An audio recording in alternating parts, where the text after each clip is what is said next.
Okay, good morning, everyone.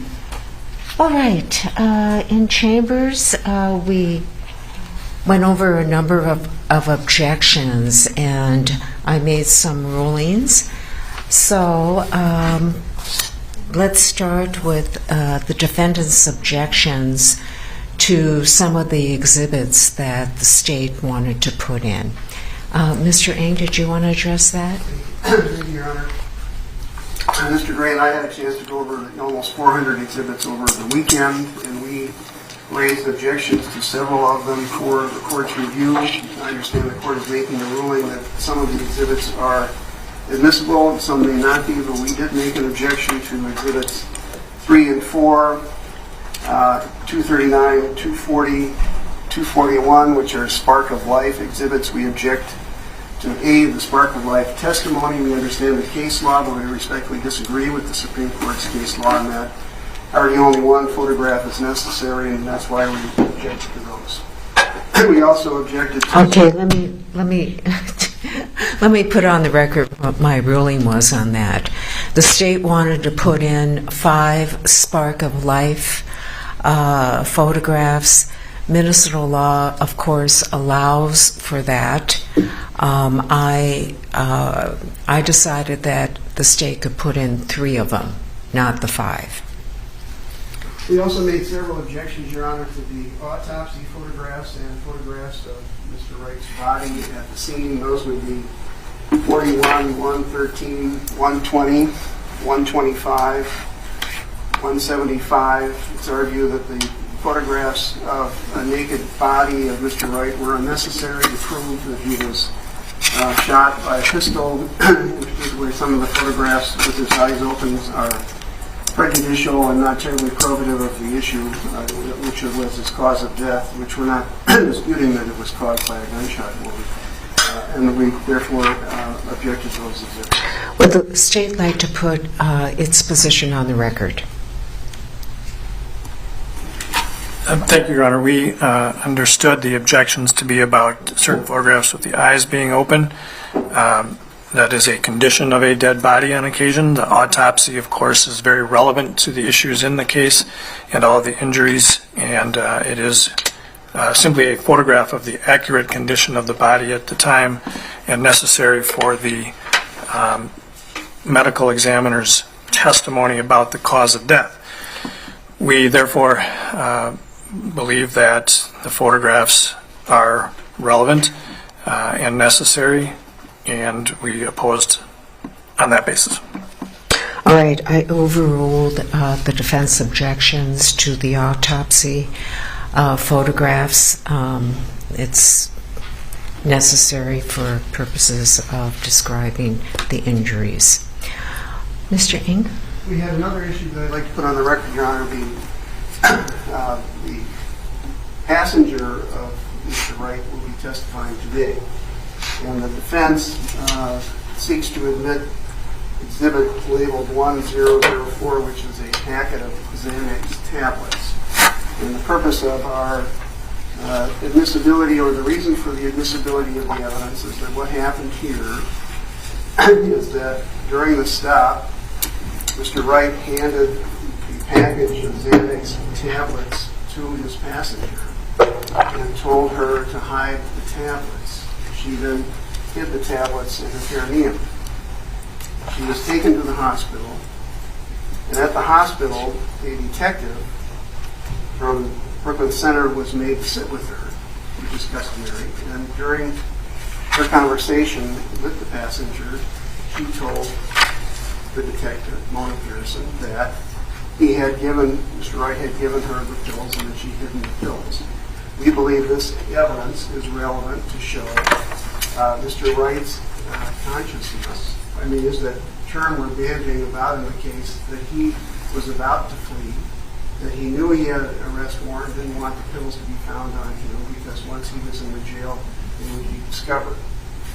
We believe this is probative evidence, and it is consistent with our cross-examination of the passenger. We also believe that her statements, the passenger statements, are against her own keen interest because these are Xanax tablets that are not prescribed to anybody and she should not have had. And therefore, when she confessed to Mona Pearson, she was confessing against her own interests. So for all those reasons, we sought to introduce the evidence of this green photograph and also to cross-examine the passenger accordingly. Would the state like to be heard on its position? I do, Your Honor. Thank you. It's our position, well, first of all, that the exhibit marked 1004, if the court wants to receive that in the court file only to preserve for the record, should it become an issue on appeal, it should not be filed as a public document because it is not an exhibit in the trial. It's just for the appellate record. Secondly, Your Honor, the issue in this case, as you know, concerns the state of mind of Officer Potter when these acts were committed. This court has already ruled that evidence of drugs that were not known to Officer Potter is not admissible, or relevant, and certainly prejudicial. And that's exactly what this photograph and this line of inquiry is intended to do, is backdoor that through, to impugn Mr. Wright based on this sort of backdoor approach, and that's why it's being brought out now as well, I believe. So we asked the court to follow its previous ruling and its order of October 27, that this evidence is not relevant and is highly prejudicial and likely to mislead and confuse the jury. It simply has no relevance to Ms. Potter's actions. Any claim that it has some relevance to Mr. Wright's actions is technically, I think, irrelevant. His actions are caught on camera, and Officer Potter will presumably testify about why she did what she did, but certainly there's evidence of what happened. And so it's relevant for that issue, for that reason as well. So we understand the court is, well, I guess I'll just say we, on those bases, objected to it. Okay. Yes, I rule that that would not be admitted as evidence. We'll make it a court exhibit should the case be appealed. I previously ruled that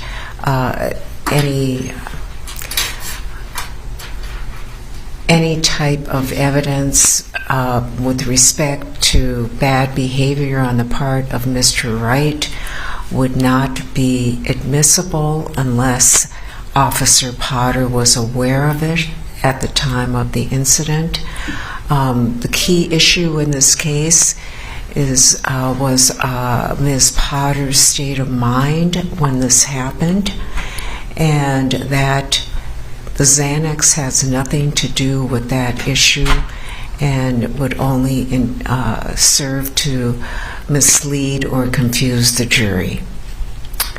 Okay, were there others? No, Your Honor, but to preserve the record, we will offer as a court exhibit 1004, and we also offer from yesterday court exhibit 1005, which is a photograph of Daunte Wright pointing a gun into a mirror. The court has ruled that we can't admit those. How would the court prefer that we file these? Would you prefer we file these under seal or provide them to you? We'll make them a court exhibit, and you can provide them to Mr. Kramer.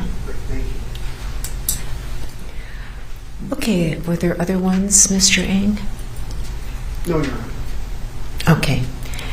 Your Honor, Yes. if I may briefly, with respect to the exhibit that has now been identified as Court Exhibit 1005, that was from our discussion, I believe, on Monday about an area of cross-examination that the defense wanted to go into, and the court had made a ruling at that time that that photograph would not be allowed. I can't remember if we made a record about this on Monday, but that's what the Court Exhibit 1005 is. And again, I would ask that that not be filed.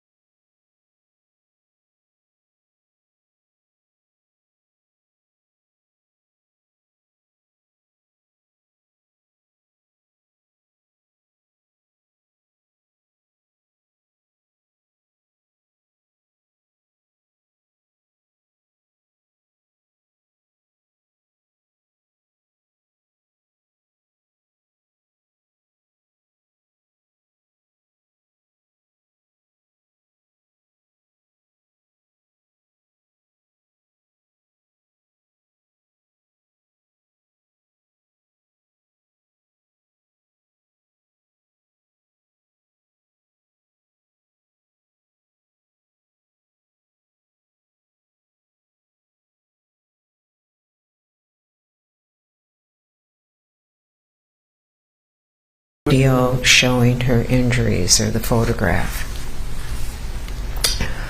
Okay. Excuse me, Your Honor. Yes. With respect to our, the state's objections to our exhibits, we also have the right under the Sixth Amendment to present a defense.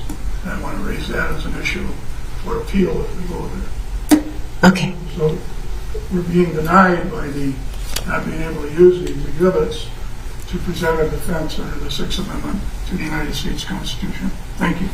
And, Your Honor, it's well-known case law that while they have a defendant has a Sixth Amendment right to defend himself, they have to do so within the rules of evidence that this court and courts adopt. So it's not a free-form right, but I understand the counsel's preserving that for the record. But that's the full story.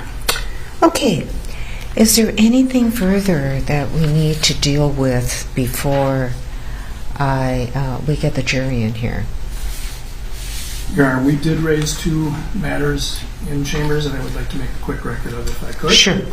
So we had raised a concern that counsel might represent to the jury that if, that the state has to prove Ms. Potter did not, too many double negatives, that the state has to prove Ms. Potter knew she had a handgun in her hand. And if the state can prove that, she is not guilty. We think that's a misstatement of the law, and therefore saying that to the jury would be a misstatement of law to them, inconsistent with the court's own instructions. And we brought that up ahead of time because we didn't want to interrupt for the first time bringing it to the court for an objection. And our understanding of the court's position on this is that the defense can argue that as a theory, as a factual theory, but we will take issue and argue to the jury that that is an incorrect, if it's stated in those absolute terms, that we will dispute that with the jury and, of course, direct them to the court's instructions, which will be an accurate statement of the law. And I don't know if you want me to move on to the next one or... Okay. I had ruled that the defense is entitled to argue its theory of the case. And the state and the defense both have conflicting views of what their theories are, but I'm not going to constrain the defense from making their arguments. And they, in fact, do have an expert that's going to talk about slip and capture. So, and I've previously ruled that that expert testimony is admissible. Okay, anything further? All right. Your Honor, Yes? we did talk about also the attempts by the defense to offer expert opinions, or what amounted to expert opinions, on the reasonable use of force through fact witnesses. Our understanding of the court's ruling is that the court will allow some inquiry about officers' opinions about whether their training would have allowed them to do what Ms. Potter did, I guess. So we're still, we still take objection to that, Your Honor, as both unqualified and unnoticed expert opinion. Okay, the officers that will be testifying can testify that they were trained on the use of tasers. They can talk about their training. They are officers and they know about that area, and so I'm not going to preclude them from making those statements when they testify. Okay, anything further from the state?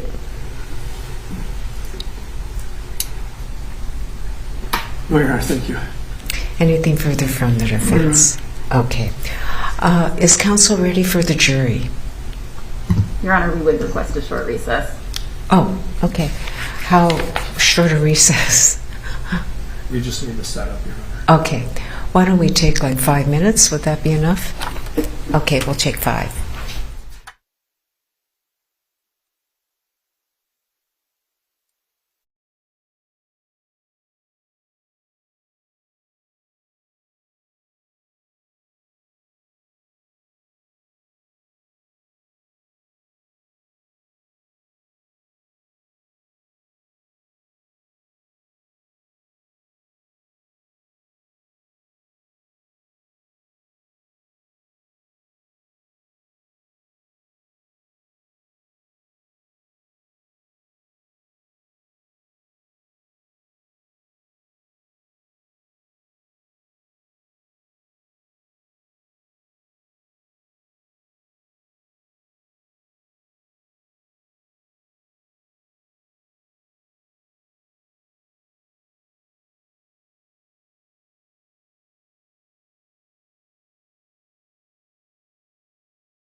Yes, I'm ready for the jury.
Good morning, members of the jury. Please be seated.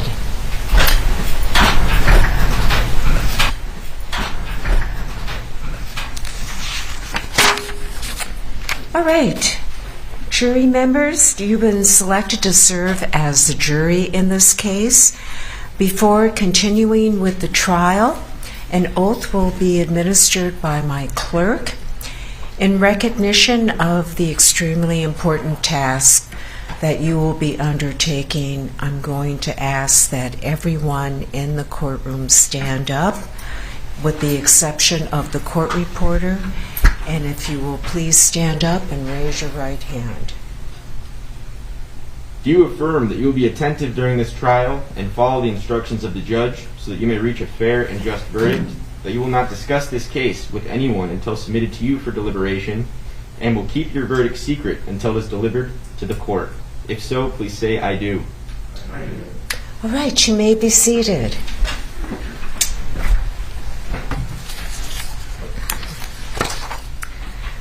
Jury members, you have been selected to serve in this criminal case because the parties believe that you would be fair and impartial jurors to decide this case. It is important that you be able to hear and see everything that takes place during the trial. If you have difficulty hearing or understanding what a witness is saying, or if a witness or an attorney should block your view, please raise your hand immediately so that we can correct the problem. The state of Minnesota has charged this defendant with the crime of manslaughter in the first degree and manslaughter in the second degree. To these charges, Ms. Potter has entered a plea of not guilty. By her plea, the defendant denies the charges which have been made against her and places upon the state of Minnesota the burden of proving defendant's guilt beyond a reasonable doubt. The defendant is presumed innocent of the charges made. This presumption remains with the defendant unless and until the defendant has been proven guilty beyond a reasonable doubt. That the defendant has been brought before the court by the ordinary processes of the law and is on trial should not be considered by you as in any way suggesting guilt. The burden of proving guilt is on the state. The defendant does not have to prove her innocence. Proof beyond a reasonable doubt is such proof as ordinarily prudent men and women would act upon in their most important affairs. A reasonable doubt is a doubt based upon reason and common sense. It does not mean a fanciful or capricious doubt, nor does it mean beyond all possibility of doubt. The trial in this case is about to begin. Here are some basic rules about your job as a juror. Your job will be to decide what the facts are in this case by considering the evidence. As judge, I will apply the rules of evidence and tell you what you can and cannot consider as evidence. Well, what is evidence? Evidence is what the witnesses say on the stand. This is called testimony. Evidence can be items like photographs and documents. These items are called exhibits. Evidence can be facts that the parties agree on. This agreement is called a stipulation. What is not evidence? The following is not evidence. Nothing the attorneys say during the trial, including opening statements and closing arguments, is evidence. However, listen to any statements the attorneys make. The statements are made to help you better understand the evidence. The attorney's questions are not evidence. The witness's answers are. Objections are not evidence. Attorneys may object if they think a question or answer is against the rules. I will sustain the objection if I think it is against the rules and you should ignore this question or answer. If I overrule the objection, the answer is evidence like the rest of the witness's testimony. You cannot consider anything you hear or learn about this case outside this courtroom.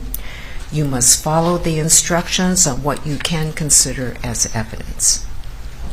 You may take notes during the trial, but you do not have to take but you're not required to take notes. Don't let your note-taking distract you. The most important thing for you to do is to listen to the testimony as you hear it. The notes must stay in the courtroom during the trial. You should leave your pen and your notepads on your desks. They'll be there in the morning when you come back and after you come back from lunch.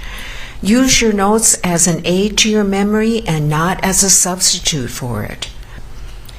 Fit the notes in with your total recollection of the facts.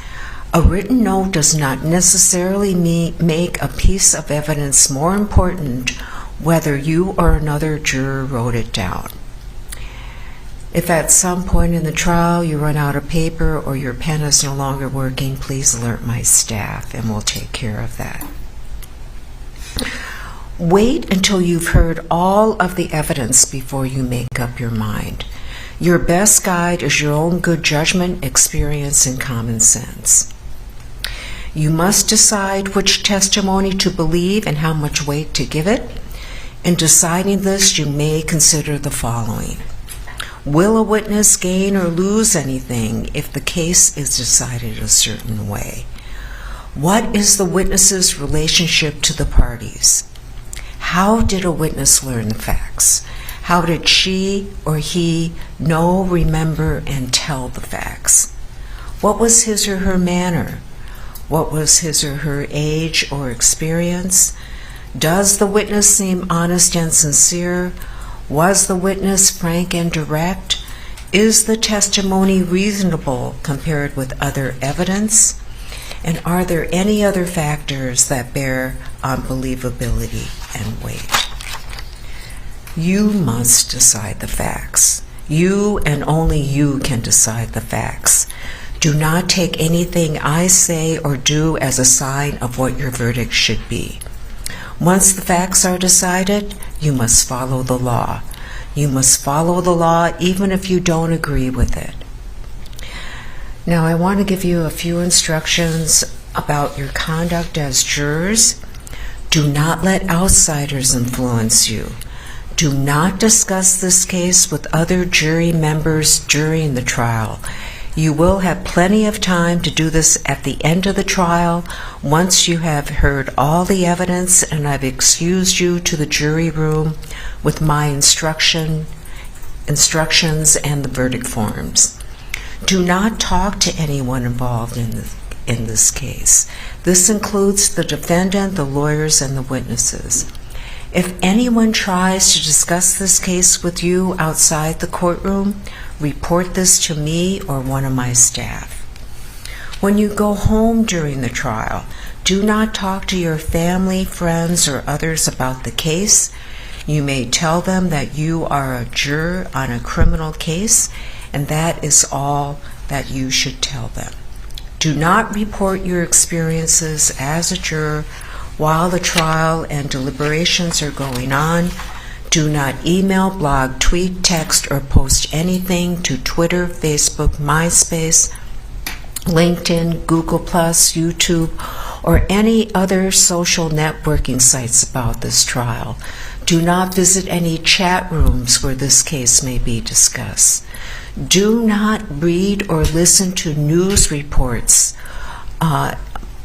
in magazines or in newspapers or on the radio, television, podcasts, or any other media about the case. Do not do your own investigation. Don't ask people about the case. Don't visit any of the locations mentioned in the trial. Do not research anything about the case, including the issues, evidence, parties, witnesses, location, or the law through any form of written, print, electronic, or internet media. Keep an open mind until you have heard and seen all the evidence.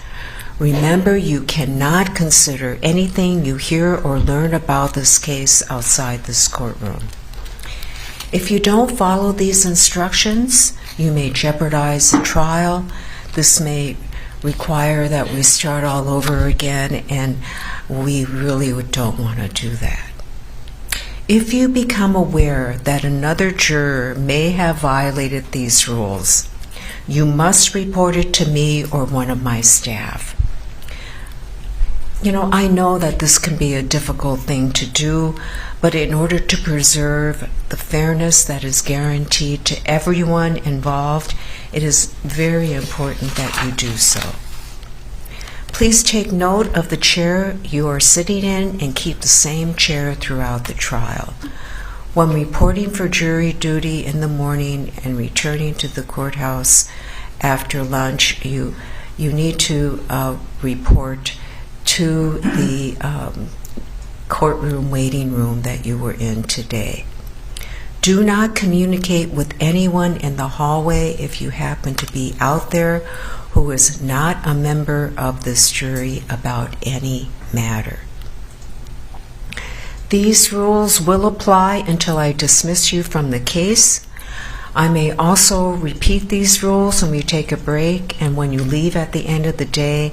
I don't do this to insult you, but in this age of electronic communication, it's a natural impulse for us to all look things up, to discuss things that we're doing with our friends and family, and post things on the internet.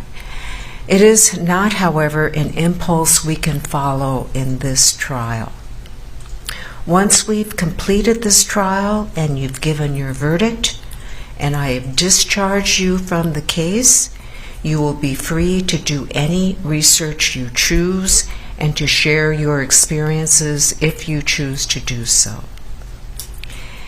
If you have a question I want to remind you again, you want to communicate with the court, please alert my staff. During the trial, of course, if you have any difficulty seeing or hearing, please raise your hand or make my staff aware of that. I will be instructing you on the law more fully after the testimony has been completed. I want to give you a broad outline of what this trial will look like. First of all, the attorneys will be making their opening statements. The purpose of the opening statement is not to argue about the evidence. The attorney's goal is just to give you a bird's eye view of what that attorney believes the evidence will show. After opening statements, the state is going to proceed first with its case in chief. After each state witness is called, the defense has a right to cross-examine. After all state's witnesses are called, the defense has the right to call witnesses as well, and the state has a right to cross-examine defense witnesses. Remember that the defendant is not required to prove her innocence. She is not required to call any witnesses. After the defense has called its witnesses, I will be giving you, the state may have rebuttal witnesses, and then I will give you your instructions of law that you are to apply in rendering your verdict. Following that, the attorneys will make their final arguments to you. Okay. Would the state like to proceed with this opening statement? Yes, Your Honor, thank you.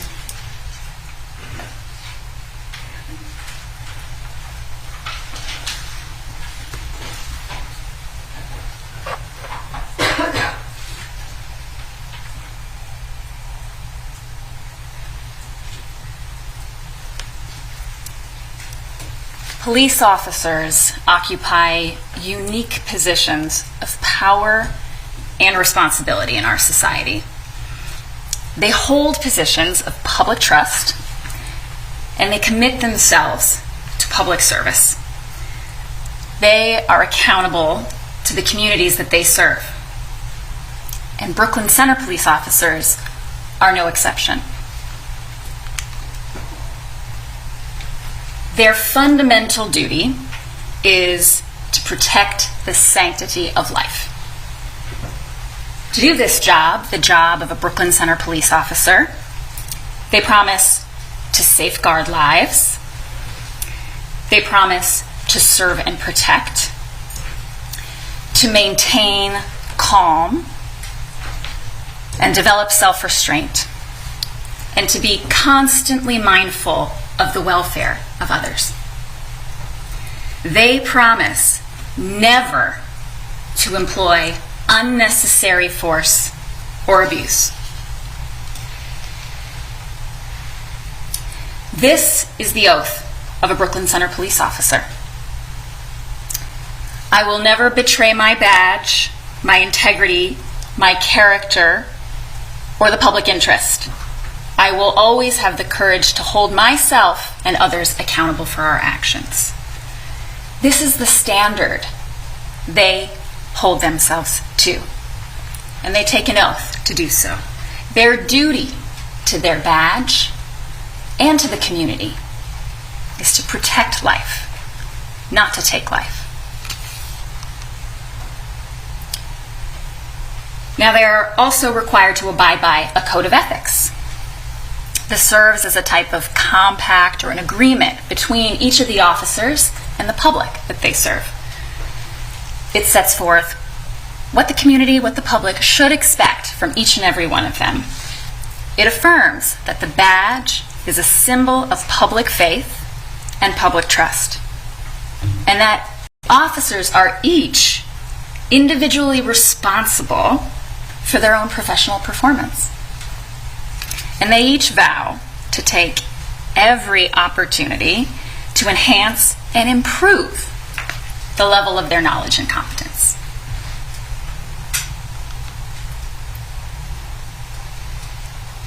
These officers carry deadly weapons every day on the job, and they receive extensive training in order to carry them. They're trained professionals. They're entrusted by the public with these weapons. Every day they put on their uniforms and they go to work, and they go to work out on the streets of our communities. They're trained to do this job. They're trained to interact with people of all walks of life, trained to interact with people in crisis, trained to interact with people on their worst days, trained to interact with people who may very well not want to interact with them at all. And every day that they go to work, they're required to be alert, attentive, and capable of performing their duties. Every day that they strap on that duty belt with their guns and their tasers,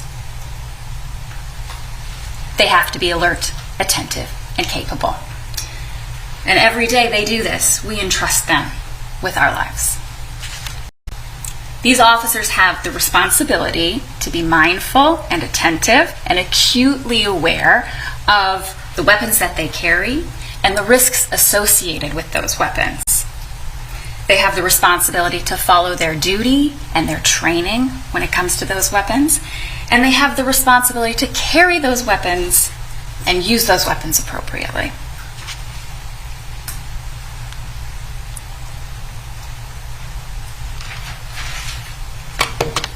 We trust them not to use those weapons rashly or recklessly, and we expect not to be shot dead on the street for no reason. We expect them not to betray their badge, and we expect them to uphold their oath. We trust them to know wrong from right and left from right. This case is about an officer who knew not to get it dead wrong, but she failed to get it right. This case is about the defendant, Kimberly Potter, betraying her badge and betraying her oath and betraying her position of public trust. And on April 11th of this year, she betrayed a 20-year-old kid. She pulled out her firearm, she pointed it at his chest, and she shot and killed Daunte Wright. Now, the defendant was a 26-year veteran of the Brooklyn Center Police Force. For 26 years, she went out on the streets with the obligation to serve and protect. She had those same duties and those same responsibilities as every other Brooklyn Center police officer. That same fundamental duty to protect the sanctity of life and to safeguard life. She was bound by the same rules, the same policies, and she was bound by the same code of ethics. And you'll hear about the Brooklyn Center policies. We'll touch on those a little bit. And you'll hear about the defendant's training on things like the use of force, the use of firearms, and the use of a taser. And you'll hear she was trained not to use unnecessary force. She was trained not to shoot an unarmed driver. She was trained not to fire into a vehicle. And she was also trained not to use her taser on a fleeing suspect. And she was trained to be aware of the differences between her gun and her taser. And importantly, she was also trained about the risks of pulling the wrong weapon, and that drawing and firing the wrong weapon could kill someone.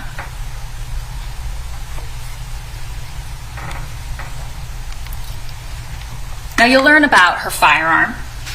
It's a 9mm Glock handgun.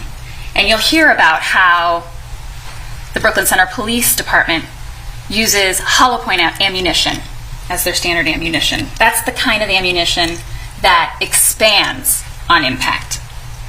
It peels back the metal in layers when it hits its target.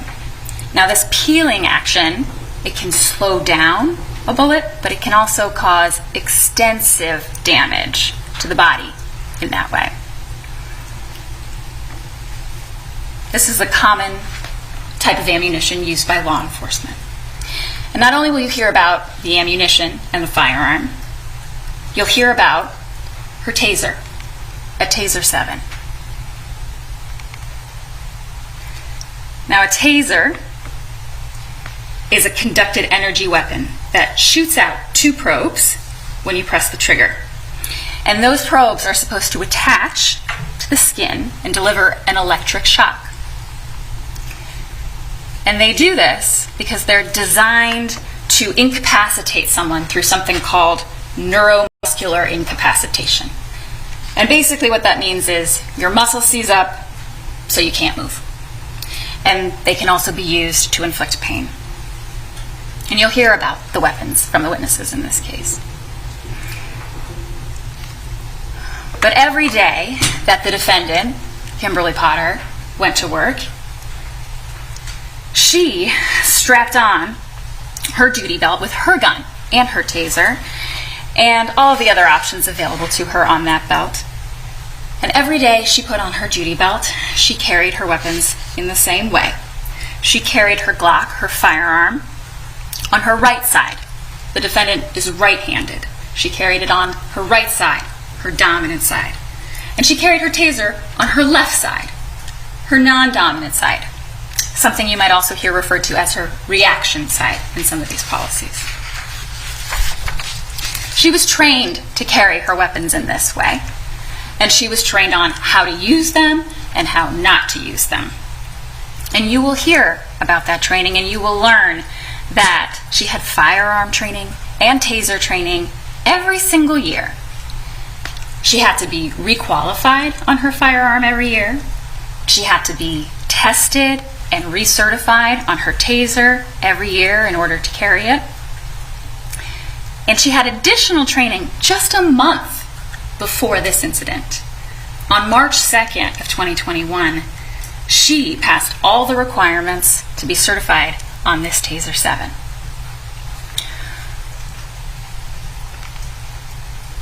Now, before I cover all the details of the policies and what happened with her training, I'm going to talk a little bit about Daunte Wright and the events of April 11th of this year. Daunte Wright was Katie Bryant and Aubrey Wright's first child together. He was their first son as a couple, and he lived at home with his parents and his 2 younger sisters, Diamond and Destiny. And he had 6 siblings in total. It was a large, blended family. A large family with a lot of love to go around. Daunte Wright also had dreams for his future. When he was little, he wanted to be a professional basketball player. Who doesn't? And as he got older, he had a number of jobs in retail, food service. And you'll hear that he spent some time working with his dad at the same shoe store. And not long before his death, he had plans to enroll in a trade school to pursue a career at Summit Academy. Now, Daunte Wright also had a son of his own, Daunte Jr. Daunte Jr. was 1 year old at the time of this incident, a toddler, now fatherless.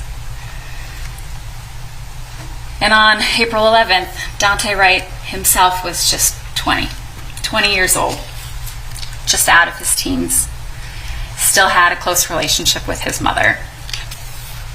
And he had a new baby boy, a loving family, and his whole adult life ahead of him. Now, on April 11th, Daunte Wright went to his parents' house. His mother, Katie Bryant, was watching his son, Junior, on that day. And Daunte Wright had recently been given the family car, a white Buick, as his own. And he was excited about that. And after getting this car, that was now his own, he wanted to get a car wash. That's what his plan was for April 11th. So his mom, Katie Bryant, gave him some money, and he left with his girlfriend, Elena Albrecht Payton, in the car. He headed out, and he later called his mom to figure out where he should go, which car wash was the right one. But he didn't make it. He never made it to the car wash that day. And he never made it home. Why? Because he was shot dead in his car in the middle of the day by the defendant.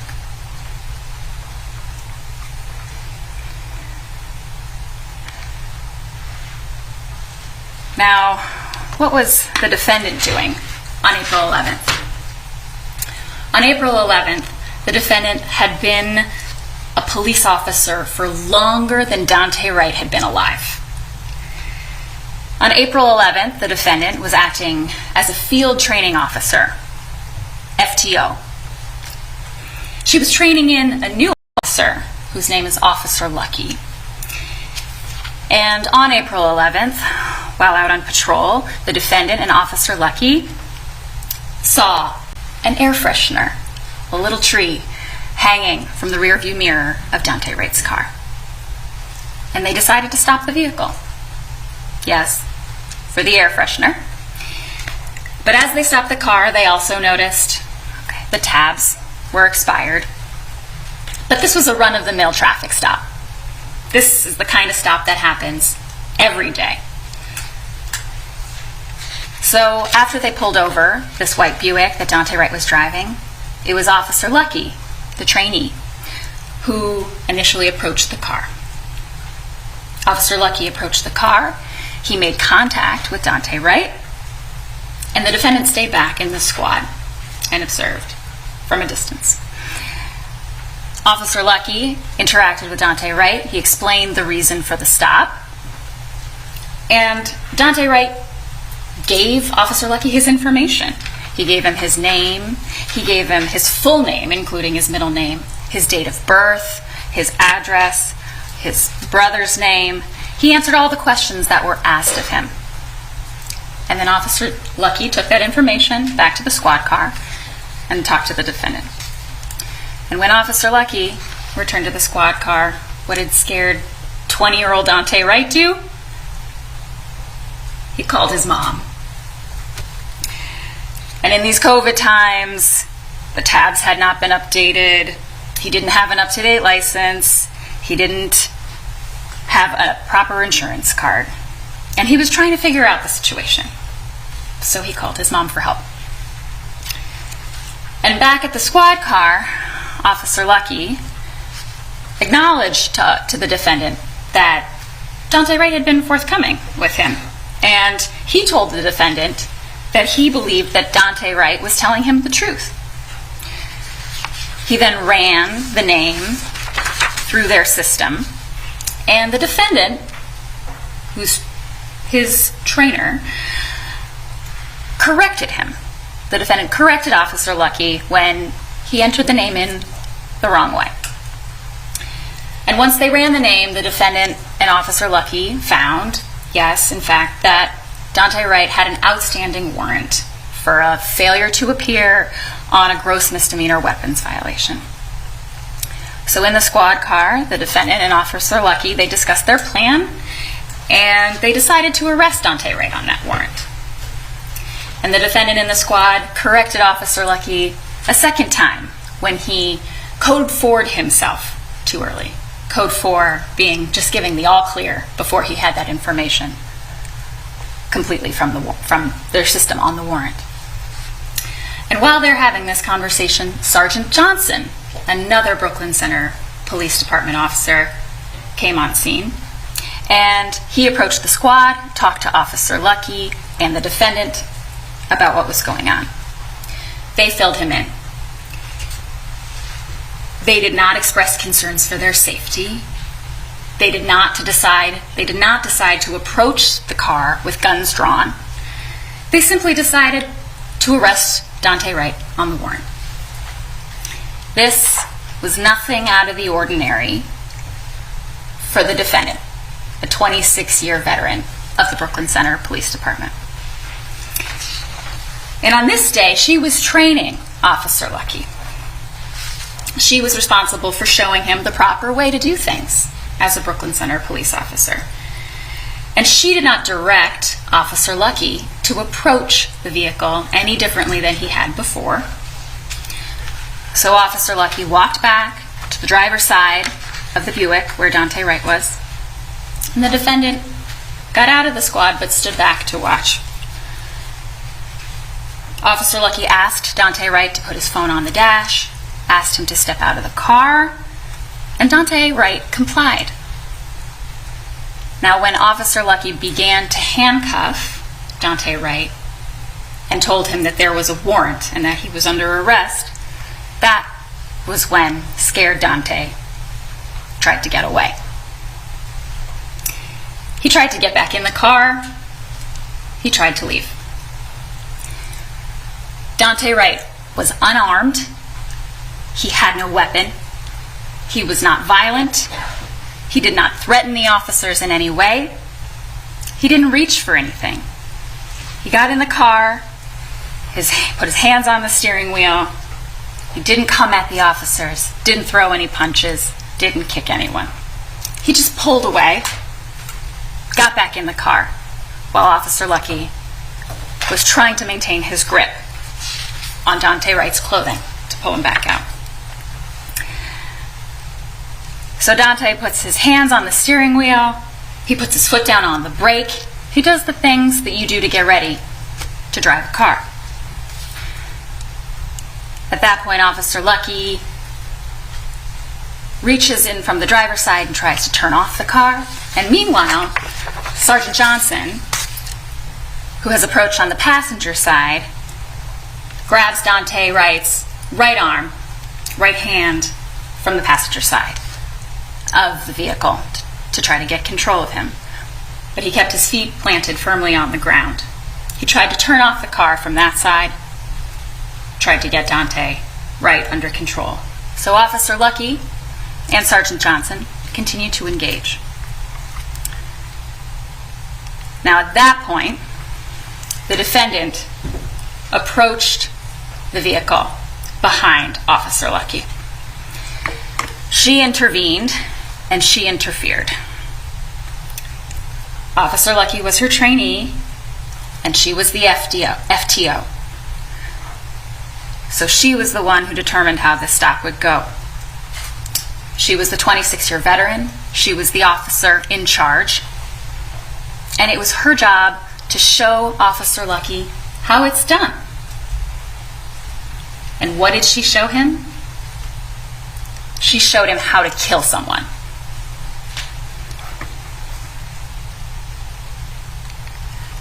Now, as soon as she gets involved, she escalates the situation. She acts rashly and impetuously. She draws her firearm. She draws it with her right hand from the right side of her duty belt, where she's always kept her gun. She draws it with her finger on the trigger. And she points it directly at Daunte Wright's chest. Now, at the same time, there are two other officers, as you can see here, with hands on or interacting with Daunte Wright. Officer Lucky is to the front of her and sometimes to the side, and Sergeant Johnson on the other side of the vehicle. And Daunte Wright's girlfriend, Elena Albrecht Payton, is in the passenger seat, right next to him. They're all within a few feet of the muzzle of the defendant's gun. Now, the defendant says, "I'll tase you." And then she says again, "I'll tase you," a second time. And then, "Taser, taser, taser," which prompts the officers to let go of Daunte's arms and then disengage. But she points the gun at Daunte for more than 1, 2, 3, 4, 5.5 seconds. Aims, pulls the trigger, and fires into his chest. And when she pulled that trigger, these people were all still around him, including these two other officers, Officer Lucky and Sergeant Johnson on the other side, and Elena Albrecht Payton in the passenger seat. And when she pulls that trigger, she fires directly under Officer Lucky's face, with Officer Lucky's arm reaching over the top of where her gun is. When she pulls that trigger, Daunte Wright is in the driver's seat of that car. He has his foot off and on the brake, and the car is running on a busy street in the middle of the day. She did all this despite her training. She had been trained year after year after year to prevent this kind of thing from happening, but she did it anyway.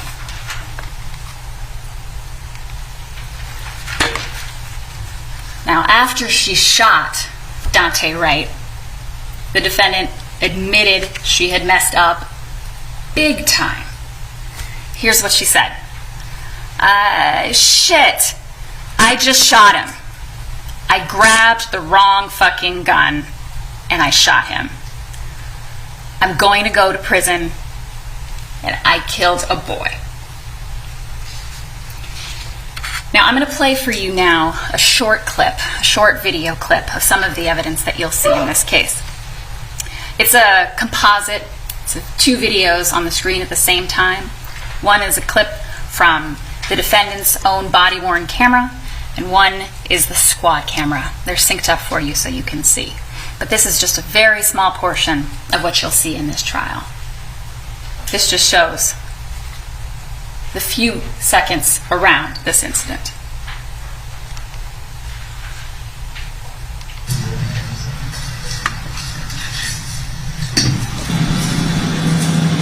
Are you talking to me? Sam Stefano.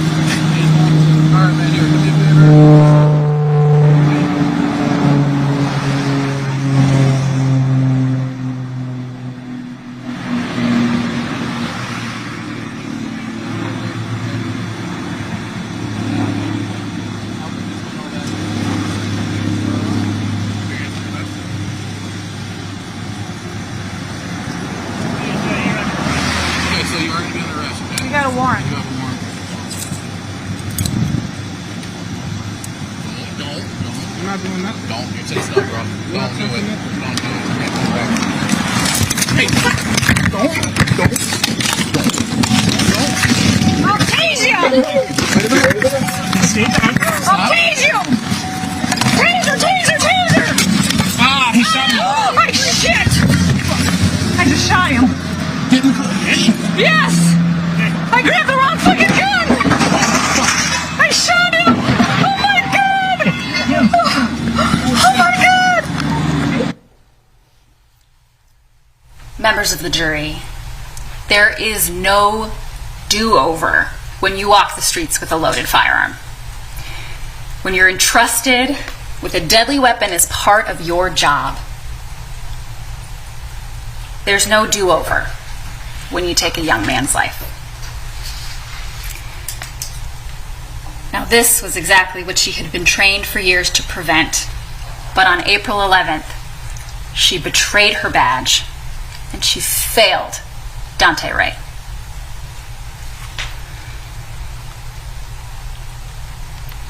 Now, after the defendant shot him, Daunte Wright's car traveled about a block down the street. It crossed the median and it hit another vehicle that was traveling in the opposite direction. And you'll hear from Patricia Lundgren, who was driving that other vehicle. She and her husband were coming down the road when they were hit by Daunte Wright's car. And you'll also hear from Elena Albrecht Payton, the passenger who was riding with Daunte Wright.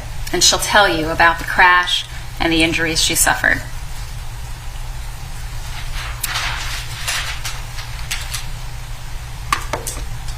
Now, you'll also see and hear about the fact that after the defendant shot Daunte Wright and the car crashed a block away, she didn't do anything to help him. She didn't call for assistance. She didn't render aid. She didn't communicate any information about what had happened to her fellow officers who were responding. And when they showed up down the block, they didn't know that Daunte Wright had been shot. They didn't know that the defendant had shot him. And they didn't know what they were dealing with at all. So almost 10 minutes later, a small army of officers approach with guns drawn and drag Daunte Wright's dead body out of the car at gunpoint. And the defendant did nothing. You'll also hear from paramedics that Daunte Wright was declared dead on scene. And then the BCA arrived to investigate the matter.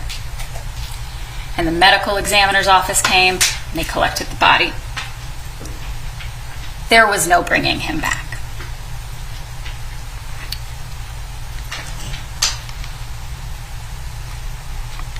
You'll hear from the medical examiner, the assistant medical examiner in this case, who conducted the autopsy, Dr. Jackson.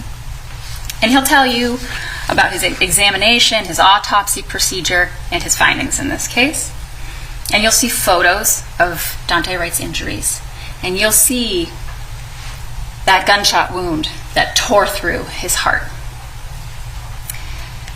Dr. Jackson will also tell you that he recovered a projectile from Daunte Wright's body, the bullet, after it ripped through his insides and got lodged in his chest wall. And he'll describe for you the condition that it was in, that peeling back of that metal, and how that's consistent with a hollow point bullet. And he'll also tell you about his findings on cause and manner of death. The cause of Mr. Wright's death was a gunshot wound to the chest, and the manner of Mr. Wright's death was homicide. You'll also hear from a useful force expert in this case who will tell you about the use of the weapons at issue here. And he'll tell you that it was objectively unreasonable for the defendant to use her firearm. And he'll tell you that even the use of the taser would have been unwise under these circumstances. Members of the jury, I'd like to take a moment to discuss what this case is not about. It's not about intent to kill. That's not why you're here today. Objection argumentative. The objection is overruled. You may. Thank you, Your Honor. The judge will give you the law, and she'll give you instructions on the law to apply at the end of this case. But intent is not an element of any of the charges at issue here, and it's not something that the state will have to prove. that the defendant didn't intend to kill Mr. Wright or that she didn't mean to shoot him with her gun, if you hear those things, they have nothing to do with the charges at hand. Indeed, if the defendant had meant to do these things, if she had meant to shoot her gun into Daunte Wright's body, we would be talking about intentional murder and not the charges at hand. And that's not the case you have before you. The defendant is not charged with intentional murder. No one will say that she wanted him dead. No one will say that she wanted this to happen. And no one is even saying that she meant to shoot him with her gun. But the evidence will show that's what she did. She fired her gun at point-blank range into Daunte Wright's chest. She unholstered her weapon, she drew it, she aimed it, she pointed it directly at Daunte Wright. And she pulled the trigger and she shot him in the chest. And she did those things without bothering to confirm what was in her hand. Firing a weapon, blindly assuming it to be a taser, after drawing the wrong weapon from the wrong side. She did all those things with a gun. That's what she actually did. A gun loaded with hollow point bullets. The kind that expand on impact. The kind that tear up someone's insides. She did this with a firearm that she was issued, that was part of her job, that she was entrusted to carry in the course of her duties, to serve and protect. So as a result of all of this, the state has charged 2 crimes. First-degree manslaughter and second-degree manslaughter. And again, the law you will apply will come from the judge at the end of this case. But these charges are in the realm of recklessness and culpable negligence. Those terms will be defined for you by the court later. But the law in Minnesota criminalizes all kinds of reckless conduct. Things like reckless driving, reckless child endangerment, reckless handling of a firearm, and in certain cases, manslaughter. And that is what this case is about. It's about the reckless handling of a firearm, and it's about the disregard of known risks. It's about an officer who knew she could kill someone if she got it wrong, but she failed to make sure she got it right. You may also hear at some point during this case, this incident might be described as an unfortunate mistake or a tragic accident. Or that because the defendant didn't know she had a gun in her hand, that this should be called an accident and not a crime. And again, the law you will apply will come from the judge. Those are the instructions that you will follow. But that's simply not the case. Counsel? Members of the jury. Please stick to the facts. This case is also not about Daunte Wright. Daunte Wright. That's just his argument. I object. She's given her opening statement, now she's arguing her case. I'd like you to just stick with a bird's eye view of the facts that you think will go in, and no argument, counsel. Thank you, Your Honor. You'll hear about the training. You'll hear about the policies. There will be evidence of all of those things presented in this case. And I'm going to highlight some of those things for you. The defendant's history of training over a 26-year period as a Brooklyn Center police officer will be evidence in this case that you will have to consider in the connection with the charges at issue. Now, over the course of her career, the defendant received extensive training on a variety of topics, year in and year out. She had training on firearms, training on tasers, training on use of force, and that included all types of things. Readiness to use force, scenario-based training, So real life type situations where you have to react under stress, choose the right type of weapon, choose the appropriate response. She was trained to do all this under stressful conditions. She was also trained to maintain calm, manage stress, and make those decisions in the moment, out on the street. But the evidence will show that she flouted her training and she flouted policy. I'm going to give you a highlight of some of those policies and trainings.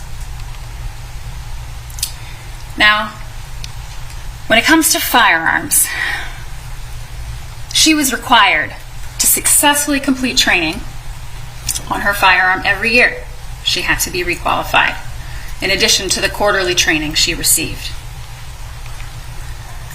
And she was also instructed by policy that she should not unnecessarily display or handle any firearm.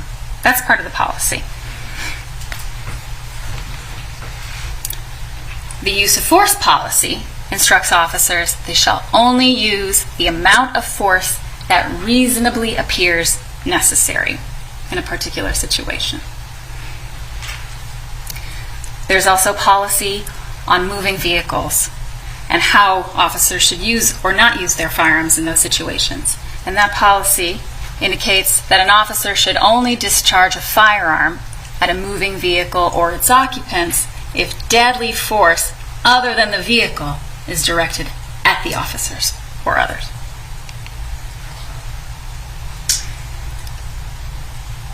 Policy also says that officers should not utilize firearms during an ongoing pursuit unless the conditions and circumstances meet the requirements for deadly force.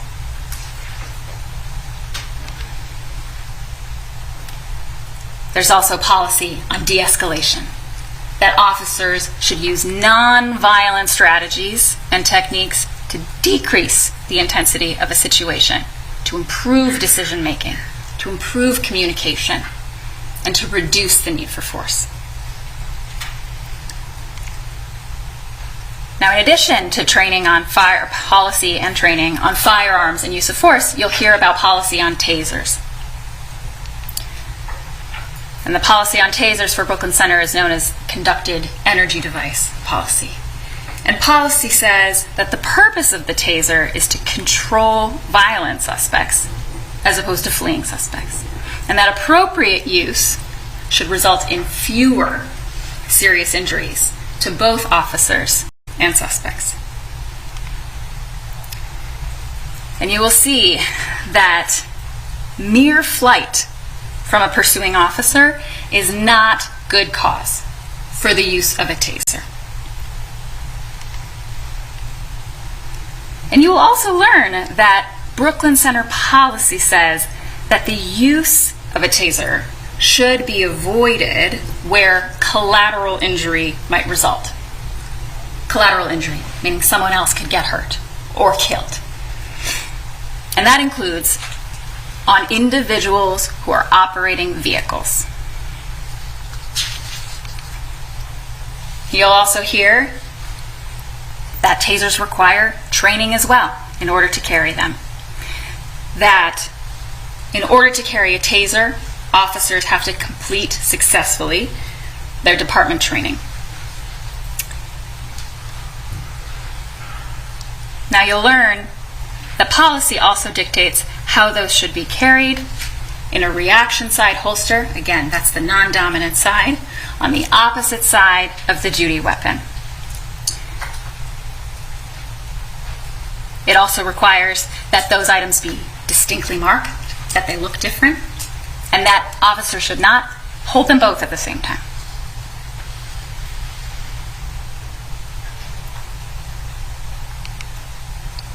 And we'll talk about some of those differences, and you'll hear about them during the course of the trial.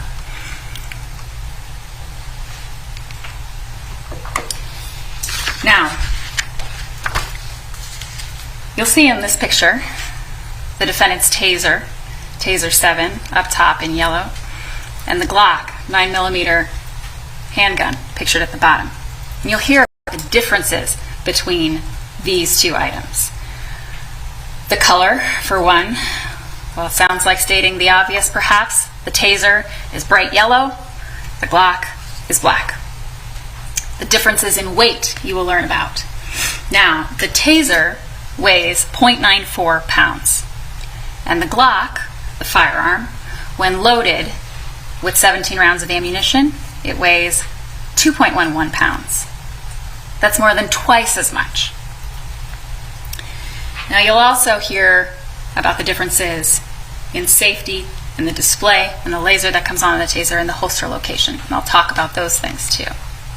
Now, when it comes to the safety, a safety is just a mechanism or a button of some kind, a switch in some cases, that makes a weapon inoperable. And the Taser 7 has a safety on the side that you have to flip up right there in order to arm the device. It has to be engaged. And the Glock, the firearm, has no safety switch like that. It has a trigger safety. So basically, you pull the trigger on the Glock and it fires. Now, when it comes to the display, well, when you flip up the safety on a taser, it arms the device. It means it's ready to use. And when you do that, when that switch is lifted up, three things happen. A display screen comes on the back of the taser. Green and red laser lights appear coming out of the front of the taser, and they appear on the target that you're aiming at. And the flashlight also turns on. And that display screen is pictured here on the back of the taser. It faces the operator who's holding it. The person holding the taser sees this display screen when it's on. And the lasers, the top laser comes out of the top cartridge, a green laser light that appears on the target showing where that top prong would deploy. And depending on which cartridge you're using, one of two red laser lights appears. There's a green light and a red light that appear on the target when you aim the taser after it's been armed. Now, you'll also see for yourselves and hear about the defendant's duty belt that holds her gun and her taser holsters.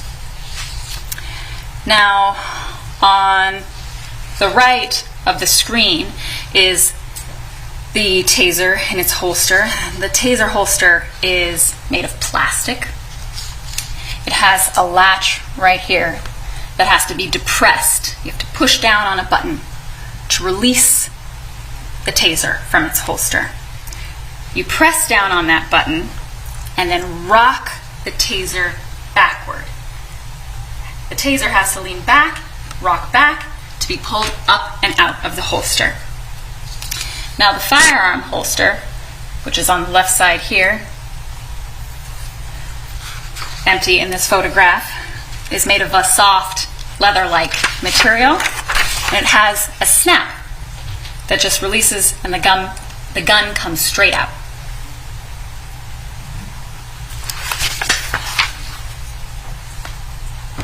Now, as you saw before, taser and firearms have to be holstered in different ways pursuant to policy. The policy requires that the taser be carried on the reaction side, the non-dominant side.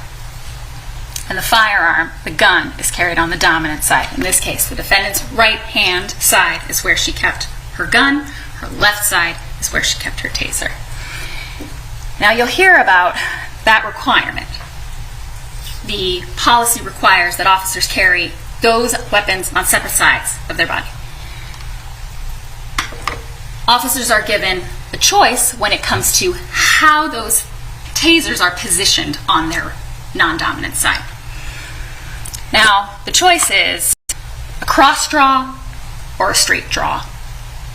Now, for a cross draw, the officers use their right hand, reach over the body with the right hand to pull out the taser. In that situation, as pictured in the top here, the butt of the grip points forward to make that cross motion so that the officer would pull that taser with that right hand in a case as pictured here. Now, the defendant had her holster set up in a straight draw. The added protection of having the taser come out with her left hand. When a taser is positioned on the left side of the body in a straight draw, the butt of the gun points backward, and the officer has to rock the taser out and pull it up with the left hand. Straight draw taser is to be drawn with the left hand. The defendant had her duty belt and her holsters positioned so that she would have to draw her taser with her left hand.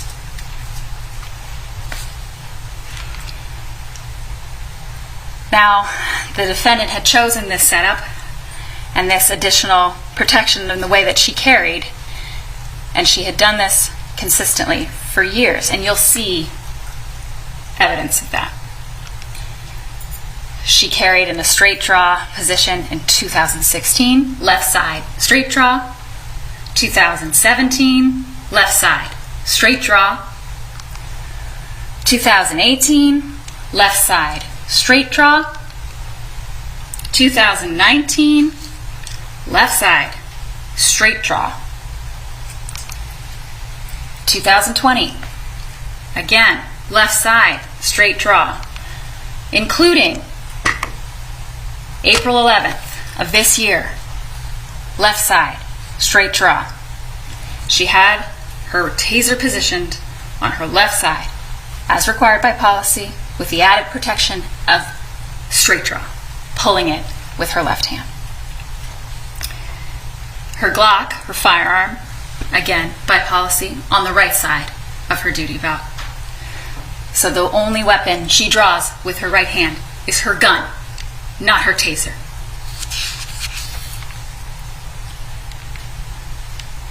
You'll hear about policy on targeting when it comes to the taser as well. Policy says that officers should target lower center mass, but they should avoid the head, the neck, the chest, and the groin, sensitive areas of the body.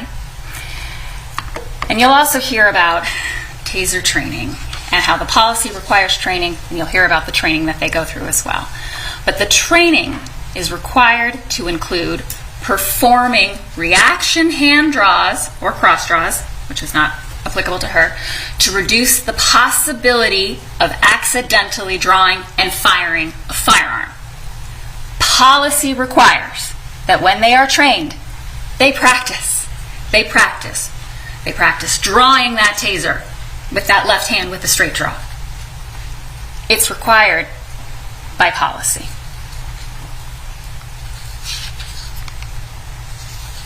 You'll see some of those records, the records of the defendant's training. Every year she received classroom training, hands-on training, and instruction, practice on this taser, on the tasers that she was issued, and that included the recent certification. In 2015, she was trained and certified. In 2016, she was trained and certified. In 2017 and 2018, she was trained and certified. And in addition, she had to acknowledge that she had received the product warnings and that she had understood those warnings at the time that she was recertified on her taser. And she acknowledged receiving them every year she was trained. This is 2019 and 2020, and you'll see those records. And again, in that most recent training, March 2nd, 2021, she once again acknowledged receiving and understanding those product warnings.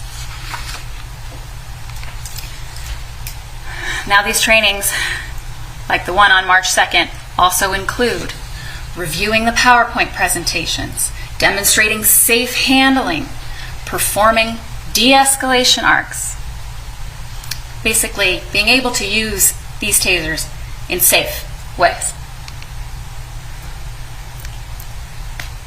And again, on March 2nd, 2021, she indicated that she understood and received the warnings, the Axon product warning. Axon is just the parent company for taser. She understood those warnings. And what did those warnings say? They said, confusing a handgun with a CEW, a taser, could result in death or serious injury. Learn the differences in the physical feel and holstering characteristics between your CEW, taser, and your handgun to help avoid confusion. Always follow your agency's guidance and training. And those PowerPoints and that training that she went through continued to remind officers of those risks. Those PowerPoints that she had to sit through to be certified every year included that tasers are not risk-free. They can cause death or serious injury. The PowerPoints themselves set forth that the course attendees, the officers, had to acknowledge that they had read and understood that taser warning that you just saw. They included that tasers are serious weapons and should be treated as such. This was all part of the training. And over the years, they also talked about the benefits and the risks with respect to the way that you carry your taser. And they specifically had in their training that the benefits of carrying a taser on the non-dominant side had associated issues. That includes, let me rephrase. If you carry your taser on the dominant side, if you're right-handed and you carry your taser on the dominant side, they had instructed their trainees there's a higher risk of weapon confusion. They talked about the risk of weapon confusion in those trainings. They explained that there were known incidents of shootings by mistaken weapon confusion. This was part of the training going back at least as early as 2016. They trained that you could kill someone, and there were incidents of shootings when you made the mistake and pulled the wrong weapon. And so they explained why it makes sense to carry your taser on the other side of your body. And they direct officers to refer to your department's tactical experts and make your own policy on how to carry, holster, and deploy. They instructed about the known risks. Those risks also included instruction on risks of injury to people operating vehicles or machinery, and risks if someone is tased in the heart or chest area. Those trainings also included smart use considerations. And those smart use considerations explain that if there's no immediate safety risk, slow down and consider alternative force options. And they explain that physical resistance alone does not equal an immediate safety risk. The training materials themselves tell you to reevaluate. The training materials also tell officers to be aware, to be careful, and to be aware of stress and how stress can influence these situations. And they instruct that officers have been accused of using excessive taser exposures due to stress or distractions. Be alert and avoid potential distractions. This is part of the training. And they talk about where to target, where you should aim the taser if you're using it. The trainings say to target the back, that the back is the most preferred target area. And that's because it contains larger muscle groups and reduces the risk of hitting sensitive body areas. And it tells you on the front, you should, if you have to, tase at the front, tase below the chest, split the belt line, increase that distance between those probes so you don't tase near the heart and you don't tase the chest. And the reason for that is there are cardiac risks associated with tasing someone in the chest. So the training materials say, target the back, avoid the chest, avoid the heart region. And the taser training materials also say that historically, over time, these deployments have been most effective from 7 to 15 feet away. Use this distance where you can to have a higher hit probability, good probe spread, if you want these items to be effective and to achieve that neuromuscular incapacitation. because they may not work if you don't have the appropriate distance between your probes.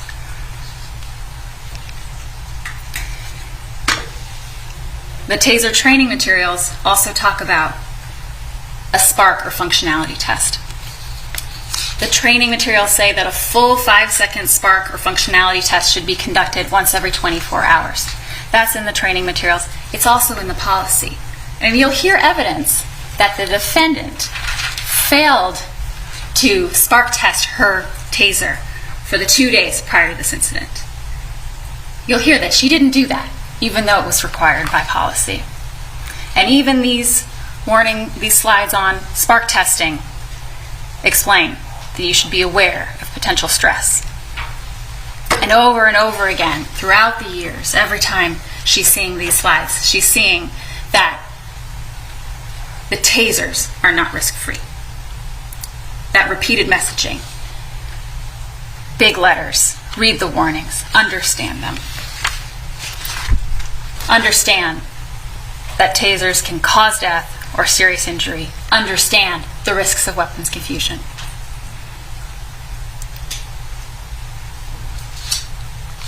But the evidence will show that the defendant flouted that training, and she disregarded her fundamental duty to safeguard life. I killed a boy. I killed a boy. Those were the defendant's words. That's what she said after she did what she did. On April 11th of this year, the defendant shot and killed Daunte Wright, a 20-year-old who had an air freshener hanging from his rearview mirror. A kid in a heartbreaker jean jacket.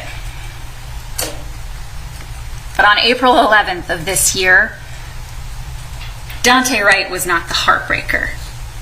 It was Daunte Wright who had his heart broken.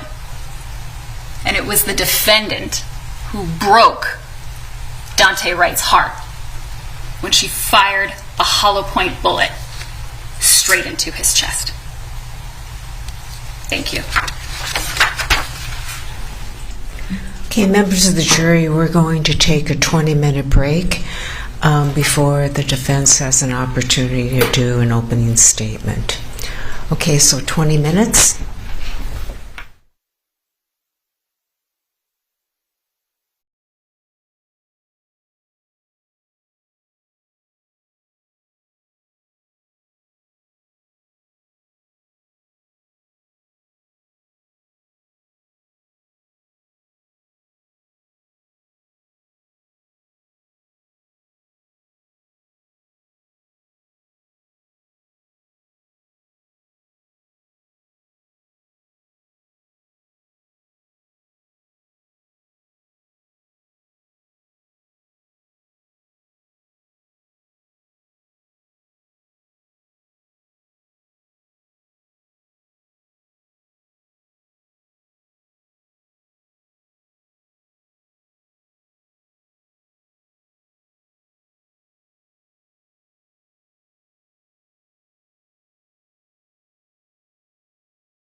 Okay, a couple of things. There are a media person here.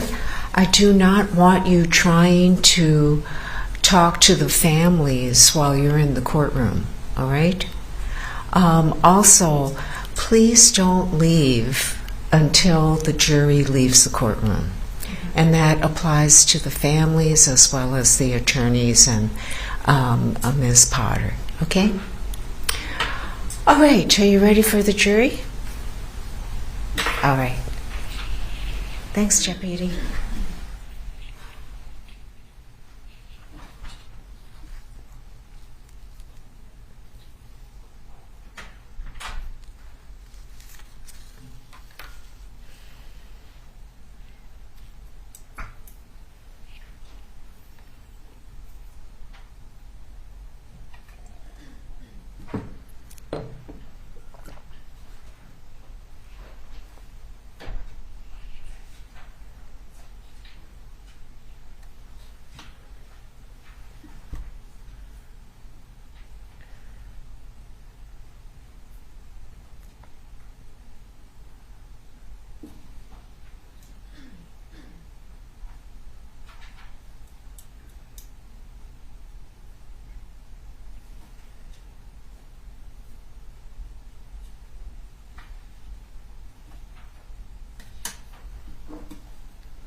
Okay, welcome back, members of the jury. Please be seated. All right, the defense may present its opening statement.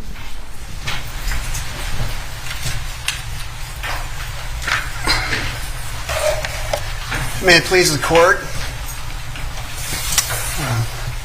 Mr. Frank and your team,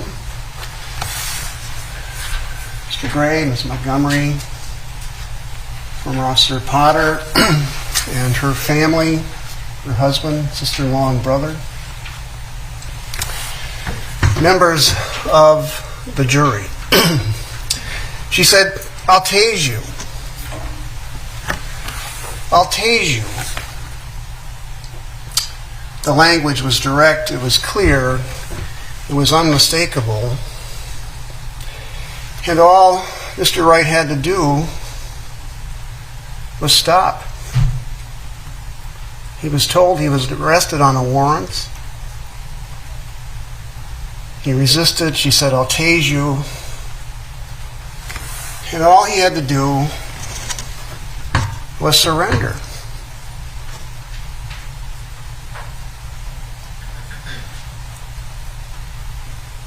But that wasn't his plan.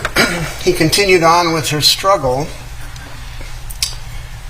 And 5 seconds later, she says, "Taser, taser, taser." And you're going to remember those 3 words for the rest of your life.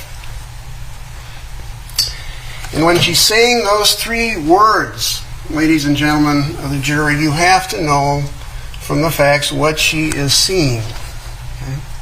Because what she is seeing is that her partner, Sergeant Johnson, is in the car.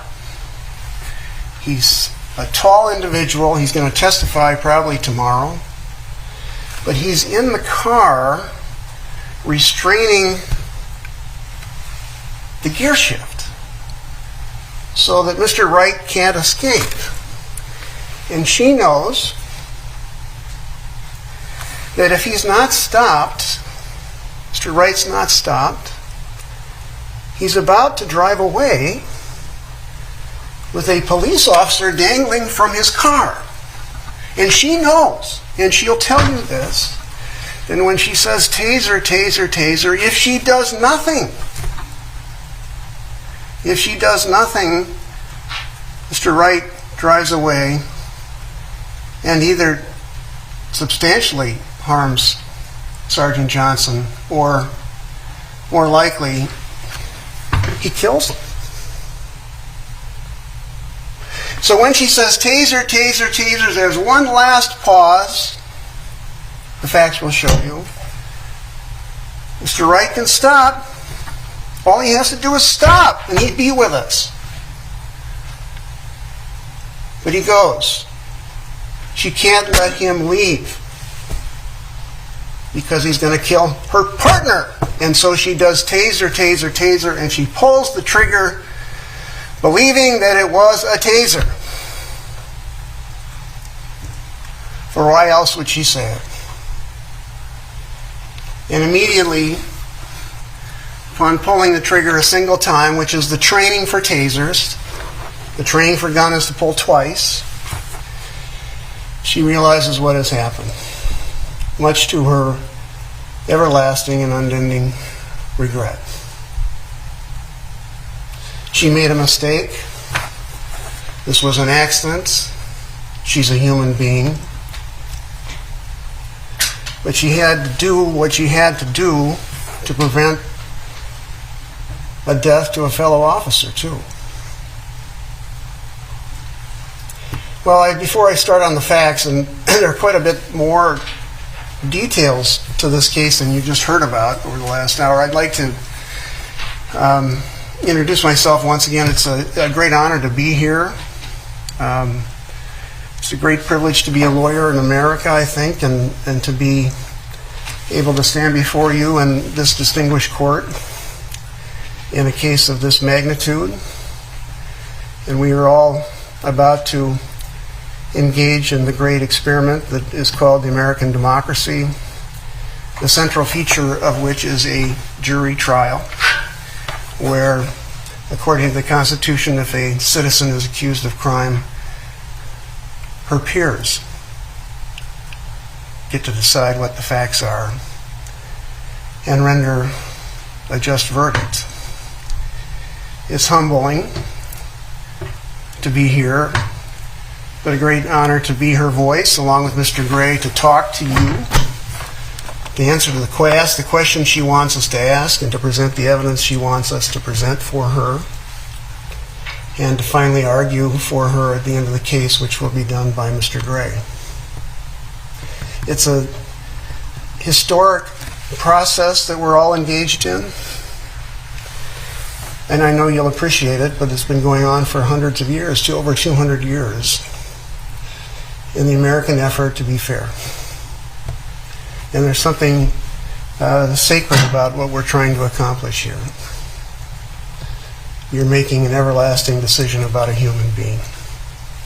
And there's hardly any greater responsibility than that. Well, this is an opening statement. It's meant for the defense and the state to give you a roadmap or an overview of the case. It's my chance to tell you what the facts are, many of which were left out. So here's what I'm going to do in the next half hour. I'm going to introduce the police officers to you, because they're just not there for a second. They have lives, they have careers, and you should know more about them. So I'll talk about Kimberly Potter and her life and her career. I'll talk about Sergeant Michael Johnson, and I'll talk about Anthony Lucky. I'll give you just an overview of who they are, which you should know about. Then I'll follow that by talking about what happened here. Why he was arrested. This case isn't about a license tab. It's about a bench warrant and a guy that had a harassment order and violent conduct on his part. So we'll go in second by second on what happened here and what she saw, because she'll tell you that next week. But I want you to be in mind and mindful of what she saw. And then after we talk about the incident, I'll tell you about the other witnesses we're going to call to buttress and support our defense, the experts and the lay witnesses alike, and then we'll be ready to go. So I want you to hang with me for a half hour here. That's where I'm going to go. So let's start with the three officers. Well, first, Kimberly Potter. She's 49 years old. It's born in 1972, 4 kids in her household. She had one of these experiences as a kid that is memorable. One day in her grade school class, a police officer named Michael McGee came to talk about bicycle safety. And it is amazing what influence an adult might have on a child at any particular time, but she enjoyed the talk, and it dawned on her that she might want to be a police officer. Just by the mere fact this officer came to her class. She pursued the interest in high school. She was in Explorers, which is kind of the teenager grouping that allows kids that age to experience police work to see if they might be interested. And by the time she had graduated from high school, Totino Grace, by the way, which is in the northern suburbs, Catholic high school, maybe you are familiar with it, she had decided to be a police officer. And what she wanted to do is get a BA and then pursue her career. So she enrolled at St. Mary's University in Winona and started down there in 1990 and got a degree in criminal justice and sociology, which are the standard majors for police officers. She graduated in 3.5 years. She was an industrious student, worked really hard. And then she started applying for work in the community. She got a job at the Anoka Regional Treatment Facility, but she wanted to get in with the police force. So she applied and was hired in 1995 to work for Brooklyn Center Police Department as a patrol officer. And she'll tell you one of the proudest days of her life was to have her dad pin the badge on her so that she could be a police officer. Around the same time, she married her husband Jeff, who's the fellow with the dark suit. And they have 2 kids. One's in the Marine Corps now, and one plays the Division I hockey in the Dakotas. And they raise their family in the Champlin area. She started out her career as a patrol officer. She always wanted to be on the street. She took a special interest in domestic abuse victims, which will come into play in a minute. She became a part of the Brooklyn Center Domestic Abuse Task Force. She was really interested in women who were victimized by men and subject to the violence of men occasionally, and she shepherded the women through the court system, became their mentors, made sure they were treated fairly. She had a talent for negotiation. She was on the hostage negotiation team for Brooklyn Center. She was on the crisis team. She was an FTO, asked to be an FTO, which is an honor as well to train police officers. And then this day that we're going to talk about in a moment, she was the FTO, field training officer. And one of her greatest achievements, she'll tell you, is that she is on the honor guard for police officers who die in the line of duty. She is the one among several who carry the caskets of police officers who are shot. And every officer will tell you that the most dangerous thing a police officer will do is respond to a traffic stop or an act of domestic violence. And everybody that makes a stop knows that something may go wrong. So that's her career. That's who she is. And over the course of 26 years, she never fired a gun. She never fired one shot. She never fired her taser. She never had to. She was good at de-escalating everything, and here that's what she's trying to do. I'll tase you, which is another way of saying, please stop, so I don't have to hurt you. Please stop. So that's who she is. She'll tell you that. Sergeant Johnson is on the scene. He's 41. He started the force in 2005. He became a member of the SWAT team, and you'll see that he is an imposing guy, 6'2", 6'3". He's on the SWAT team because of his physicality. SWAT teams, he'll explain to you, go into houses to arrest people, do search warrants, and are engaged in the activities designed to arrest people who don't want to be arrested, and anything that's involving a dangerous course of action, the SWAT team is often called. He'll describe that to you. But the fact of the matter is, SWAT team members tend to be fearless because they take the most risks. And on this day, he was the guy who opened the passenger car door and stayed in the car. And he was the guy that she wanted to save. So that's Sergeant Johnson. He's a patrol sergeant. He's her supervisor. He evaluates her. And he's on duty that day. He gets the radio call and he arrives. Finally, we have Anthony Lucky, who is the young one of the bunch, but old in terms of experience.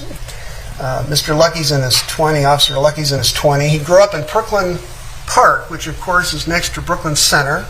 Graduated from high school there. He too will tell you that somewhere along the line when he was 7 or 8, he decided to be a police officer. After high school, he went to junior college for 2 years, Rasmussen. Got certified. You need a 2-year degree to be a police officer, 4-year, 2-year. And got his boards and started to become a police officer. His first job was up in Mille Lacs, for the Mille Lacs band up in Mille Lacs Lake. The geography was a little tough. That's not quite where he wanted to be. He had a job in Gaylord, Minnesota, small town north, south, and west of here. And then he applied to where he always wanted to be, which was Brooklyn Center. And Brooklyn Center was right next to where he lived. He knows the streets, he'll tell you. He knows the people. He knows the culture. He has intuitions about what is occurring because he grew up here. And in a sense, wait for him to testify as well. So those are the 3 people that really know what happened here. Let me go now into April 11th. On this day, Officer Lucky is supervised, as we said, by former Officer Potter. They start the shift. It's a Sunday. It's non-eventful. Nothing is happening much on a Sunday in April in Brooklyn Center, but they're on routine patrol. An FTO supervises the new police officer. Officer Lucky just started in February of this year. And he's driving along and he sees a white GM Buick in a turn lane. The signals are opposite. Instead of turning left, there's a signal to turn right. His curiosity is piqued. He decides to follow the car. It's his decision. As he follows the car, he runs the plate. He notes that the tabs are expired. He sees a Christmas tree hanging from the mirror, but this case isn't about tabs. It's not about Christmas trees. He has a right to stop. He makes the decision. It's his own decision. She joins it. She doesn't oppose it. And he stops the car, and you're going to see a much longer video as we go through here. So he does what he's trained to do. He walks up to the car door. The window comes down. He immediately notices the odor of marijuana. They didn't tell you that last hour. He sees marijuana shake inside the car. He asks for a license. Mr. Wright, who is driving the car, has no license. He can't give him one. His license is suspended. He asks for insurance. Officer Lucky does, because in Minnesota, to drive a car, you got to have insurance. And the reason you have insurance is that should you get into a crash, that the victims of your crash can be compensated. And the only insurance card that Mr. Wright could produce was something 4 years old in a different name. So we've got some flags here going on. It's not anything about the tabs any longer. It's about someone who shouldn't be driving a car at all. Lucky goes back to the car. They get in. He runs a warrant check. Standard. There are different databases that can be used to run a warrants check. If you've ever stopped, this has happened to you as well. But so he runs a check, and you'll hear the audio of it, and there's a warrant for him. So this changes the equation. The warrant is for a gun charge. A gun charge. It's a gross misdemeanor, and this causes Lucky, who lives in the area, to be alarmed, because he knows from his own personal experience from this area that a substantial percentage of people driving in Brooklyn Center have guns in their car. He'll estimate it's up to 40%. That may be high, but that's for his own anecdotal experience. But there's a substantial chance, he'll tell you, that there's now a gun in the car because the guy's got a gun warrant. And he'll tell you he thought there was a substantial chance Wright had a gun either on his person or in the left container of the car in the doorway or in the console, which is where you hide the guns. Okay? He's alerted. So they run more checks, though. And what they didn't tell you an hour ago is there was a harassment order against Mr. Wright. A female had secured an order for protection against him because he had been violent against her. So we have guns. We have someone who's accused Mr. Wright of being violent, and a court had ordered him to stay away from her. We have marijuana in the car. He can't drive the car away. He can't be allowed to leave. So Lucky goes back to the car and says, they have a conversation here.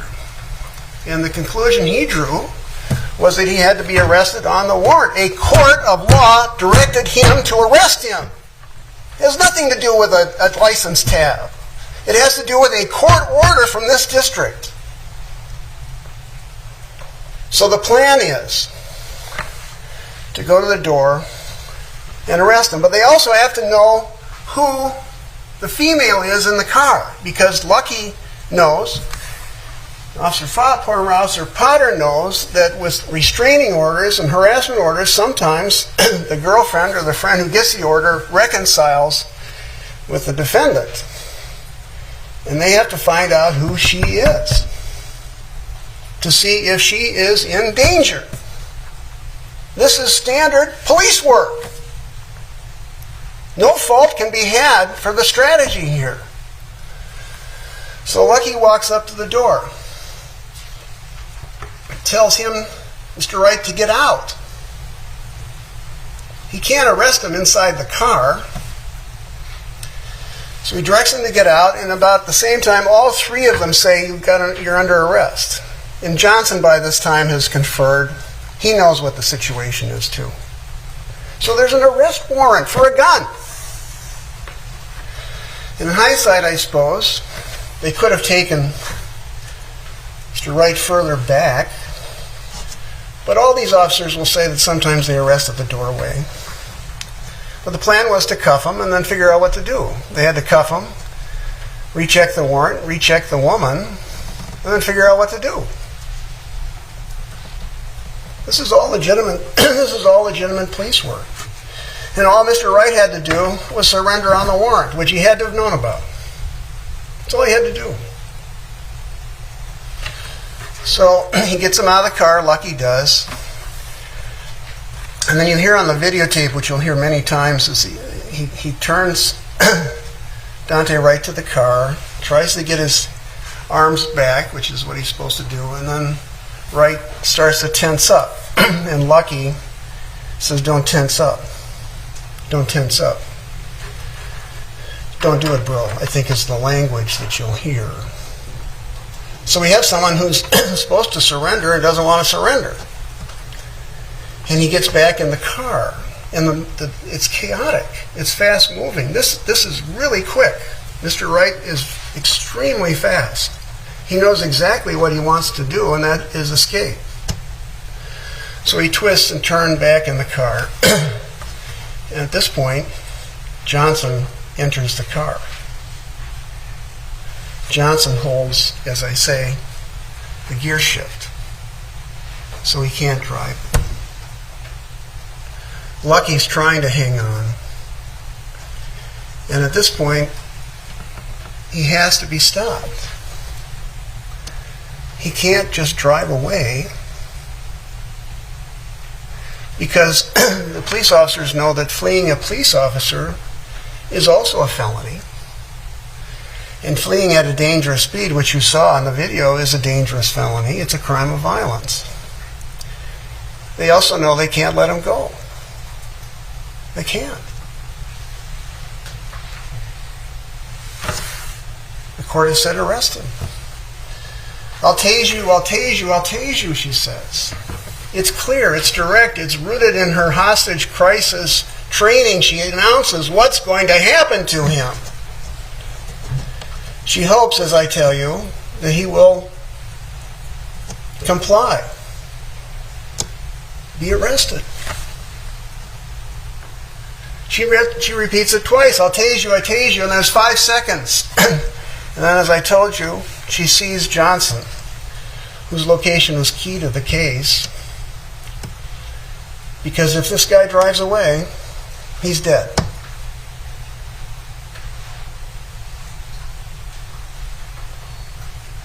He's dead. So the moment, what happens, she shouts, taser, taser, taser, and one of the issues for you, or the key issue in the case for you, is what was her conscious thought as to whether or not she had a taser in her arm or whether or not she had a gun. An objection to argumentative. The objection is overruled. The evidence will show you, in her own testimony and in your intuition after watching the video 10 times, is that she believed that she possessed a taser. That's why she said taser, taser, taser. She didn't say gun, gun, gun. And if she believed that she had a taser, which she did, then she did not have an awareness of possessing a gun. You know, the crimes alleged here are going to be defined by Judge Chu at the end of the trial, but it's just not shooting somebody. That's not the crime. It's being consciously aware of some kind of fact. Objection, Your Honor. Time law. All right, Counselor, please stick to the facts. Okay. Well, as you look at the case, you decide whether, when she said taser, taser, taser, she meant something else. You decide. And that's why we're here, essentially. We have that dispute. So that takes care of what happened.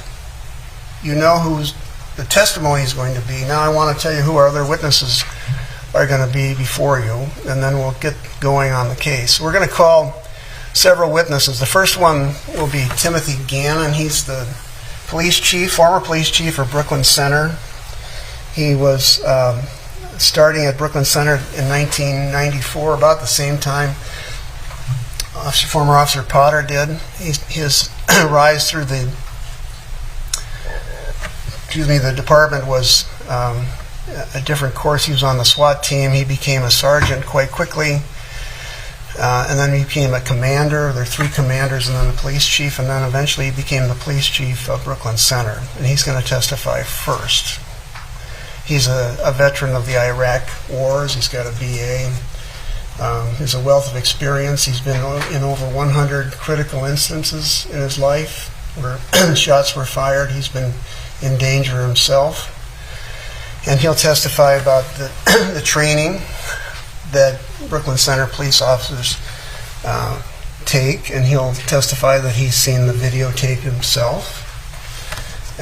Different views of the tape now as it become more produced in the discovery, and he'll say that given the position of Johnson's body in the car, it was consistent with Officer Potter's training to not only shoot a taser, she certainly could do that, consistent with what she was trained to do, but she could have also shot him. which was not intention, but she could have shot him, given the fact that Johnson almost died. But that will be his testimony. He'll also tell you a little bit about being in these traumatic, critical incidents, is what they're called in police training and the police world. And he'll tell you that he's been in, as I say, 100, but he'll also tell you that there's certain inability to recall events that happen so quickly and they're so violent.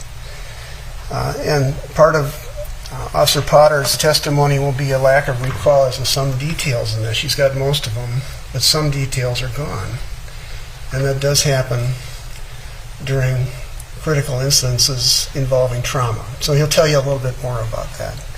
We're going to call next a fellow from Missouri named Steve Iams, I-J-A-M-S. He's a 29-year veteran of police work, and he's going to testify as to the reasonable use of a taser. There is a question here. They're going to present their own expert named Stoughton, and we will present an expert to you in the form of Iams, Steve Iams, that the use of the taser was certainly legitimate. It was appropriate. There was enough distance. The central claim, factual dispute that you're going to have to decide is whether the car was moving or whether, in other words, Daunte Wright was in control of the car. And the testimony will be that the car was not moving, that he wasn't in control of the car, and that was the purpose of Johnson being there. And you'll have testimony when someone says taser, taser, taser, that's consistent with the training, then everyone jumps back so as not to be shocked by the taser itself.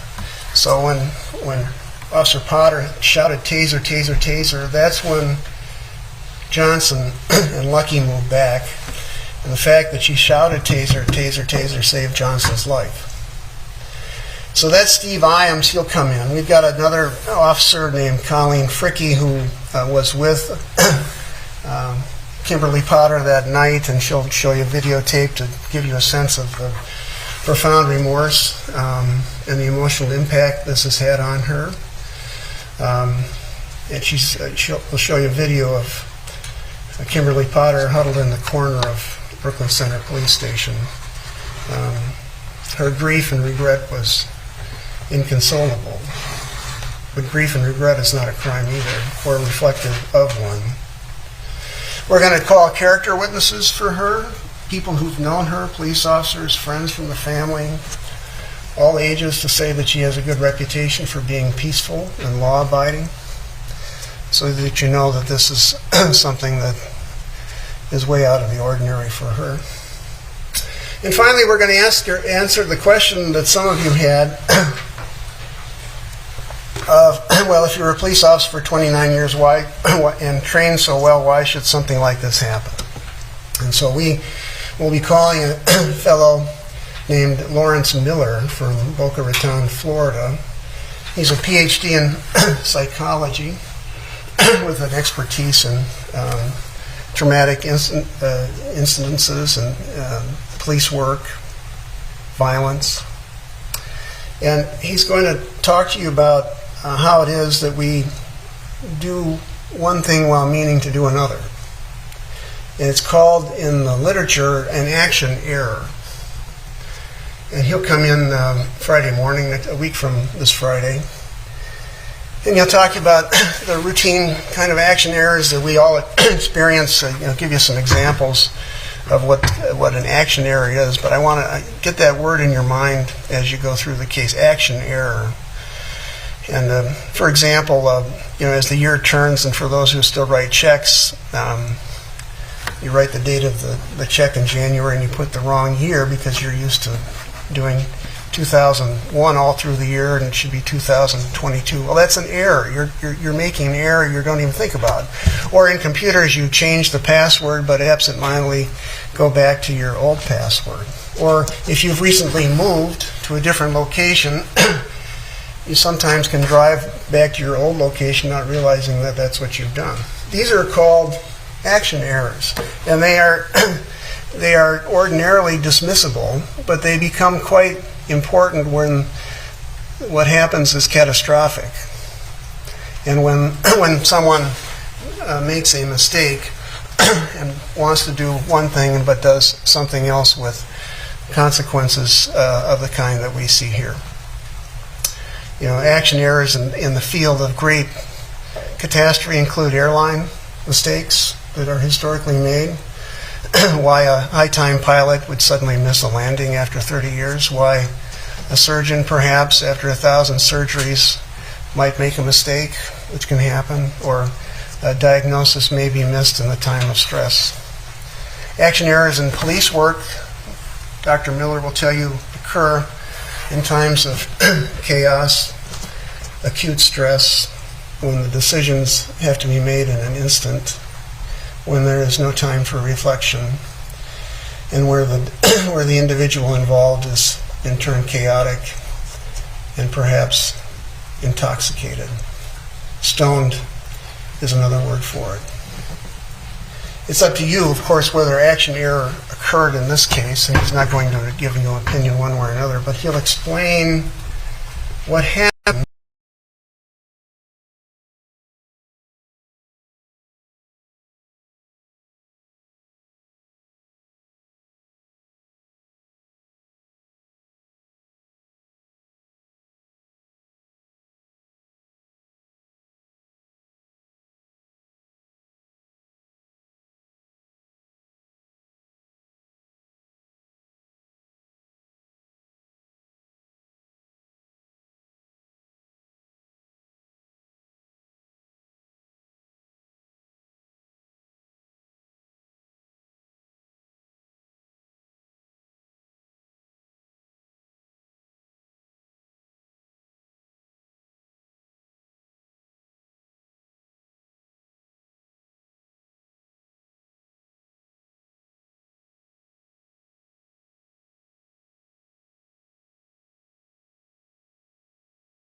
Okay, is counsel ready for the jury? All right. Thank you, Deputy.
Okay, please be seated.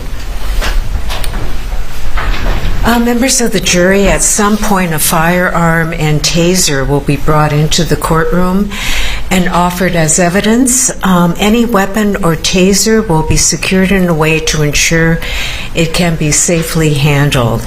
You should know that the firearm has been examined and will come into the courtroom unloaded and secured with a device that will be visible to you in the court.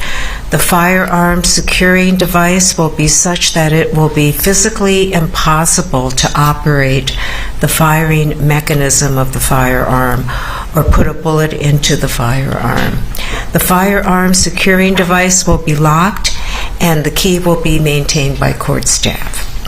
Is the state prepared to call its first witness? We are, Your Honor. The state calls Katie Bryant.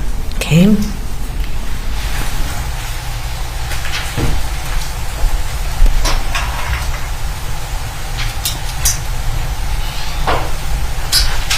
Ms. Bryant, will you please come forward and stand next to me in front of the witness chair?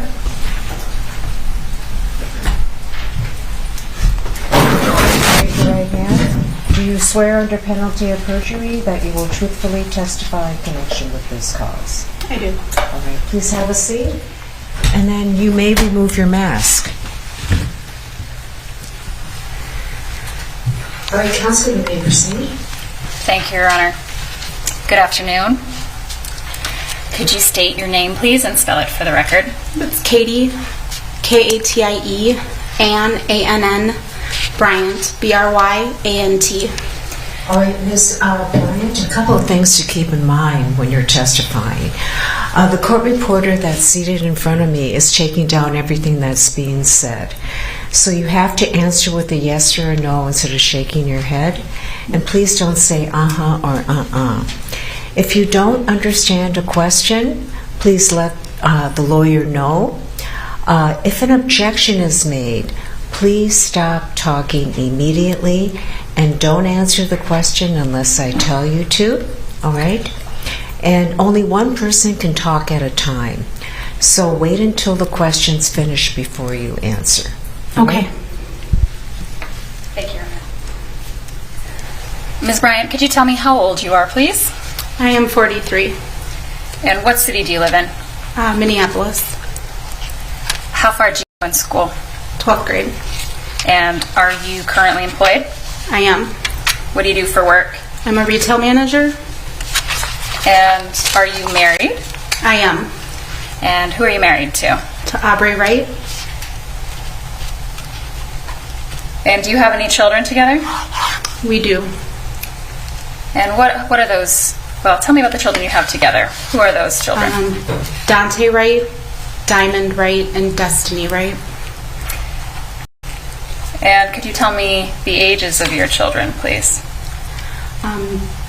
Diamond is 19 tomorrow, and Destiny is going to be 15 in January. And your son Daunte Wright, is he deceased? Yes. What was Daunte's date of birth? 10/27/2000.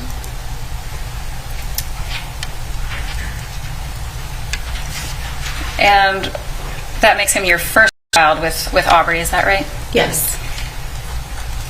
Did he live with you up until the time of his death? He did. And who else lived with you? Diamond and Destiny. How old was your son Daunte when he died? He was 20. And what about his physical condition? Was he in good health? Yes. No health issues around the time of his death? No. Do you also have some children from a previous relationship? I do. And who are they? Damick Bryant and Dallas Bryant. And then does your husband have children from a prior relationship as well? He does. So how many kids are there in total between you and your husband, Aubrey? 7.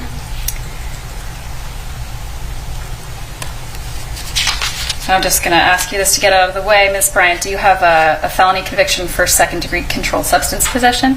I do. I'm going to ask you some more questions about your family, and I'm going to ask you some questions about your son, Daunte Wright. All right? Okay. Maybe you could tell the jury a little bit about Daunte when he was a small child. Could you tell the jury about the kinds of things he liked to do for fun? Yeah. Daunte, he loved basketball. He actually started playing at a very young age, all the way through high school. He was funny. He was a jokester. He liked to make everybody laugh. He had a smile that would light up a room. He was amazing. He was my son. As he grew up, did he get various jobs as well? He did. What kind of work did he do? He was in retail, and then he also worked some fast food.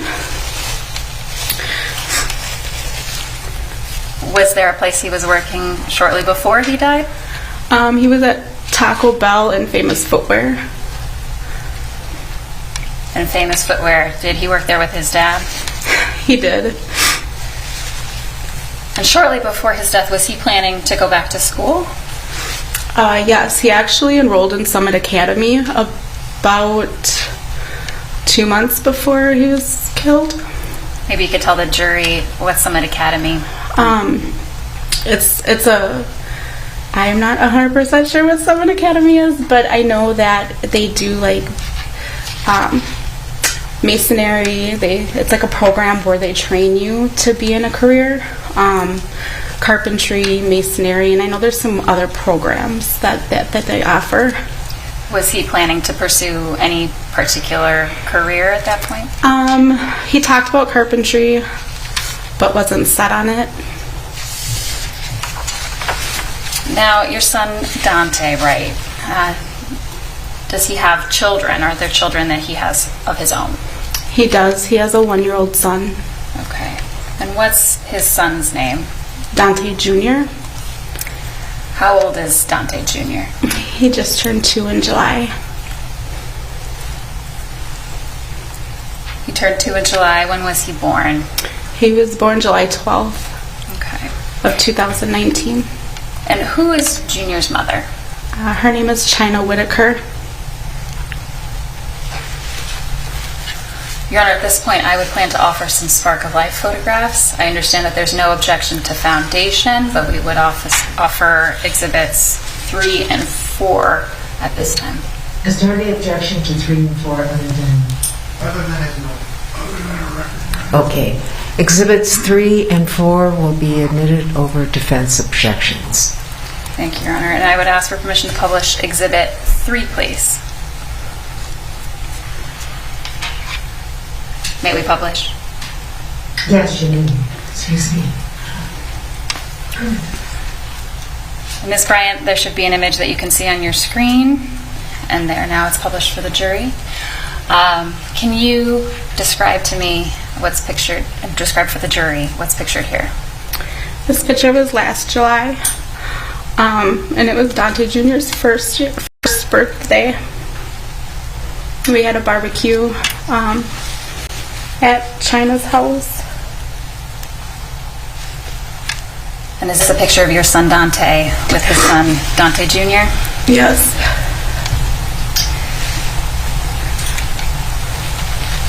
Did your son Daunte have a close relationship with his son? He did. Daunte Jr. was at our house often, at least 3 or 4 times a week, if not more. And if we could publish Exhibit 4, please.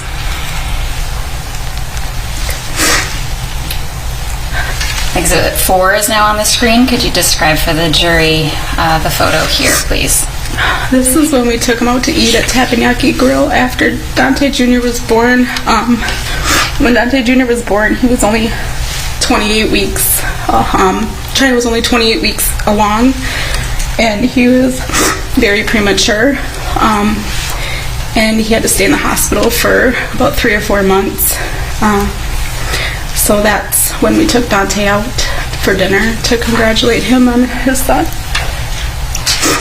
And did your son Daunte spend time at the hospital with Daunte Jr. while he was there? He did. The bracelet that's on his hand is actually the hospital band to be able to get into the ICU unit, to be able to see Daunte Jr.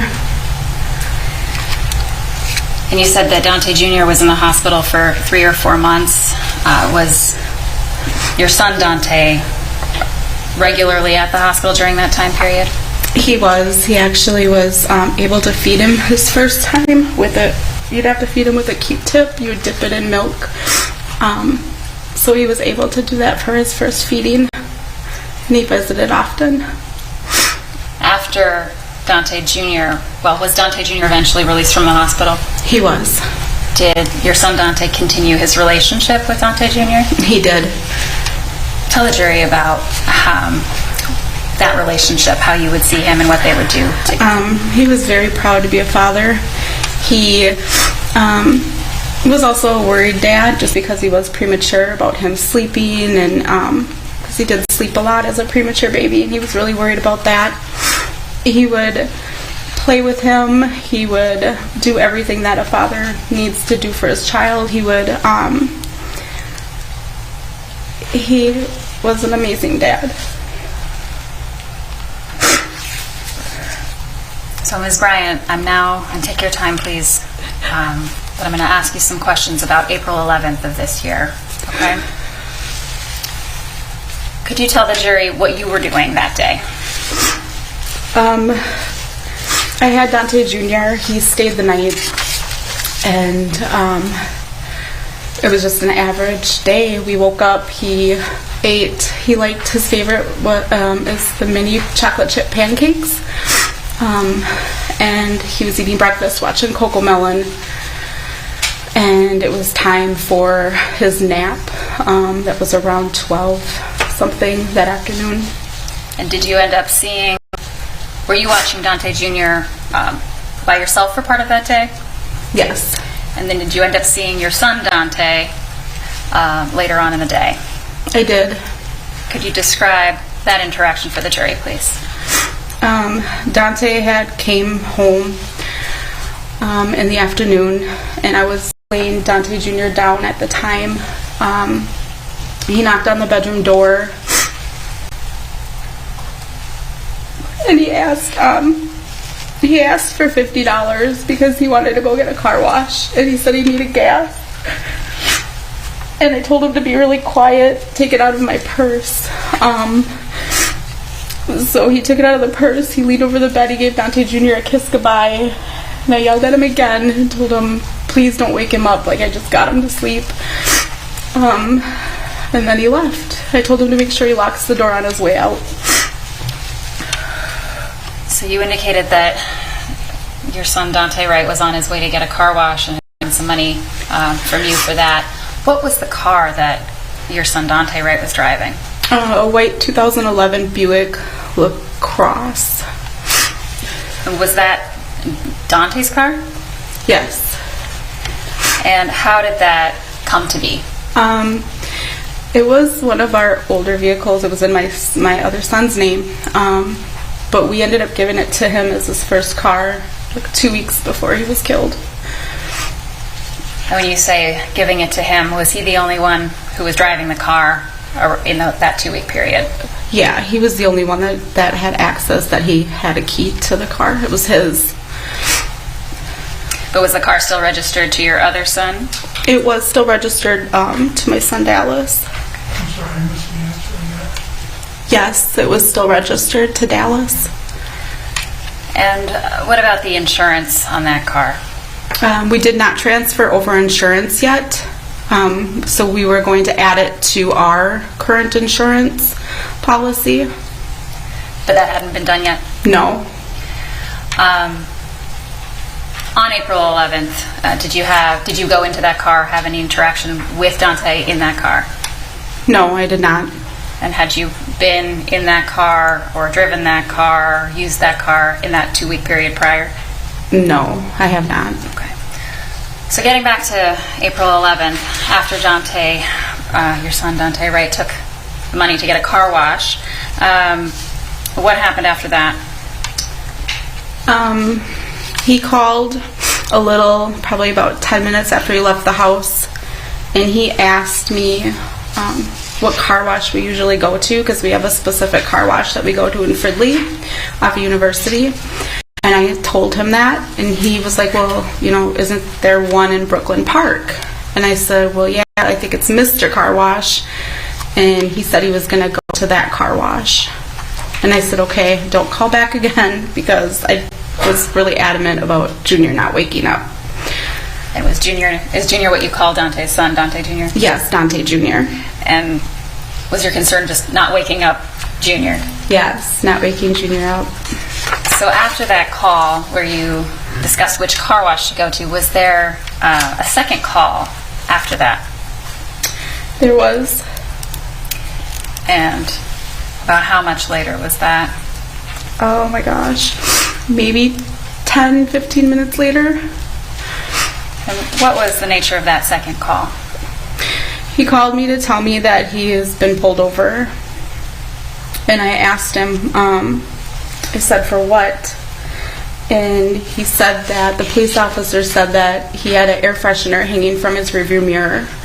So at that time I told him, I said, well, you should take it down. And he said he already did.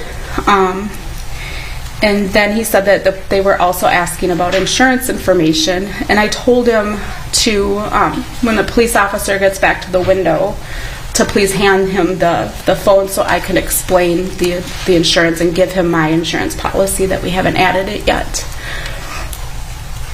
When you talked to your son, Daunte, how did he sound to you during that call? He sounded nervous, scared. He asked, if he was in trouble. I said, no, you haven't done anything wrong. And he just sounded really nervous. But I reassured him that it would be okay.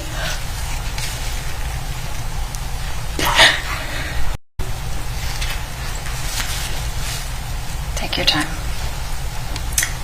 When he played these calls to you, how were you receiving these calls? Was it through a cell phone network or some other way? It was through Facebook Messenger. It was voice calls. He didn't have phone service at the time, so he was calling through Facebook Messenger. And so after you had this initial conversation with your son, Daunte, about wanting to talk to the officers, what happened after that? I heard the police officer come back up to the window and he asked Daunte to step out of the vehicle. And Daunte asked, for what? Am I in trouble? And I heard the officer say, I need you to just put the phone down, step out of the vehicle, and I'll let you know as soon as you step out of the vehicle. And then at that time, I heard the phone either being placed on an object, whether it was, dropped on the floor or placed on the dash, I'm not sure, but I could hear the phone being put down. And then I heard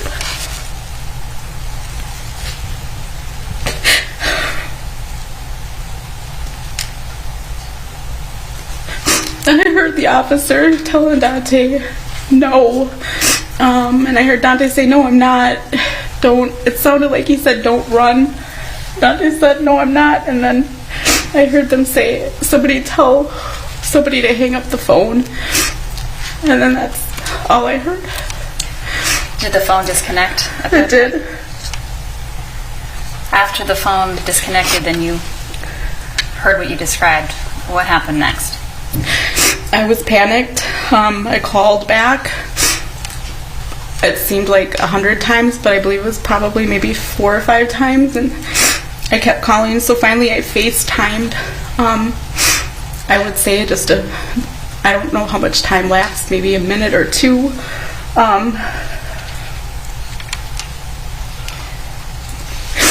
And then a female answered the phone because it was FaceTime. And she was screaming. And I was like, what's wrong? And she said that they shot him. And she faced the phone towards the driver's seat.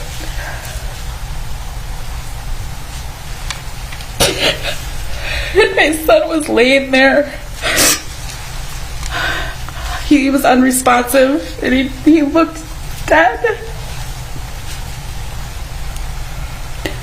And then I heard somebody say, hang up the phone again. And it disconnected again. So after that phone call disconnected, or you said it was a video call at that point, so you got to see your son Daunte. What did you do after that video call? I grabbed my grandson and I called my husband because he wasn't home. I said they just shot Daunte. And he said, what? And he said that they just shot him. And I said they just shot him. The police officer just shot Daunte. They have no clue where they are. And I hung up with him. And then I called 911 because I needed to find out where my son was. And did you, in fact, make that call to 911? I did. What did you learn when you made that call? They transferred me to a few different police stations. I said my son was just shot by a police officer and I need to know where he is. And they transferred me to, I think it was Brooklyn Park or Brooklyn Center. I don't remember which police station or which 911 operator answered, but they gave me an address of 63rd and Catherine, and I put it in my GPS, and I grabbed my grandson and I got into my vehicle, and my neighbors heard me screaming because I like fell to the ground because I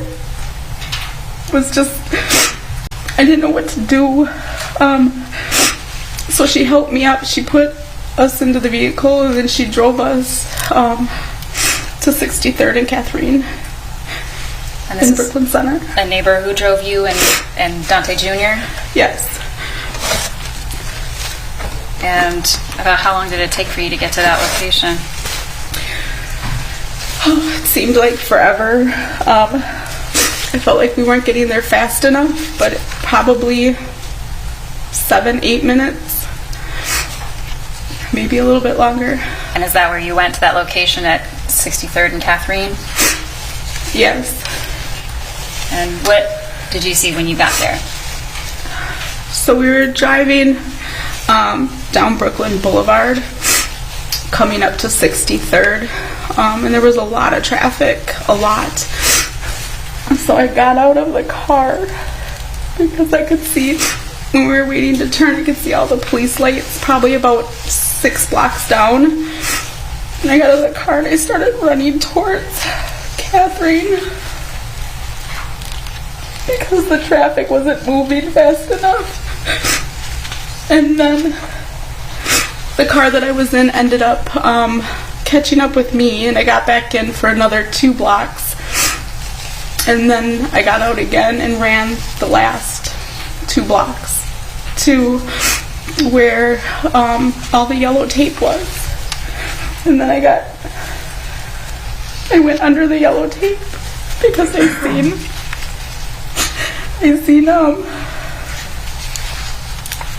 a car crash, and I noticed it was my son's car. And then in the front of his car is where he was laying.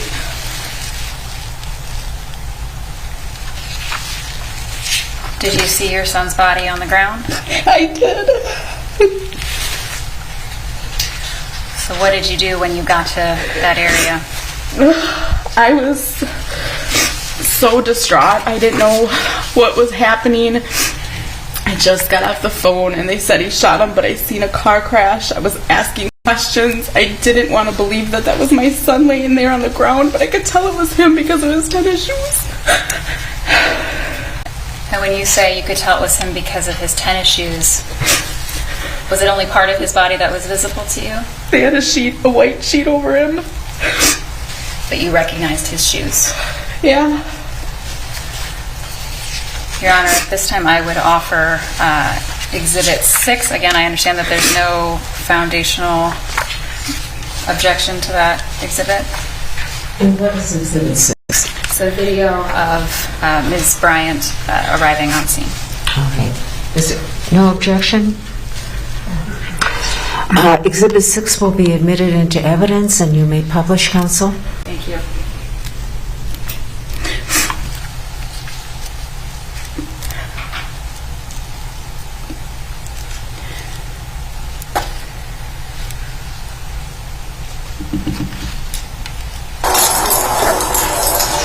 Touch me, I swear, fuck you. I don't know anything. Who are you? I am Katie Bryant, his mom. I want to see now, please. He's over 20. I don't know what's going on. I know what's going on. What happened? We FaceTime live. Ma'am, I'm going to get you somebody to talk to. I'm going to get you someone to talk to. Okay? But I just can't have you going over there right now, okay? Ma'am, my name is Mark. What is your name? Can I have you sit on the ledge here? You guys shot him. Why? I don't know. I wasn't here. Why? Because he had a warrant. Are you fucking serious? I was here. I watched it. Can you just sit down and tell me what's going on? Because I wasn't here. No! Where's the girl that was in the car with him? You guys made her hang up Facebook Live so you could kill my son. That's pretty pathetic. What is your name? We gotta know what is your name? My name is Katie Bryant. My son's name is Daunte Wright. You guys already know that. I don't. Katie Bryant. It was a high-speed chase? Bryant? How? And then what's your son's name? Daunte Wright. It was not a high-speed chase. You guys shot him in a pullover traffic. I didn't do anything, ma'am. Yeah, you did. He was laying in his front seat dead. His girlfriend Facebooked me. How did his car get smashed? What's his name again? Daunte Wright. Right? Is it W-R-I-G-H? W-I-G-H-T. Okay. Is it Katie? Yeah. Bryant. Yeah. All right. Just wait a second here, ma'am. You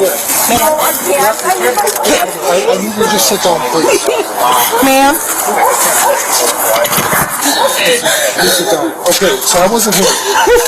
You said there was a traffic stop and they shot They him? pulled him over, and he said, Mom, do I have a warrant? I said, I don't know. They asked him to get out of the car. He got out of the car, and they said, wait, stop. They said, stop.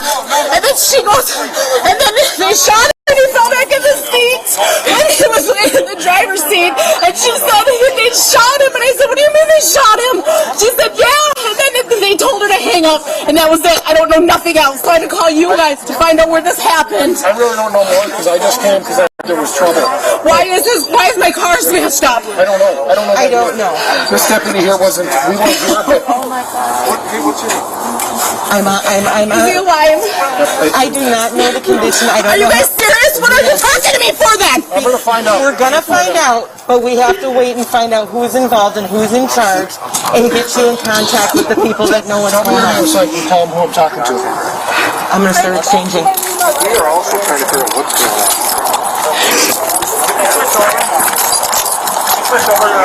You can stop. Thank you. Ms. Bryant, I know that was tough to watch. Can you just describe for the jury what you were feeling when you arrived on scene?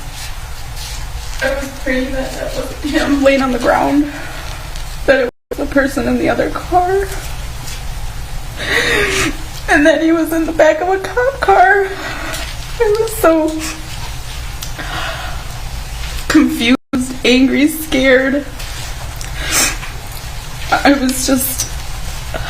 was the worst day of my life. And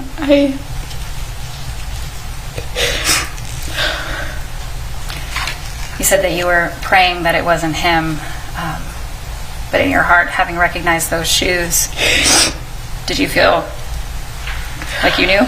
I knew, but I didn't want to know.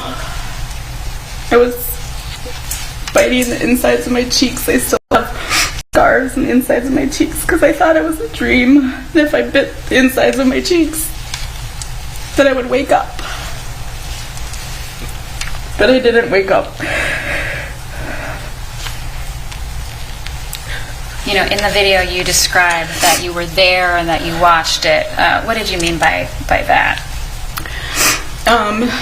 That when I FaceTimed back, well, I was on the phone prior, so I heard the conversation between the officer and Daunte before he had to get out of the car.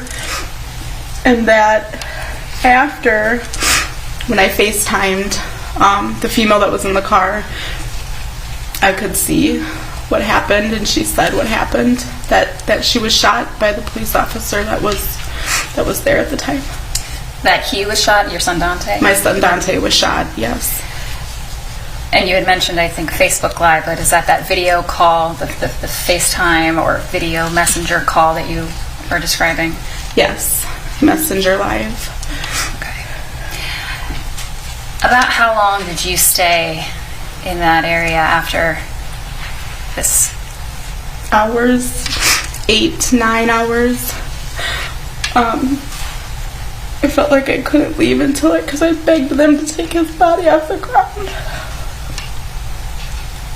I didn't want to leave until he left.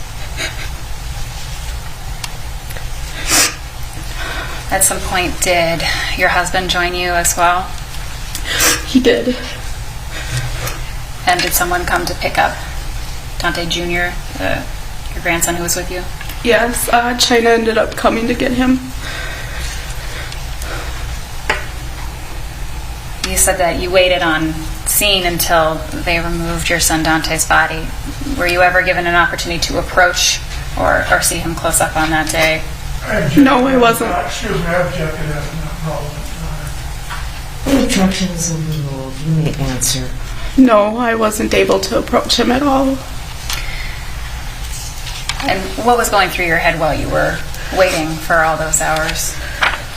That I wanted to go comfort my baby. I wanted to hold him. And I wanted to protect him because that's what mothers do. You protect your children. You make sure that they're safe. Thank you, Your Honor. Nothing further. May we have a brief sidebar? Yes.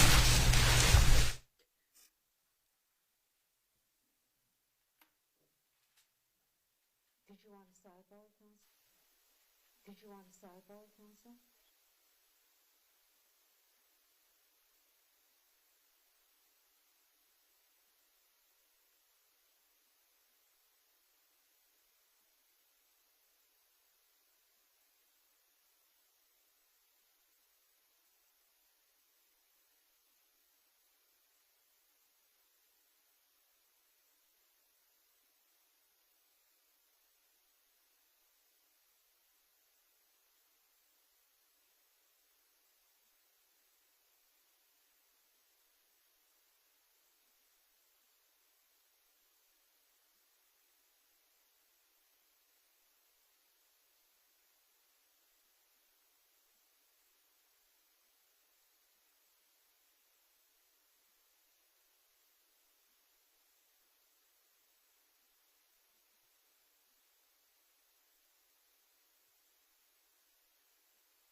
Okay, Mr. Gray? Thank you, Your Honor.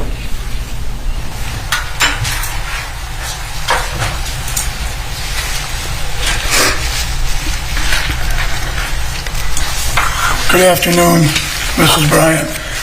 I have a few questions.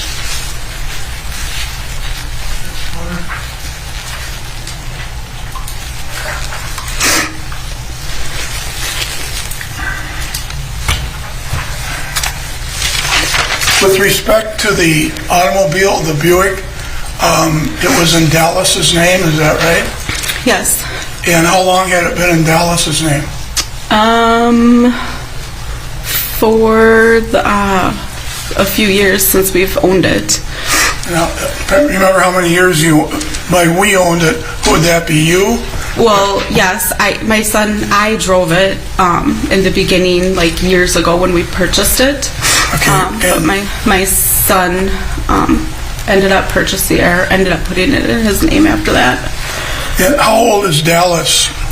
Dallas is 24. All right, so you'd be 3-4 years older than your son?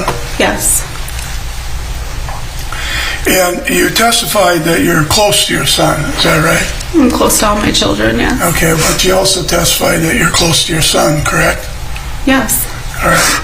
And at that time, did you have car insurance on this Buick? We did not. All right. And with respect to your son, Daunte, did you know whether or not he had a driver's license? I did know that he did not have a driver's license. You knew he didn't have one, correct? Yes. Yep. And you knew his license was suspended, correct? I did not know that. Well, did he ever have a driver's license? No. So he's 20 years old with no driver's license. Fair statement? Yep. And were you also aware of his marijuana usage? I was not. Did you ever go inside the Buick while he had it parked at your house? I did not. And did you know that he had a warrant for his arrest? I did not. How did you know when you ran up to the police that he had a warrant? You said, my son was shot for a warrant. Because that's what somebody on the side of the street said when I was running up to them. You know who said that? I don't know. There's a lot of people out there that day.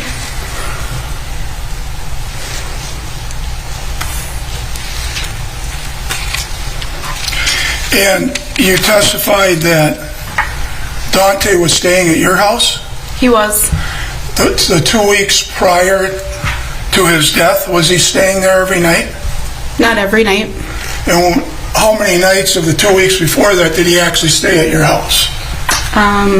If I had to give an estimate, probably 4 or 5 nights out of the week. And with respect to his girlfriend, how long was he dating her, did you know? Only for a few weeks. A week? A few weeks. Or 2 weeks? Or was it a few weeks? To give an estimate, a few. I'm not sure. Did you ever meet her? I did not personally meet her, no. And when he arrived at your house that day, he wanted $50 for gas and a car wash, correct? Correct. And she did not come into the house with him, correct? She did not.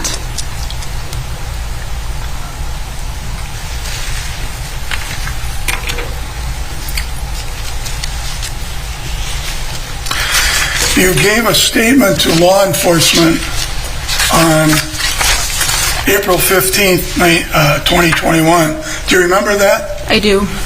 And have you reviewed that statement before you came to testify today? I did.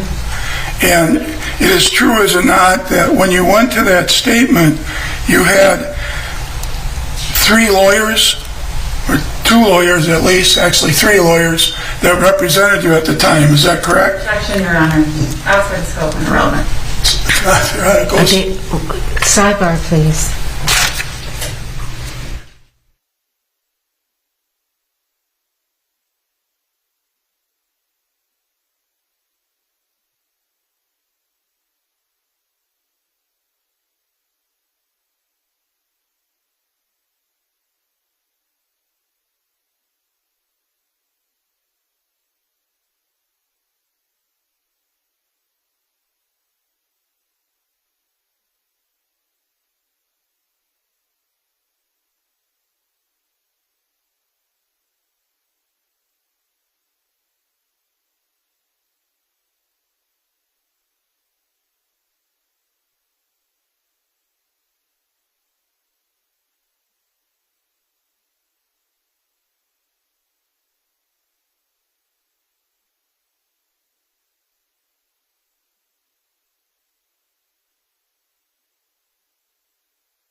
Okay, any objection is overruled.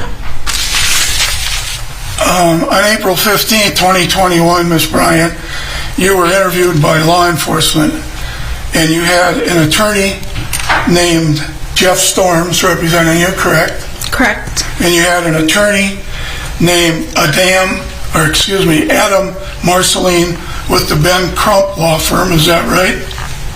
Yes. And you had another attorney, Christopher Scott, with Newmark and Storms, is that right? Yes. And those are the three lawyers that were representing you back then? Yes. And you were contemplating a civil lawsuit?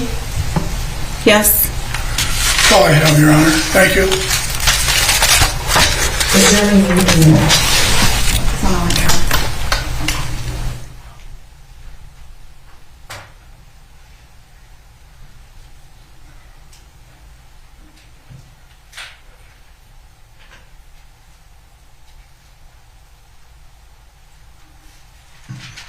Your Honor.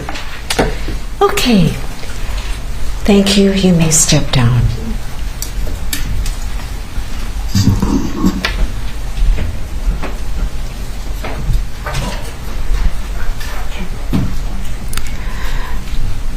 The state may call its next witness. Thank you, Your Honor. The state would call Officer Anthony Lucky.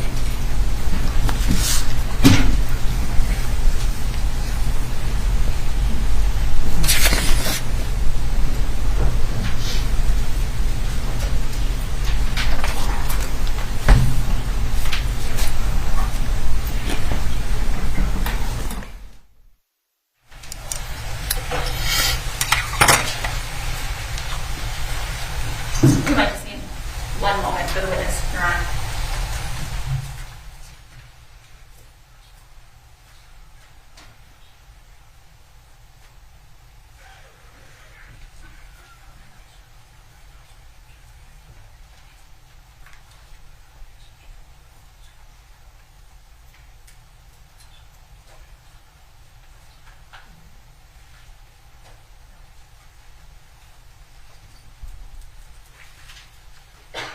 Your Honor, he is on his way down. So.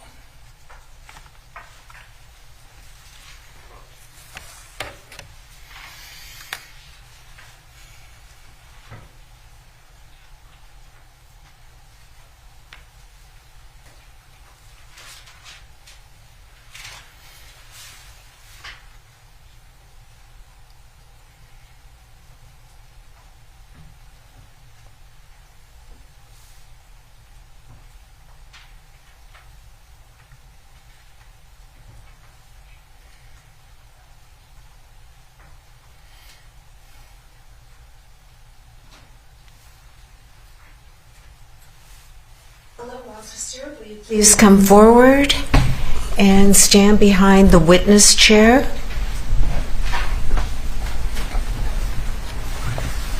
Do you swear under penalty of perjury that you will truthfully respond to questions? I do. Please have a seat.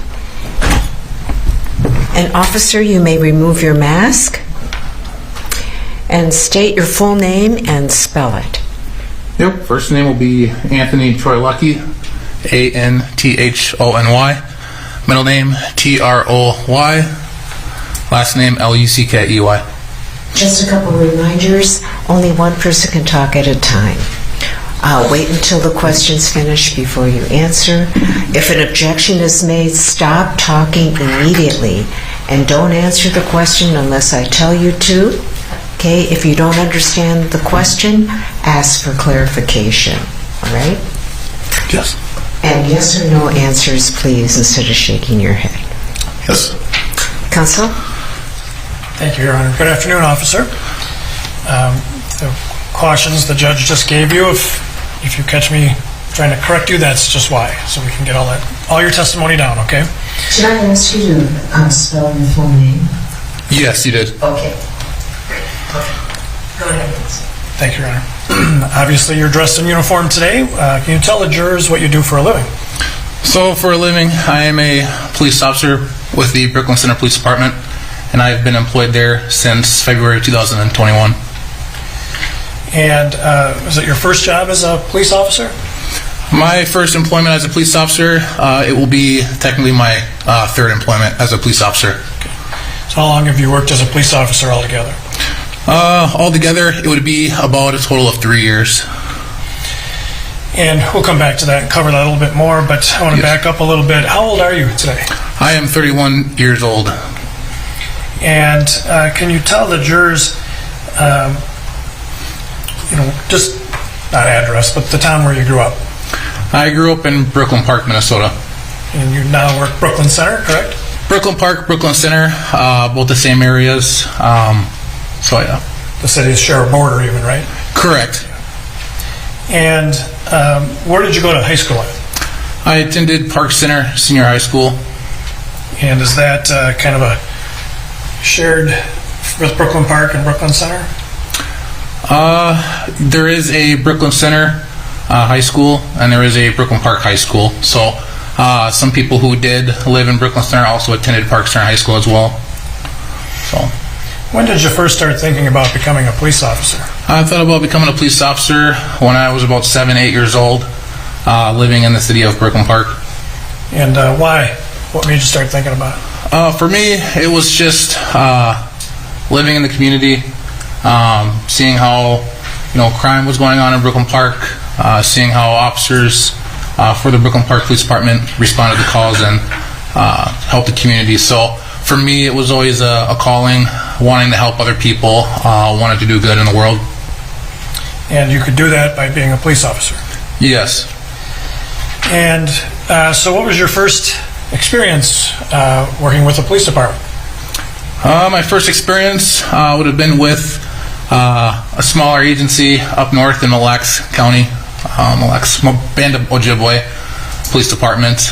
Very fast-paced, good agency. Fortunately for me, I moved on. Let me back you up just a little bit, because I was going to go even farther back than that. Oh, okay. Yeah, because you didn't work for the law enforcement agency, but volunteered, right? You were an explorer. Oh, correct, yes. Okay. Going backwards, yes. Growing up, when I was 15, I started as a police explorer with the Brooklyn Center Police Department. And I continued to do that until I was 18 in 2008. And so when you were an explorer, what kinds of things did you do?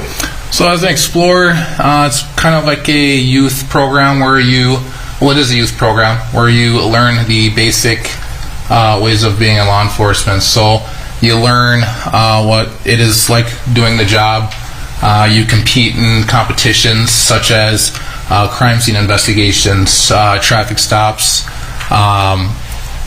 and so on. So every year you would do a competition. Back in the day it was Breezy Point Resort up north in Minnesota, and you would compete against other agencies as well.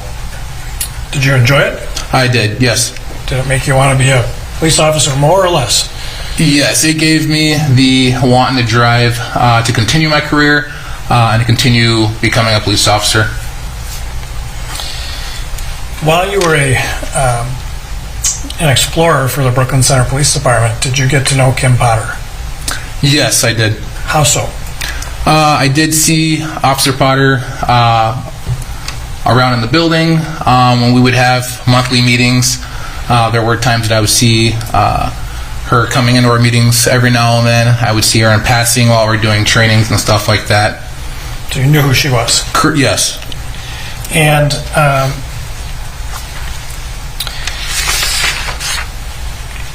were there ever, did you have much involvement with her, or was it just seeing her around? It was obviously, getting to know the officers in the agency. A lot of the officers, commanders, chiefs that are currently there were present when I was an explorer. So coming and passing and, saying hi, a lot of them would come and introduce themselves. Even some would help out with police explorers as well, being role players. And did you recall whether Officer Potter at the time did that? I don't recall specifically with Officer Potter, but I do just recall seeing her a lot around at the agency. So that's while you were a teenager, correct? Correct, yes. So then, I assume at some point you graduated from high school, correct? Yes, 2008. And tell us then, what was your next step in education to be a police officer? So my next step was to go to college, which I did. I attended Alexandria Technical College for a year, which was up north. I decided to move back down to the cities, where I continued classes at North Hennepin Technical College, and then I transferred over to Rasmussen College, where I completed my degree in law enforcement and also did classes for a 4-year degree as well. And so you have to help us here. Do you end up with a 2-year degree or a 4-year degree? How does that work? I did complete my 2-year degree. Okay. And that's all that's required, at least by Brooklyn Center at the time, correct? Yes. Yeah. And so that's what you needed to do for your education to be a police officer? Yes. And also a skills program that you have to do to be a police officer? Yes. So when you do your 2-year degree or your 4, there is a skills program that you do go through, and that is more of the not necessarily the book work, but it's the hands-on work. So firearms training, use of force,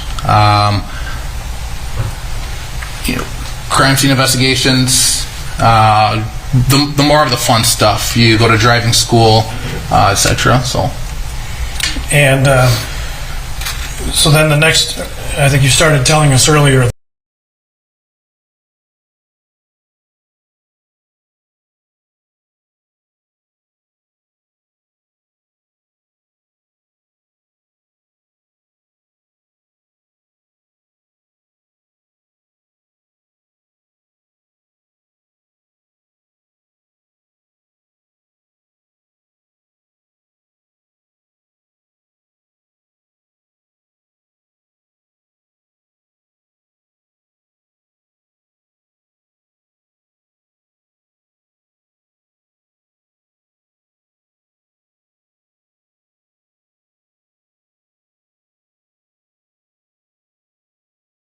there's 4 phases.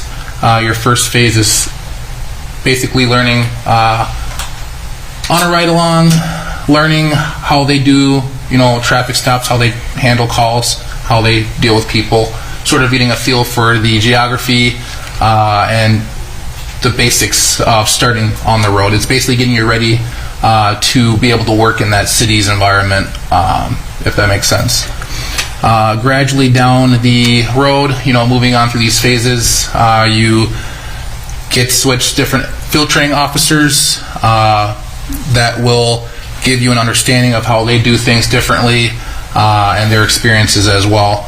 And with that, moving on through the field training phases, you are expected to be able to show and prove that you can do the job on your own. and so at some point you left the Mille Lacs Tribal Police Department, correct? Yes. And why was that? Due to an issue with my training with geography, I was let go. Okay. So, and by geography, you mean learning the jurisdiction? Correct, yes. When you get a call to a place, you got to know where to go. Correct, yes, which is important. Yep. And so then where did you work after that? So after that, I was hired with the City of Gaylord in Sibley County, July of 2019, where I went through the same field training program and stayed there until February of 2021. Okay. And how big is the City of Gaylord when you were working there? The City of Gaylord is about 3,500 people. And so with the Gaylord Police Department, did you go through a field training officer program there as well? Yes. And did you complete that program there? Yes. And then you mentioned in February of this year that you changed jobs, correct? Correct, yes. And so where did you go in February of this year? February of this year, 2021, I applied for the Brooklyn Center Police Department, which was the agency where I've always wanted to work. I went through the hiring process, background process, psych evaluation, and a physical agility test, and got hired with Brooklyn Center Police Department, I believe February 16th of 2021. Why did you want to apply at the Brooklyn Center Police Department? For me, it's personal. The reason why with Brooklyn Center Police Department and the city itself is just because I grew up there. all my life. I know the type of, the community, the people that live in that community. The streets of Brooklyn Center, Brooklyn Park, it's basically being home. Did you think you could succeed as a police officer there? Yes. And you're still currently employed there, correct? Yes, I am currently employed. Now, you are licensed as a police officer in Minnesota? Yes. And again, since you're kind of the first police officer, can you just describe, what is the licensing authority for police officers?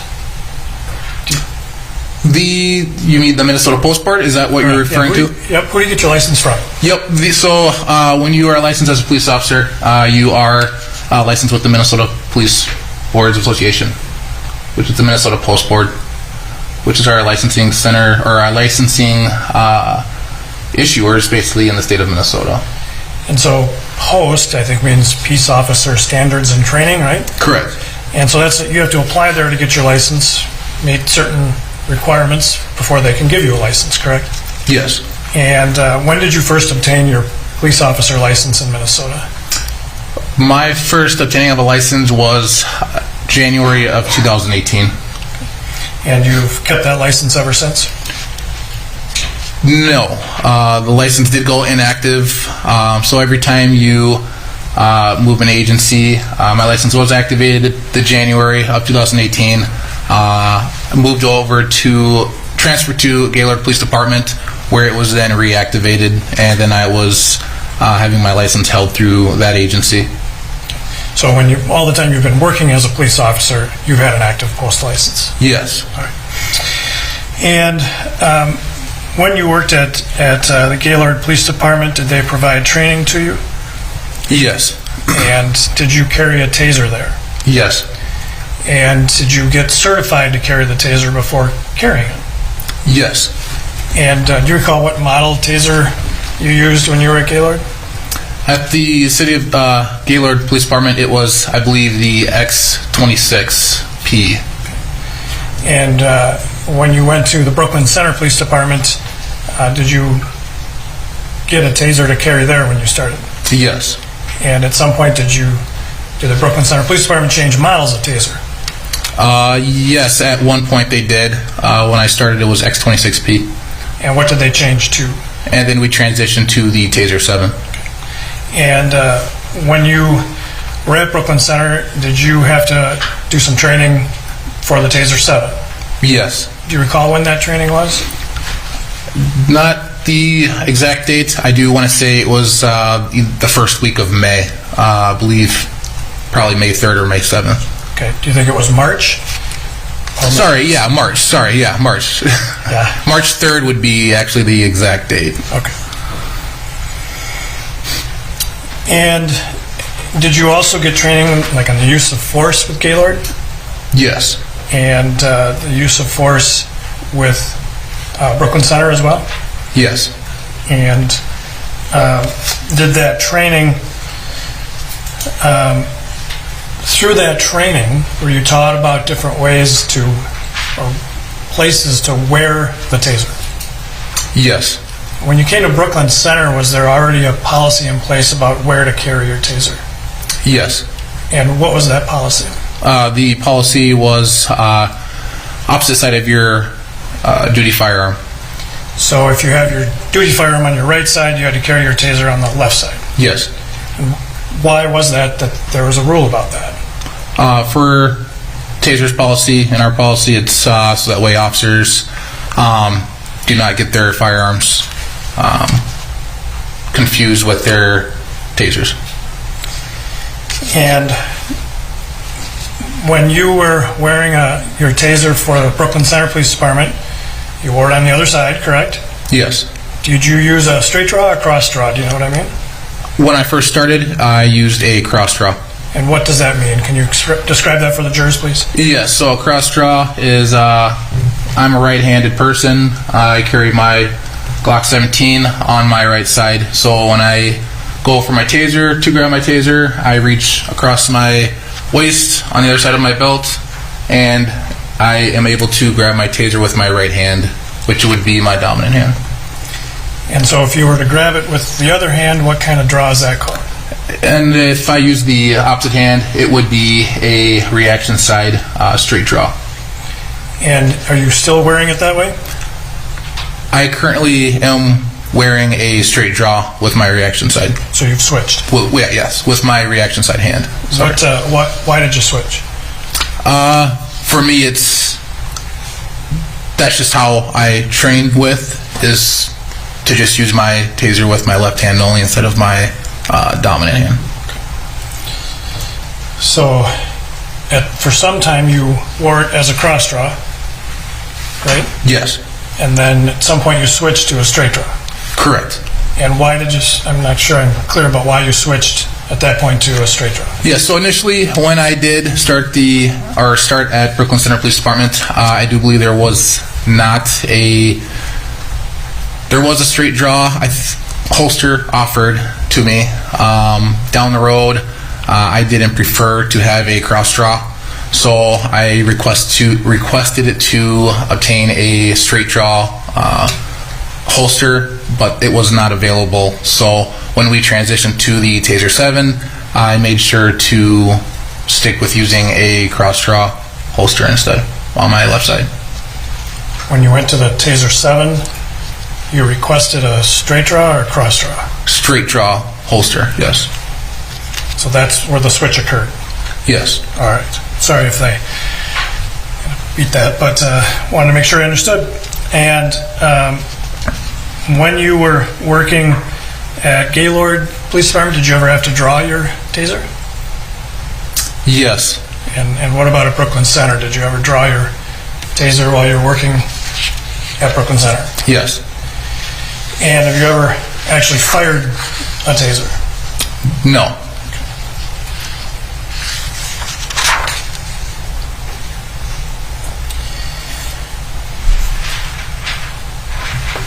When you were working both in Gaylord and for Brooklyn Center, and part of the training that you went through on your taser, did you have to perform draws of the taser? Yes. Can you describe that for the jurors, please? The use of force training that we do with Brooklyn Center Police Department is when we go through the taser training, we go through a PowerPoint for amount of time, and then we do hands-on training with the tasers that we carry on duty. So with that being said, we do get some targets. We practice deploying cartridges at these targets, aiming for the target areas. Sometimes, or not sometimes, when I first initially started, it was, doing a little bit of running, jumping, getting the blood pumping, and then deploying this taser at the target. What's the point of making you run and jump and get the blood flowing? Just to get the body used to and trained with being under stress while taking out your taser and deploying it. And you did that training, did you say, at Brooklyn Center? Yes. So when you came to Brooklyn Center, you started a field training program there, correct? Yes. Did you also have to do some training separate from the other officers because you were new? Yes, and that would have been pre-service training. Okay. And is that where you did this type of taser training? Yes. And do you understand now as a Brooklyn Center police officer that that type of training where they get you to think under pressure is something that all officers go through? That is something that all officers should go through and do, yes. And was that true when you were at Gaylord as well? We did do the same type of taser training. I do not believe we did any agility, running or jumping.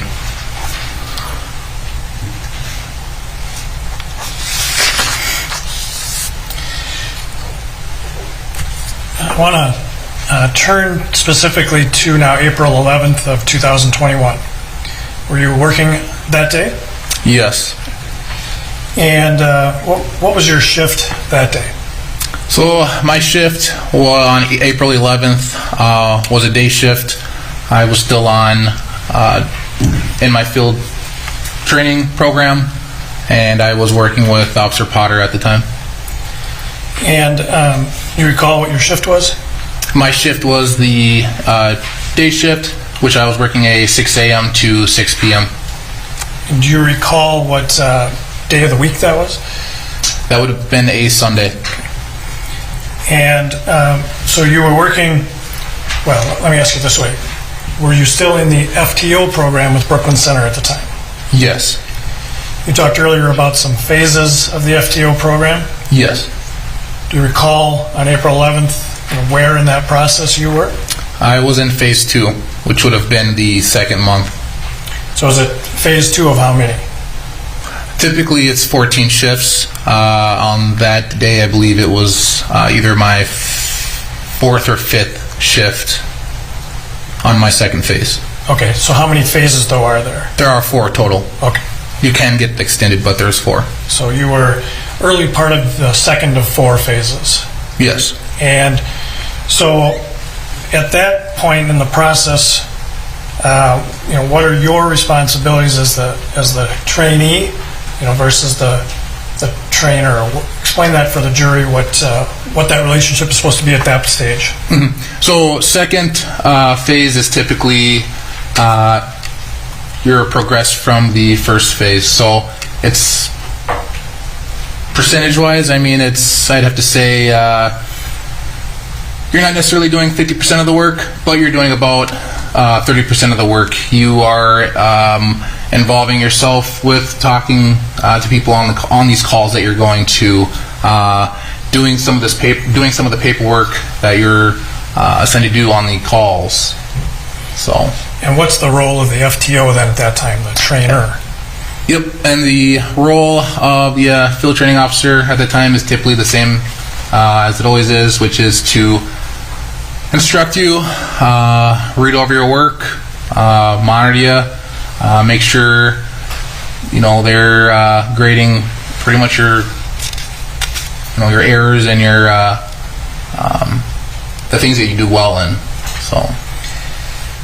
And you indicated that Kim Potter was your FTO that day? Yes. Had you worked with her as an FTO before that day? Yes. Do you recall approximately how many times? I would say about 4 times. I believe it would have been my 5th shift. I don't recall, but it could have been 4 shifts prior. And so then they're with you that entire day, correct? Yes. And then at the end of the day, they write up a report on how it went that day, correct? Yes. And at some point, that feedback gets to a supervisor who's overlooking your FTO program, correct? Yes.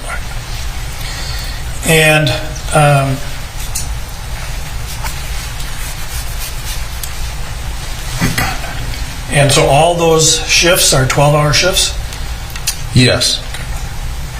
Makes for a long day, doesn't it? And when you're in that FTO program,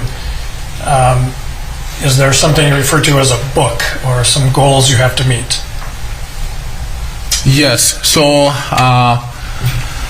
trainees that are on the field training program have a book, binder, some might call it the Bible, and there are a set of training tasks in there that you are expected to have completed on each phase.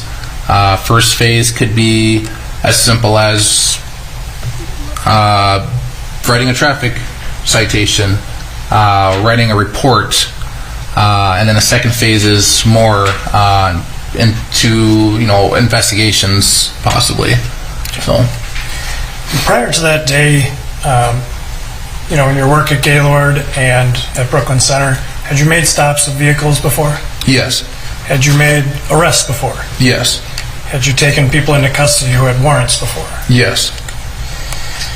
And had you done that at Brooklyn Center during the FTO process? Those things? Yes. And so this day, that's what you set out to do with Mr. Wright, correct? To arrest him? Yes. So this wasn't the first time that you had arrested somebody, certainly? No. And at some point, as I mentioned, you did stop a vehicle being driven by a person you later identified as Daunte Wright, correct? Yes. And did you know Mr. Wright? No. Did you know anybody he was related to, or any family members, anything like that? No. All right. So if you could just tell the jurors, when you first encountered this vehicle, what drew your attention? Yep, so when I first encountered this vehicle, myself and Officer Potter were traveling southbound on Zane Avenue, coming up to the intersection of 63rd Avenue North. I was approaching the intersection, which was a stoplight, and it was a red light. In front of me was a white Buick that had its right blinker on in the left turning lane. For a brief second, stopped, waited, and then it went. It turned eastbound on 63rd Avenue North. So if I could just interrupt for just a second, it's in the left turn lane with the right blinker on, and you said just for a second, or what happened? Yes, for a brief moment, it was a hesitation with making the left turn. Okay. But did it then make the left turn? Yes. And what did you do? After that, I continued following the vehicle, immediately ran the registration of the license plate, which brings back the owner's information, the registered owner's information. I also, when I ran the plate, I could see that the vehicle had expired registration tabs on the plate as well, which I believe came back from January of 2021. So just a quick tutorial on this. As you're following it, you're able to enter the license plate in a computer and get more information on that plate? Yes, I used my computer, which is in our squad cars. I was able to use a program that is connected through the state, where I am able to run that license plate and get that information from about the registered owner, and pretty much any information that's related to that vehicle. And when you ran that registration, what did you find out about the plate? The plate had expired registration. And did you learn the vehicle owner's name? Yes, it came back to a Dallas. Do you remember the last name? I don't recall. I do remember there was a Bryant in there. I don't know if that was the last name or the middle name. And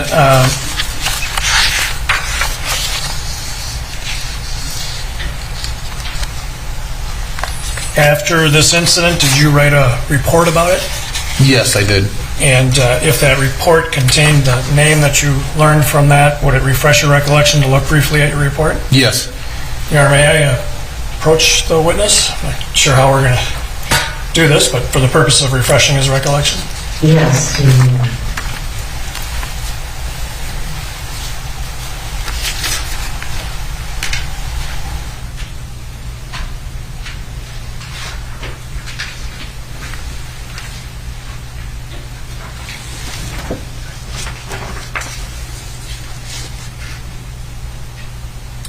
D'Amico.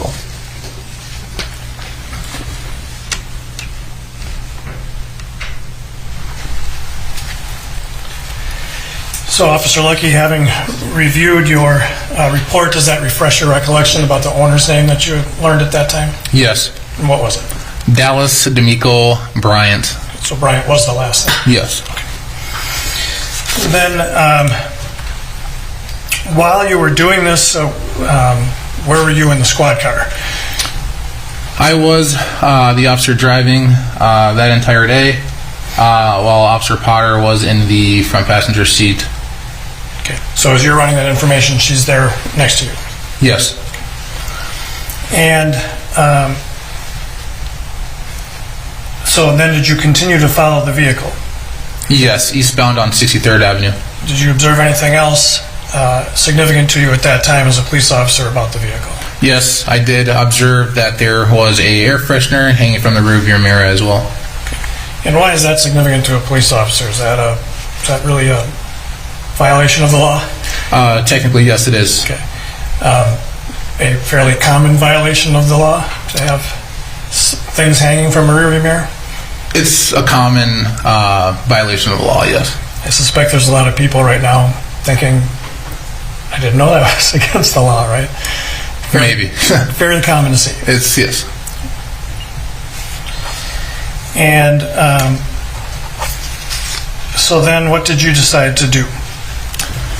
So after running the license plate, observing the expired registration tabs, knowing the information that I seen with the left turn, with the right blinker on, I decided to radio over to the Hennepin County Dispatch, which notifies them that I am going to initiate a traffic stop of that vehicle, which at that time I turned on my emergency traffic lights on my squad car, which signals the individual driving around me or in front of me, behind me, that they are emergency lights, which are red and blue. And that's what you do to make a formal stop of a vehicle, correct? Yes. And so you said you notified Hennepin Dispatch. Can you just explain why a Brooklyn Center police officer calls Hennepin County Dispatch? In Hennepin County, we do have dispatchers that we relay information to, and they relay information back to us. So when we make traffic stops, there's possibilities that things can go wrong, and it's important that dispatch knows what's going on and that they're aware that we're having contact with people on traffic stops or on the street. So that's your main dispatcher with Hennepin County? Yes. And did you also use a separate means to notify other Brooklyn Center officers? Yes, I did. I also turned to our second channel, which is a channel that Brooklyn Center Police Department uses, which is an car-to-car channel. Only us officers for Brooklyn Center Police Department can monitor that channel. So after I made my initial contact with the Hennepin County Dispatch over Channel 1, I switched over to Channel 2 and requested that another officer come to assist me on my traffic stop. And why did you want another officer to come and assist? Given just what I knew from what I observed and my intuition, I just decided to have an officer assist me on the traffic stop. When you're working as an officer, and you are conducting a traffic stop, or you hear another officer conducting a traffic stop, is it common to just swing by anyway or offer backup anyway? Yes, I do. Generally, if someone's making a traffic stop, I generally try to, I may not necessarily go to their traffic stop, but I do float that way, which is drive to their area in case anything does happen. But here you specifically requested it, correct? Yes.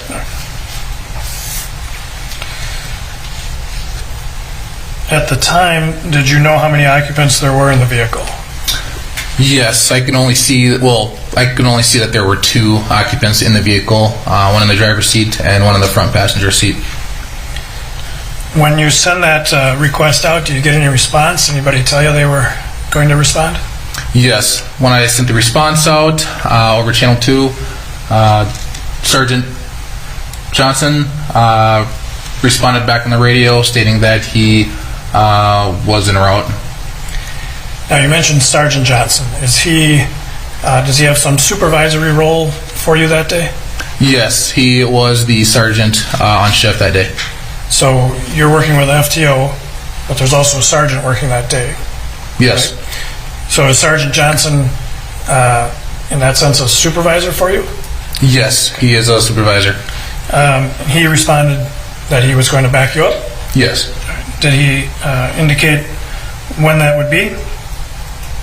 I don't recall. I just know that he said that he would be en route. Okay. And did the vehicle then in fact stop? Yep.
And what area is that? This is the area of 63rd and Orchard Lane or Orchard Avenue where the incident took place.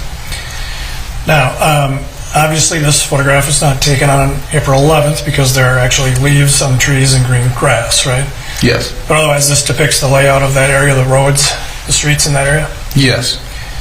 Now, there should be right in front of you, I hope, one of these little styluses. And if it would help explain to the jury, you can use the stylus to actually write on the screen as you're explaining it. But if you could please, for the jury, point out which street here is 63rd Avenue. Yes, so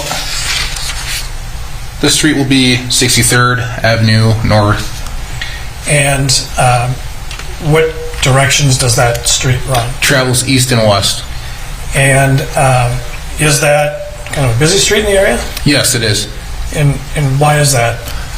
It's a main road. 63rd will take you east pretty much through Brooklyn Center, half of Brooklyn Center, and then it'll travel all the way west, going to Crystal, pretty much to 81.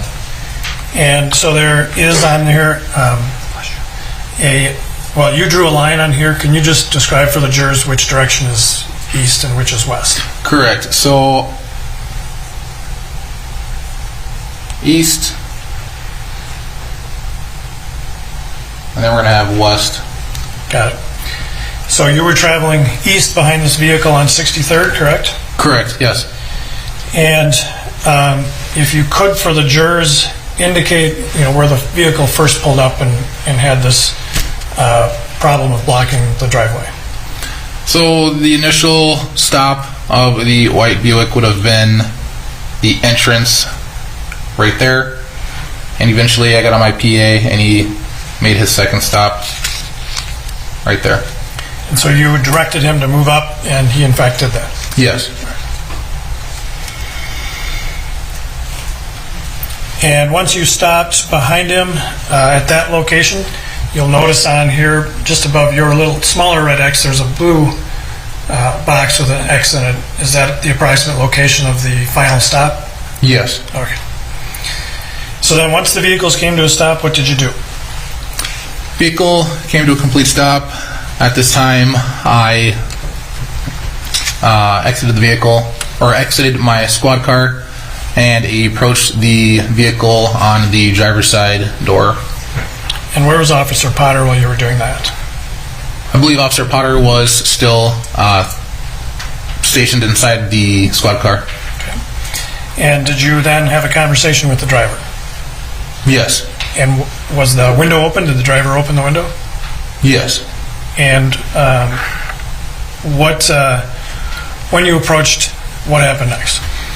When I approached the window, I requested a driver's license and proof of insurance from the driver who I identified as Daunte Wright. Also, while speaking with him, immediately I observed, first, before that even got to that point, I explained to him the reason for the stop, which was for the air freshener, and then I also began asking him about the expired tabs. And what did he indicate to you about the expired tabs? He stated that the vehicle belonged to his brother and that he just bought the vehicle from his brother, I believe. Did he give you his brother's name? What was that? Did he tell you his brother's name? Yes. What was the name? Eventually, he said it was Dallas D'Amico Bryant. So it matched with what you had learned by running the plate? Yes. Okay. When you approached the vehicle, did you see then how many people were in the car? Yes. How many people were in the car? 2. So we know you're talking with a male driver. That person subsequently, you got identified as Daunte Wright, correct? Yes. Who else was in the car? Or if you just describe that person. There was also a female in the front passenger seat, and I have no idea what her name was from that stop or during that traffic stop. And did she communicate with you at all? No, she did not communicate. However, she did have comments in the car when I was having contact with Daunte. Later? Later. Okay. But initially when you're talking with Daunte, she didn't speak to you at all? No. Okay. And when you were speaking with Mr. Wright, did you notice anything else that concerned you? Yes. So I did notice a odor of marijuana smell coming from the vehicle, emitting from the window, and the window was down. Also, in the vehicle, in the middle console, I observed marijuana residue, which was pretty much scattered around on the middle console. And by residue, what do you mean? Marijuana residue, if I had to explain it, I mean, it's shake. It's basically marijuana residue, leaves scattered around. Not like a bag of marijuana? No, wasn't a bag, no. And so you asked the driver, Mr. Wright, for some information, correct? Yes. And did he give you his full name? Yes, he did. And his date of birth? Yes. And did he give you his address? Yes. When he gave you the address, were you familiar with that address? No. I know where the address was, but I wasn't familiar with that particular address. And where was that address roughly? I mean, obviously you're telling us, I don't know exactly, but is it in Brooklyn Center? Is it in that area? Yes, it is in Brooklyn Center. I do not recall the actual house number. I just know that it was on North Bay Drive. And that would be in Brooklyn Center? Yes. Okay. And did you also ask him for a phone number? Yes, I did. And did he give you that? Yes. Okay. And and I think you may have already told us you asked him for a driver's license? Yes, I did. And what did he say? He stated that he did not have a driver's license. And what else did you ask him for? I also asked him for proof of insurance, and he stated that he just bought the vehicle and he did not, or I believe I don't recall, I believe said he was looking for the insurance. And as to the expired tabs, did he tell you anything about that? Yes, that was about the same time when he also explained that the vehicle was it used to be his brother's car, and that he bought it from his brother, Dallas. And so did he say he was working on getting the tabs or trying to get them? Yes. Okay.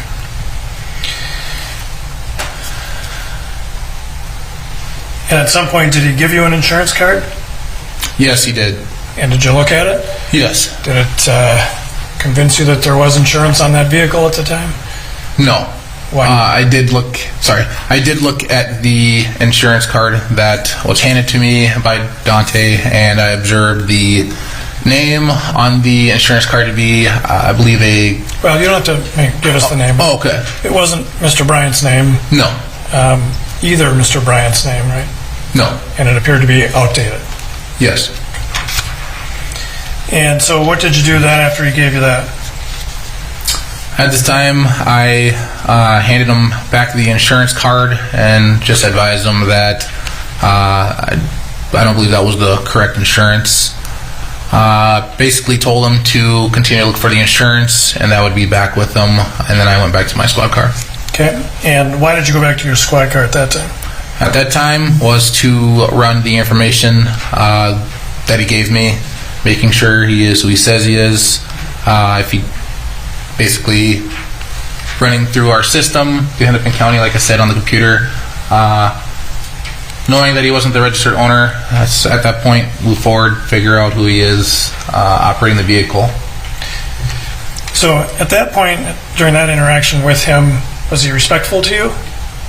Yes. Was he threaten you in any way, though? No. And he didn't indicate that he had a weapon or give you any reason to believe he had a weapon at that point? No. Okay. So then the female passenger during that interaction, did she talk at all to you during that, before you went back to the squad car? Not that I recall, no. Okay. Did she appear to be in any distress at all or anything like that? Not that I recall, no. So when you went back to the squad car to run his name and address, name and date of birth, Let's see if that checks out. That was the point of doing that, right? Yes. Okay. And at that point, did you believe the information that he gave you was the truth, that he was telling you the truth? Yes. Okay. Why? The information that came back with his date of birth that he gave me, his name, on our system when I ran it through our computer in our squad car. Kind of, it all checked out what he gave you. Yes. So when you ran them in the computer, as you sit in the squad car and do that, correct? Yes. And I don't want to get too deep into the technical details, but there are different ways that you can do that, correct? Yes. And did Officer Potter give you some instruction on how to do that? Yes. Can you describe that for the jurors, please? The instruction was,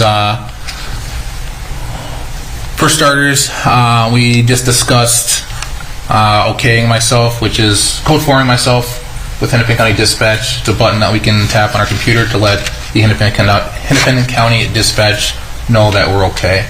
The fact that I did not run his information yet, she just corrected me to say, don't okay yourself until we know who we are actually dealing with. After that, I began running Mr. Wright's information through a state website, which is the MyBCA, which will pull up any Minnesota state ID. And did his name come up in that system? Yes, it did. And did your FTO, Officer Potter, at that point in time point out why she had given you that advice then?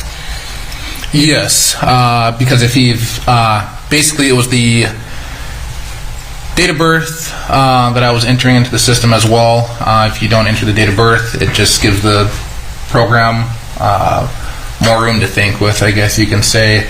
If you gave me the wrong date of birth, it'll at least pop up the name and someone who, a date of birth at least is close to that. And at that point, that's when I took the driver's license OLN number from my BCA and placed that into another program that we use, which is our TriTech program. So because you had his name and date of birth, you were able to get more information about him? Correct, yes. And when you did run that in this other program, what did you find out? When I ran his information, basically anything that's a hot file is going to either make a ding noise, it speaks to us, it'll say wanted person, could be a warrant, could be a protection order. When I ran the information, his information came up as a gross misdemeanor weapons charge, and under that was also a protection order for a female that I also observed on the screen.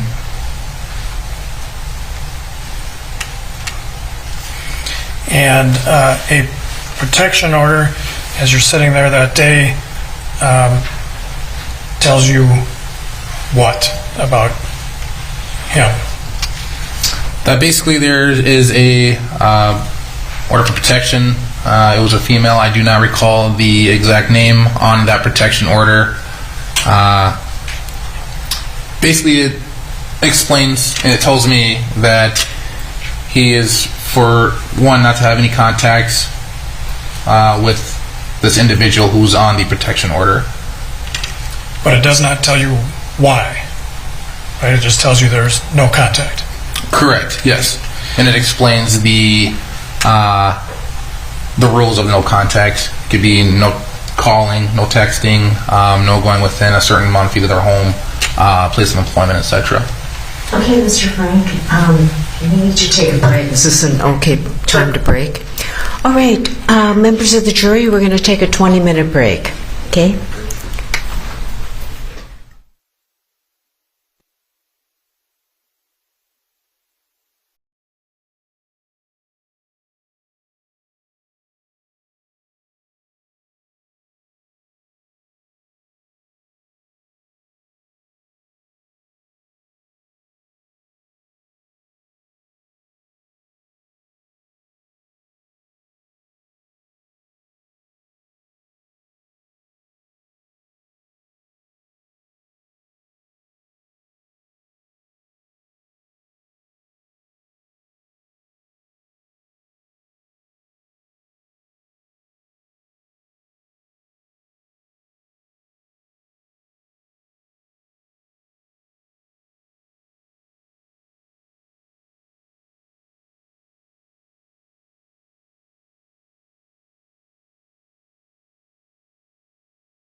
All right, please be seated. Mr. Frank, you may continue.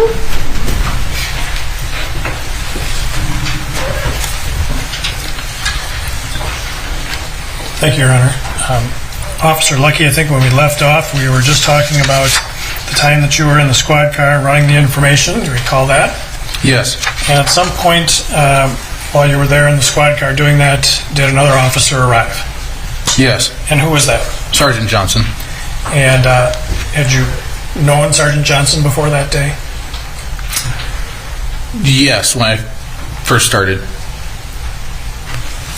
First started at Brooklyn Center? Yes. Okay. So you recognized him when he showed up, in other words? Yes. And when he arrived, what did you tell him?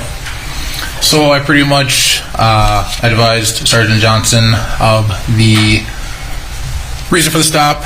I informed him of the gross misdemeanor weapons charge that I learned about, and also the protection order that was also on my computer screen. And so what did you do then? So at this point, I advised Sergeant Johnson what my plan was, and that was to basically make contact with Daunte again at the vehicle, and also get the female passenger identified. And did you have a decision in your mind about what you were going to do with Mr. Wright? Yes. What was that? I advised Sergeant Johnson and Officer Potter at the time that we would be taking him out of the vehicle and placing him under arrest for the warrant. And so what did you do then?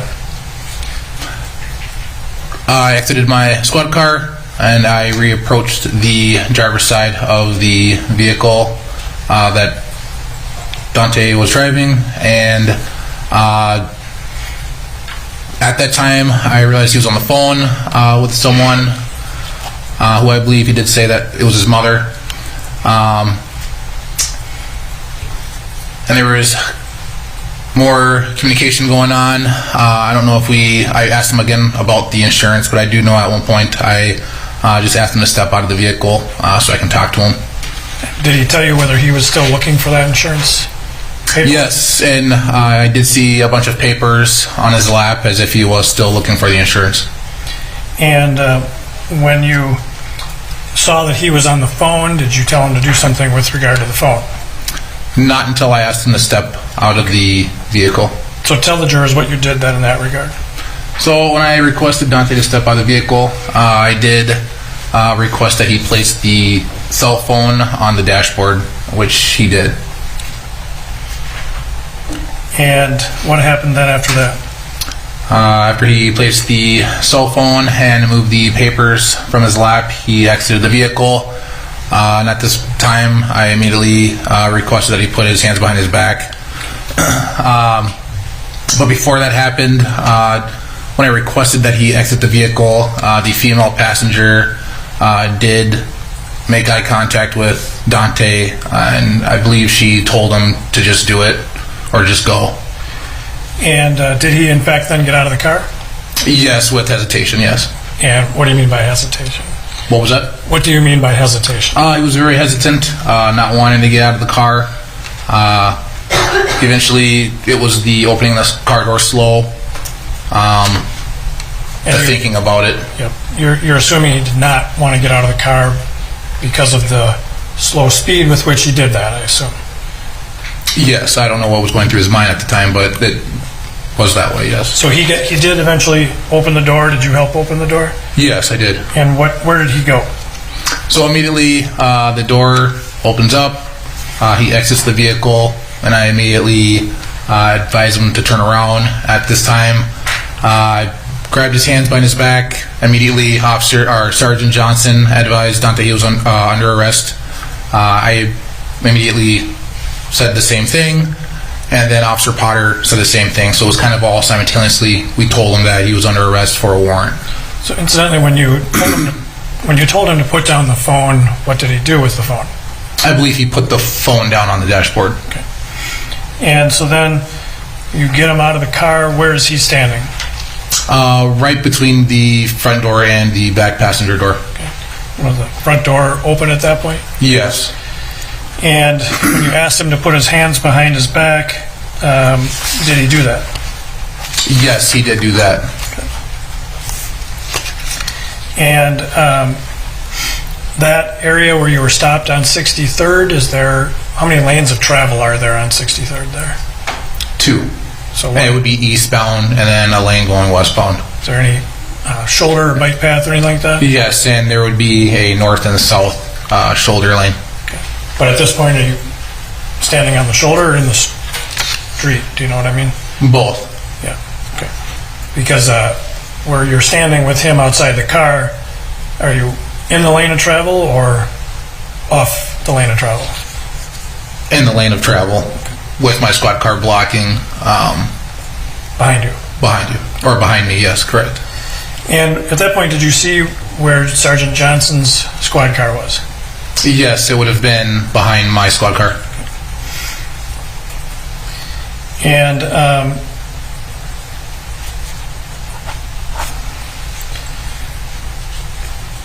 so why did you tell him that he had a warrant, he was getting arrested? Why did I tell him that? Yeah. In the state of Minnesota, at least when we do place people under arrest, it's smart to advise people that they're under arrest if they decide to run.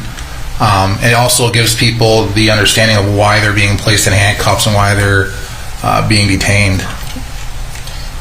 He had not, let me say that again. You had not been able to put handcuffs on him at the point when you told him about that? Correct, yes. And Sergeant Johnson actually spoke first about the warrant? Yes. And so then as he puts his arms behind his back, what happens then? I immediately grabbed his fingers, began lifting his sleeves upward. I do that before taking my handcuffs out of my handcuff case to have control of them. Immediately after I'm able to grab control of his hands behind his back, get his sleeves pushed up with the shirt that was underneath, I was able to get my handcuffs out, and immediately when I placed the left handcuff on his wrist, he jerked his arm back. So at this point in time, where is Officer Potter? She would be at the back of the vehicle, of Daunte's vehicle. And Sergeant Johnson, where was he? And he would be on the front passenger side of the vehicle. Okay. So then when Mr. Wright pulled his arm away, what happened next? So immediately, right when he starts to tense up, I basically just told him, I said, "Don't do it, bro." And at that time, I believe that's when he just looked to the right. I also believe that's when Officer Potter also approached him, attempted to grab his right arm. But right when that happened, he yanked his right arm upward and was able to get back into the vehicle. Okay. And when you say get back into the vehicle, how much back into the vehicle? At one point, it was half of his body. Initially, when he first attempted to get back into the vehicle, I was able to grab his head, neck, and I attempted to put him in a modified head grab against the car to stop him from getting into the vehicle. Pretty much, I placed his head against the panel of the door. At some point, was he able to put himself into the driver's seat? Yes, and then so while I was trying to gain control of him, to get him back out of the vehicle, he was able to grab the steering wheel and pull himself back into the driver's seat. And what was Officer Potter doing at this time? At this time, Officer Potter then ran over to the left side of me, where she tried to assist me with getting him out of the car. And so what did you do trying to get him out of the car at that point? At this point, it was me basically holding on to his jacket, grabbing his hand, trying to pull him out. However, he kept holding on to the steering wheel. And were you able to see where his feet were at the time? Yes, they were kind of all over the place. At one point on the floor, maybe hitting the brake at one point. During this time, were you able to see what Sergeant Johnson was doing? I cannot recall. I just know that he was doing something with the vehicle and also possibly trying to push him out of the vehicle. I can't recall exactly what he was doing, though. Okay. Were you able to see him from your vantage point? Sergeant Johnson, I mean? Yes, I was able to see him. How much of it? All of them. Okay. And so were you able to tell what he was trying to do from the other side of the car? Yes, I just seen, I think it was at one point he might have even put his hand on the shift gear, but I think that was pretty much all I can see. I just know that he was reaching over the front passenger, and I honestly can't recall what he was doing. And when you're trying to get physical control of Mr. Wright, did you see him doing anything to try and operate the vehicle? Yes. What was that? I believe he was, I don't know if he was trying to start the car. I don't know if he was trying to, well, he was obviously trying to put the car and drive. I'm assuming to drive away. And so that was your mindset at the time, is that he was trying to drive away? Yes. And you were trying to stop him from doing that? Yes. And you had hands on him at the time? You had a hold of him? Yes. And did you make other attempts to stop the vehicle from moving at that point in time? Yes. What did you do? There was at one point, I was able to see his hands. I believed he kept trying to grab upward towards the steering column. I believed that's probably where the key was, or the shift gear.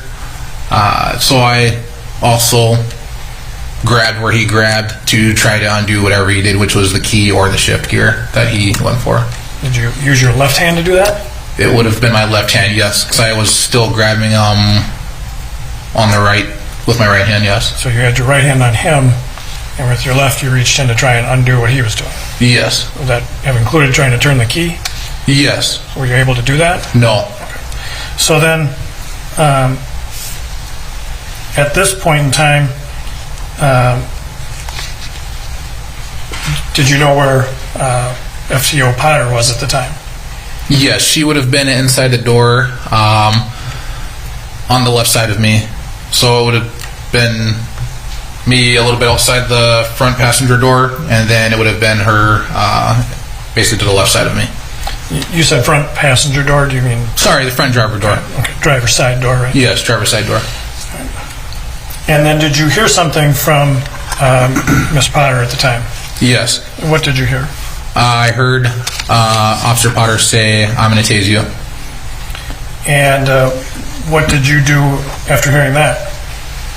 At that point, I was still trying to gain control of Daunte. And were you able to?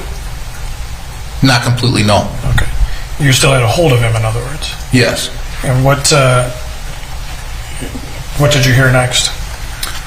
I heard her say, "I'm going to tase you." Again, I believe a second time. And then I believe that is when I heard taser, taser. And what happened next? At that same time, when she yelled that, that's when I was reaching into the vehicle trying to grab what I believed was the stick shift when Daunte grabbed in that area of the steering column. I just tried to undo whatever he did, and then that's when I just heard a bang. And did you recognize what that bang was? Yes. What was it? It was a firearm. Okay. And did you see anything when that happened? Yes. What did you see? I just seen just a flash, smoke, and at the same time, I suppose, a firearm. Okay. It was a gun. And when you heard Miss Potter say taser, taser, what should you have done when she deployed her taser? That's when you yell taser, taser.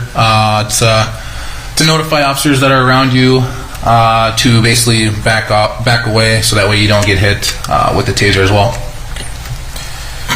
And when you heard this bang and you saw a flash and a firearm, did you know who it was? Whose gun it was, I guess, would be the question. No, I did not at the time. I just knew that it wasn't Daunte's because I was able to see his hands. And did you get hit by anything when this bang went off? I believe I did get hit in the face with a projectile, yes. You were using what was your duty weapon at the time? Glock 17, 9mm. And is that Brooklyn Center standard issue firearm?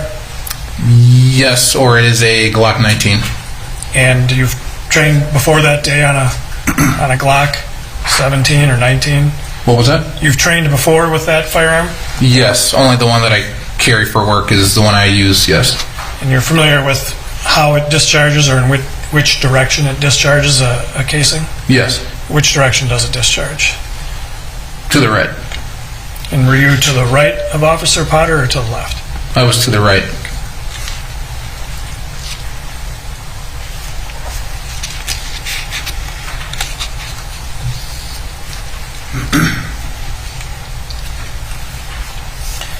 After the shot, did you let go of Mr. Wright? Yes. Why? That's when I realized that she yelled taser, taser, so it was pretty much simultaneously when it happened. When she yelled taser, taser, that's when I went back into the vehicle, realized that she said taser, taser, and right when I pulled back, that's when the round went off. So it was about the same time. And did you hear Mr. Wright say anything? I did not hear anything after that, the round going off for a brief moment. Okay. Did you hear him say anything subsequent to the round going off at all? No. Do you recall him saying that he had been shot? I did not hear him when that happened, but with the review of the video once or twice, yes, I believe he does say that, but okay. I wasn't able to hear at that time when that happened. And any idea why you were not able to hear it at that time? Just from the gun going off at a close range.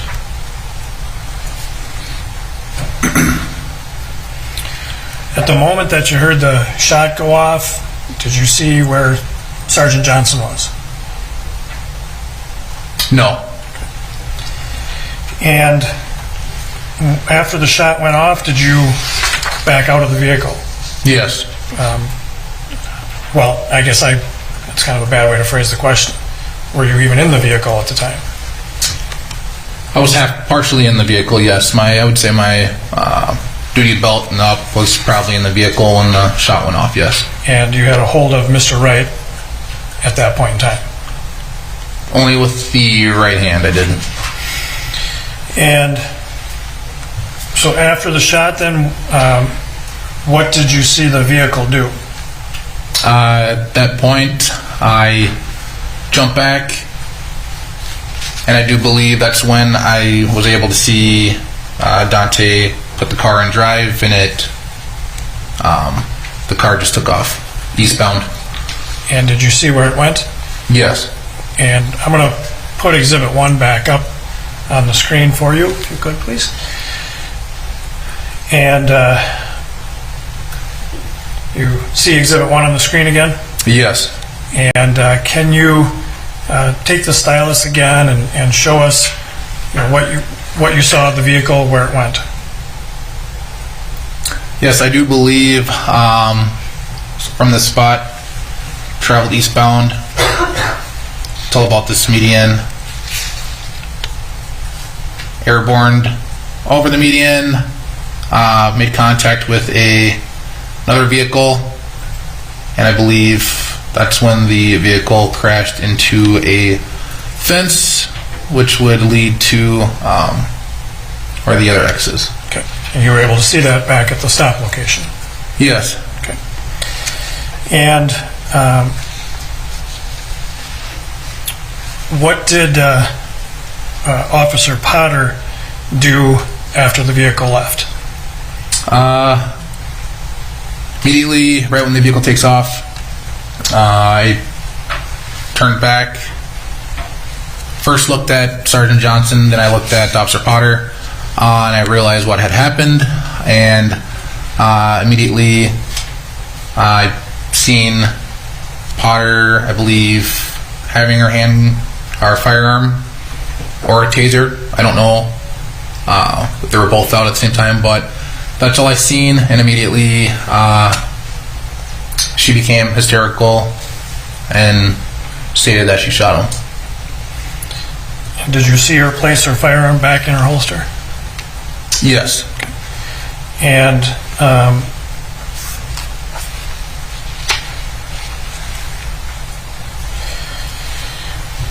when you were there, so I want to talk like the stop scene where you stopped Mr. Wright's vehicle and the crash scene. So if we call them those two different names, you'll understand what I mean, right? Yes. Yes. And so when you're back at the stop scene, what do you do, immediately after the vehicle drove off towards the crash scene? What do you do?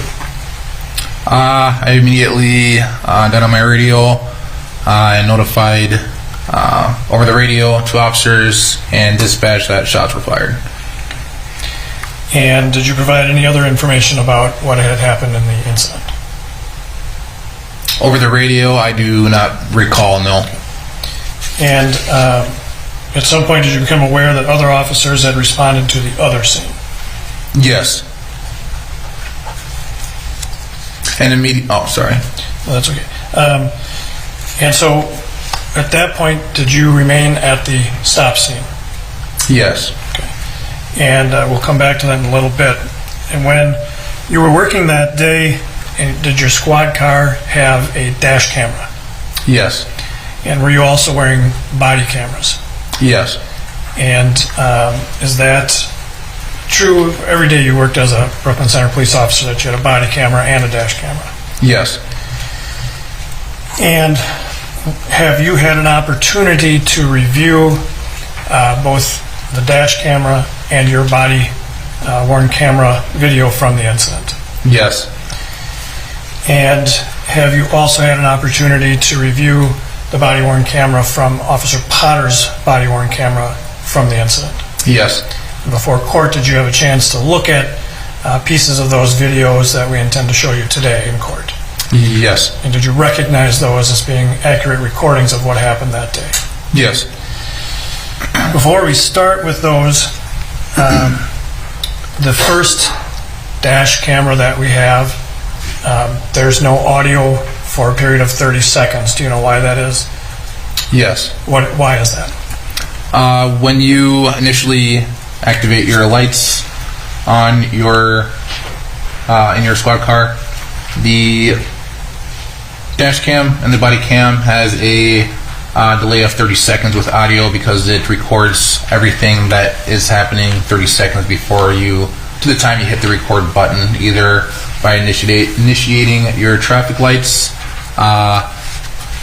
hitting the button on your body cam, or manually hitting the record button on the arbitrator, which is the record button on the actual dash cam. So you end up with 30 seconds of video with no audio, essentially, correct? Yes. And so turning on your lights activates the camera and eventually the audio. Yes. And so I'm going to show you now Exhibit 10. And this is a composite video, two videos, of both your body-worn camera and your squad camera. Is that correct? Yes. And Your Honor, we would offer Exhibit 10. Exhibit 10 will be admitted into evidence and you may publish.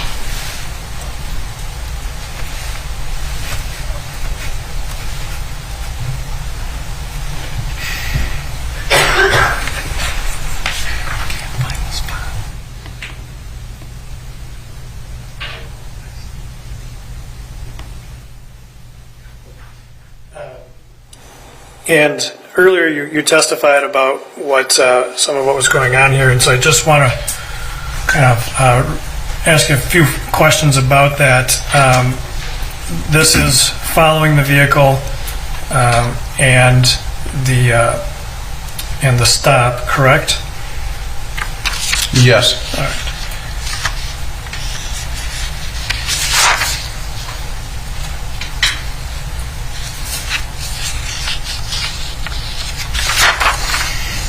Okay, let's go ahead and play the video, please.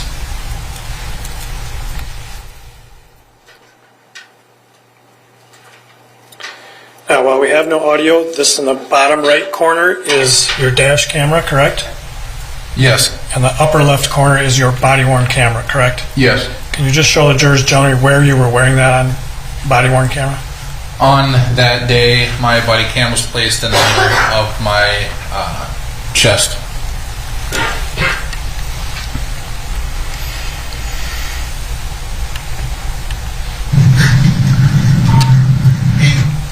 A Union Boy yellow. It'll be on 63rd and Orchard Lane. Really?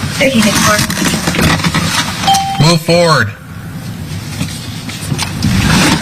You're gonna stop right here. Hey, can I get a second car over here, please?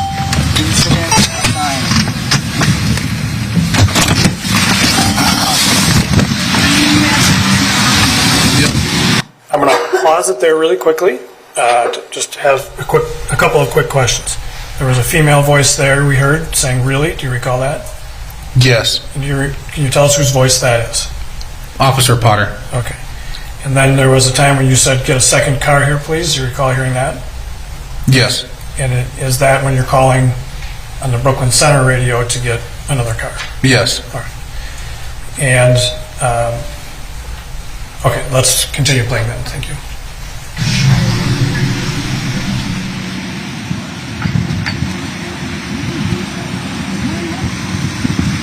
Hey, what's going on, man? You got a driver's license and proof of insurance for me at all?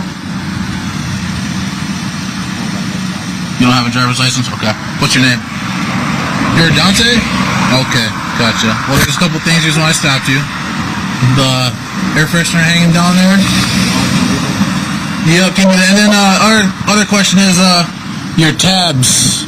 Yeah, they're expired. I'm getting them at the moment, but due to Corona and stuff, they're taking slow. I haven't set up an appointment. Okay. Do you have any, who's the car registered to? My brother. What's his name? Okay. Alright, do you have insurance in the vehicle then? Do you got any type of identification at all? Yeah.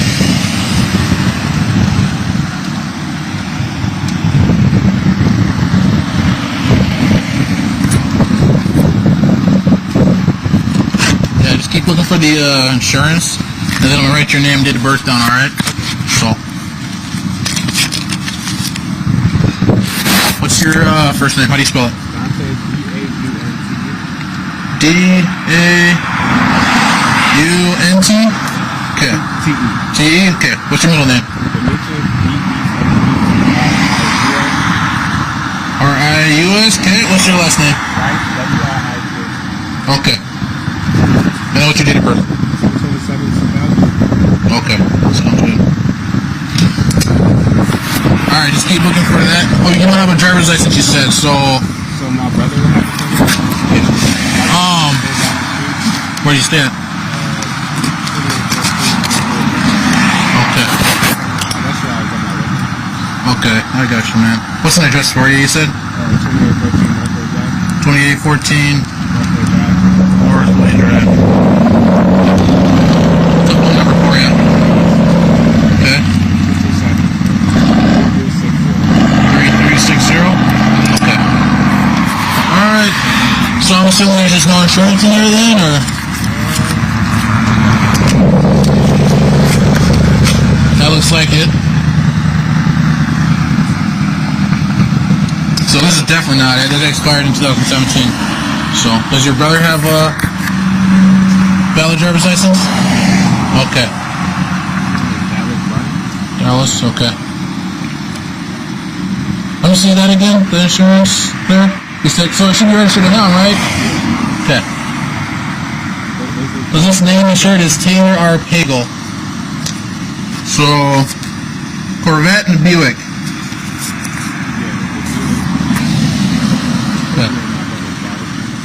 Okay. When you ran the plates, what did they say? It came back as Dallas, yeah. So let me make sure. Okay. All right. Well, just sit tight. I'll be right back, man. Just keep looking for the insurance, okay? Okay.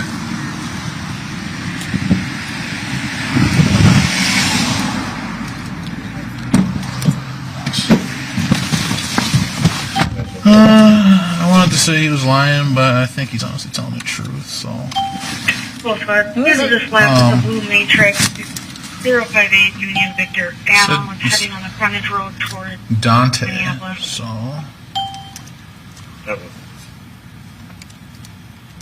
1938. I see your code 4. Do you want me to continue? Yeah, if you want to just keep coming. Yeah, don't go for yourself until you're personal. Did you go for yourself? Yeah, I did. 05 to 19. Not sure where you are, but I'm about 30 blocks out. Yeah, don't code for yourself until you know who you got. 67. Okay. But I'll continue until, Right, because somebody's had warrants. Okay. Okay. Just don't run him that way. You might not come up with the right one if you gave the wrong name, right? Just run him as Daunte Wright. No, just run him like you were in DBS. Yeah. Just don't put all that other information in it. Oh, okay. See what it gives you. He said his brother is Dallas.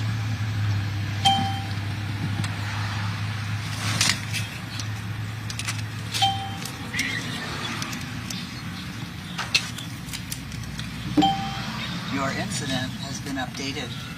New message. Or Darius. License status. Suspended. Mail.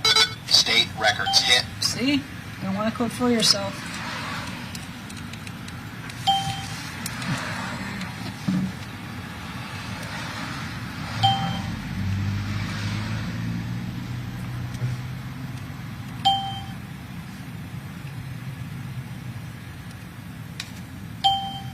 Sorry, that's the car. Queries.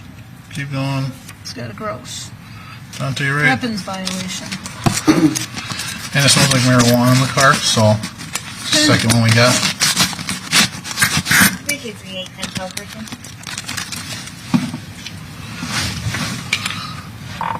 Affirmative. You're going to want to find out who the female is because there's no OFP. Yep. There's a harassment order. He's got a gross misdemeanor warrant, and there's an OFP for a female, so I need to ID her. There's also residue, like weed on the middle console, so probably search the car. Apparently the car is his brother's. You want to tell him what the warrant's for? Warrant is for the weapons violation. Has been updated. So, Daunte Wright. Daunte Wright? Daunte Wright. Aren't those the Wright brothers? Not the ones that fly, but the other one? Hey, so I'm just going to get him out and cuff him up. I mean, he's got a warrant, so I'm just going to get him cuffed up.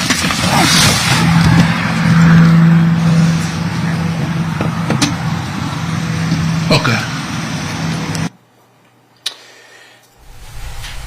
So, does that depict then the time between following him, stopping the vehicle, the first approach, and then just right towards when you next approach the vehicle? Yes. And the officer that appears off to the right outside the car, who is that? Sergeant Johnson. And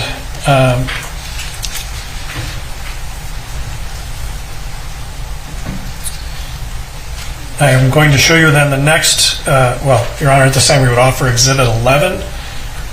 Any objection to Exhibit 11? Exhibit 11 will be admitted into evidence and you may publish counsel. This is something that you were also able to watch before court, so you recognize this as an accurate depiction of what happened. Yes. And so 11, this exhibit includes the video of the second approach through the shooting, correct? Yes. Okay. Now let's play Exhibit 11.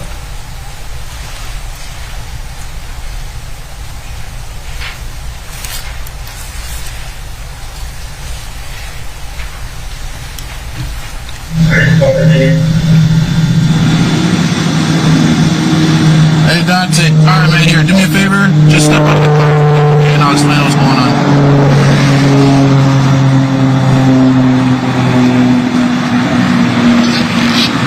You can just put your phone on the dashboard there, okay? And then the paper. I'll explain all that in a second, okay? Just turn around, put your hands on your back.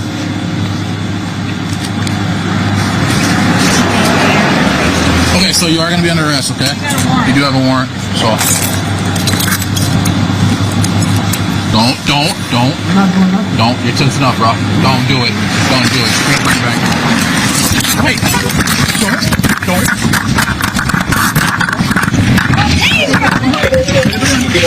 Stay back. Taser! Ah, he shot me. Get in the car. Yes! I grabbed the wrong fucking gun! I shot him! Oh my god! Jim, sit down. Oh my god! PI access 63rd and Captain Drive, flight from 38 stop, start north on the red. Starting north on the red, then can you repeat your first part, please? Now, we noticed at some point there that your video drastically changed. Did your body camera fall off at that point? Yes, it did. And at some point, did you pick it back up and put it on? Afterwards, yes.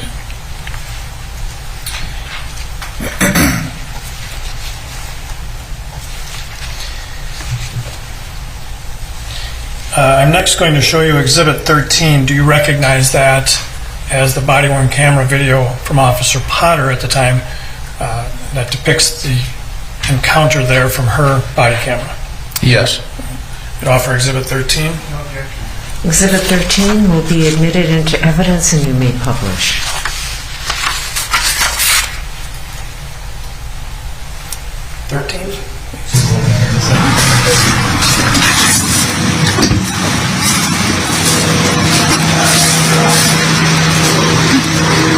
Let's have him step on out. Hey, Daunte. All right, man, here, do me a favor. Just step out of the car.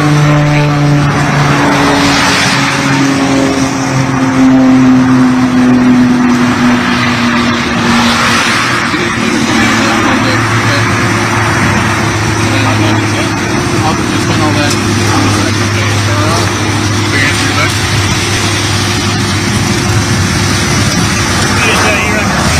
Okay, so you are going to be under arrest, okay? You got a warrant. You have a warrant. Don't. I'm not doing nothing. Don't. It's stop, bro. I'm not Don't do touching it. nothing. Don't do it. Hands on your back. Hey, don't. I'll tase you! Stay down. I'll tase you! Taser! Ah, he shot me. Oh my shit! I just shot him.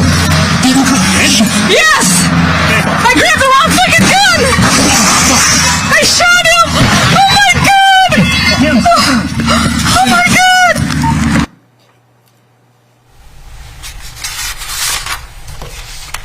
Then Officer Lucky,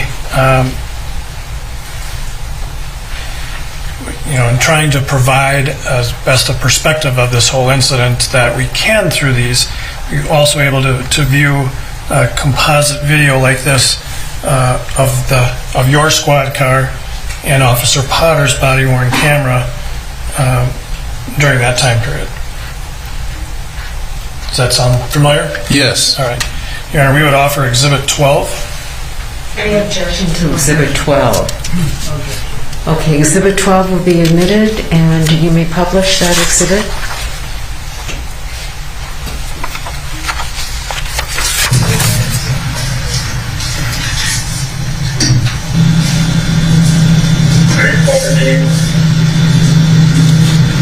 Let's have him step on out.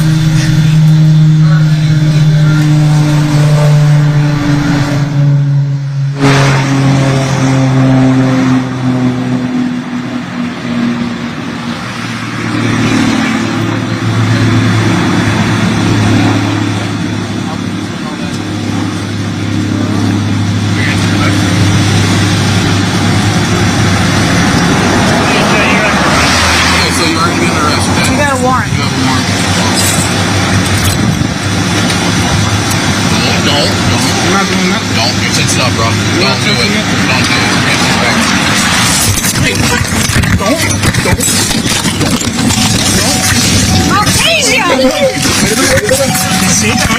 tase you! Taser, taser, taser! Ah, he shot me. Oh, my shit! I just shot him. Yes! I grabbed the wrong fucking gun! I shot him!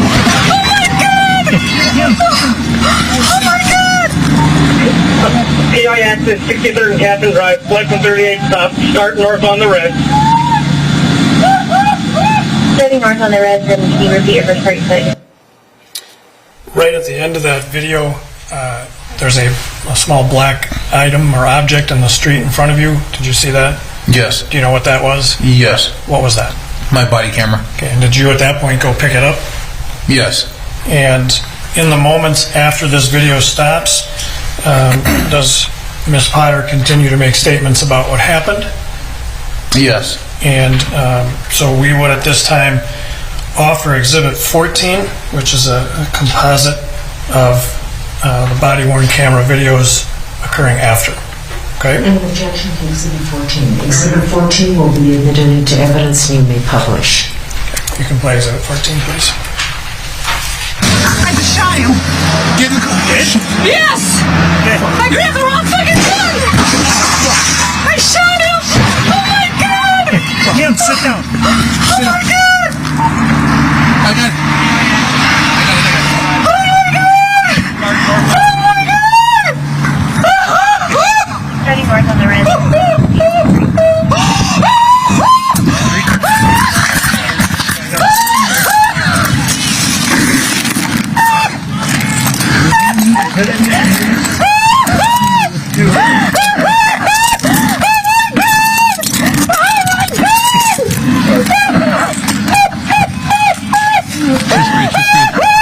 Are you okay? Just breathe. Just breathe.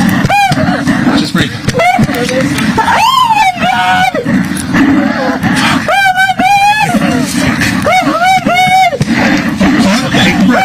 Just breathe.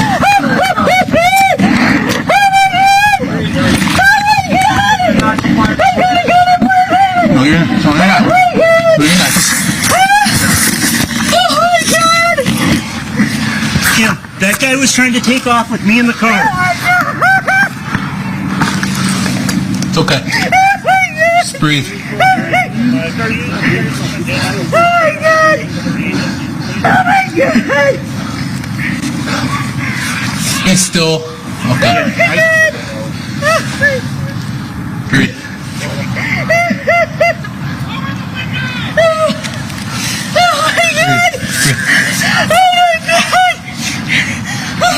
Kim, take a breath.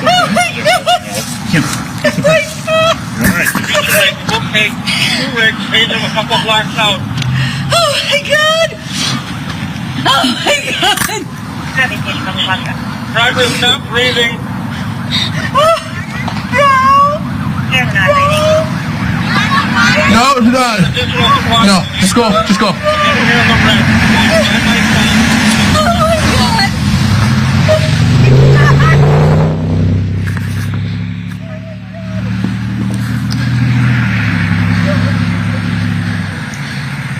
We can get the road shut down, westbound.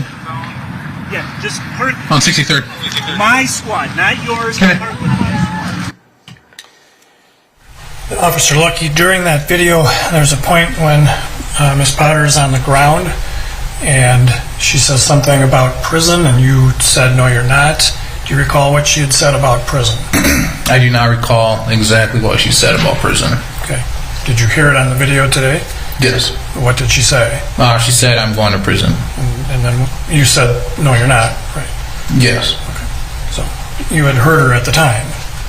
Yes. And at the end of that video there's some talk about blocking traffic and moving a squad car.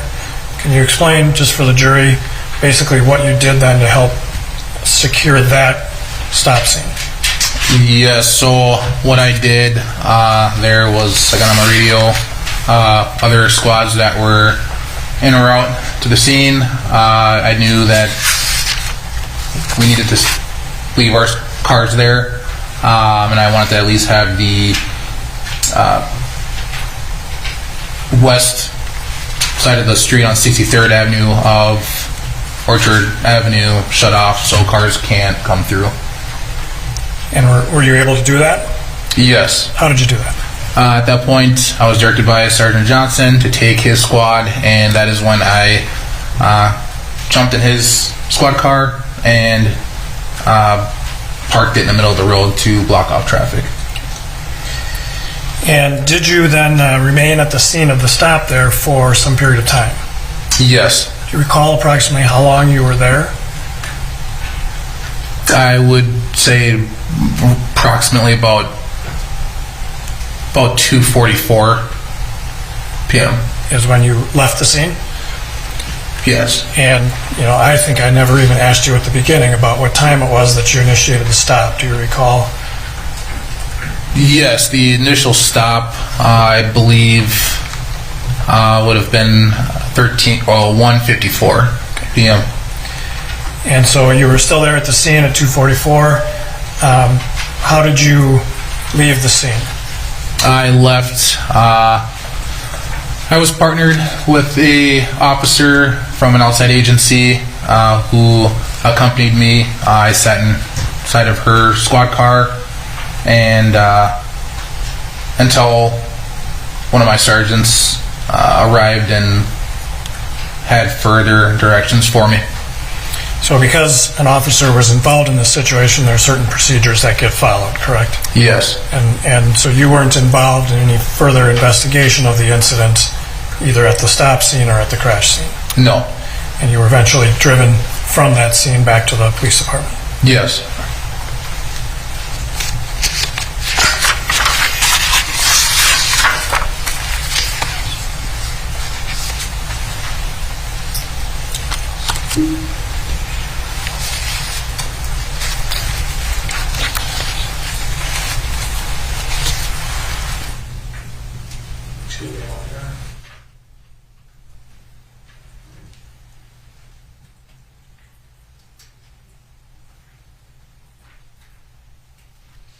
Thank you, Officer Lucky. I have no further questions at this time. All right. Okay, counsel, you may cross.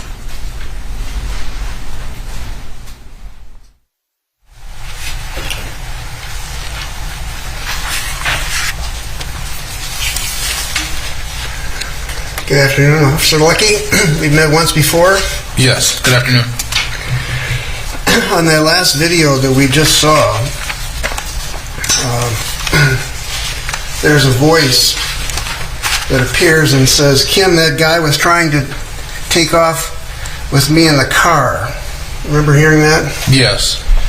Whose voice was that? Sergeant Johnson's voice. And that was that statement was said right after she said, "I'm going to prison," and he says, "No, you aren't." Oh, I object, Your Honor. It's a misstatement. Well, members of the jury, you rely on your own memory as to what you saw on the video, okay? What caused him, what was the sentence before he said, "Kim, that guy was trying to take off with me in the car"? Do you remember? I don't recall at this very second what he said. Okay. But you do remember Johnson saying that? Yes. Okay. Well, let me start with your comment that you had an intuition when you were following initially the white car, but you were not asked about what the intuition was. So what was your intuition at that moment when you saw the car and you had one? You mean when I was initially at the intersection of 63rd and Zane Avenue? Correct. Okay. Initially, my intuition was the fact that it is a high crime area. That area is known for a lot of shootings. For me, it was the behavior of the vehicle. It's the hesitation from the beginning that the right blinker was on following the left turn lane. Is this a high crime area for guns as well? Yes. And for drugs? Yes. And your intuition is formulated by a number of things, but among them is that you've been in this area all your life. Yes. And know the streets as well as anybody. Yes. And you rely on that kind of hunch, do you not, on your daily task of being a police officer? Yes. It's kind of gut instinct, isn't it? Yes. And that was one of the reasons, your gut instinct or intuition was one of the reasons you were following the car, right? Yes, one of the reasons. Okay. And you ran the plates, found that the tabs were stale, and then you had a reason to stop the car. Is that right? Yes. So you wanted to find out what was going on.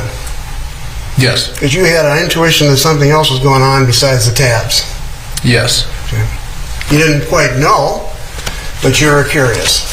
Yes. Okay. And there was nothing wrong with you stopping the car for the reasons you said you stopped it, right? Correct. No. Now you're with former Officer Potter, and she's your FTO, but you're making the decision to stop the car, are you not? Correct. Yes. The way this works is that she supervises you, of course, but you can make your own independent evaluation of what to do, and then she kind of coaches you through it after the fact. That's kind of how it works, right? Yes. And you've been on several shifts with her before, you mentioned, right? Yes. And you weren't exactly a novice police officer. You spent some time in Gaylord and up in the reservation, so you've done a lot of stops, haven't you? Yes. Okay. So,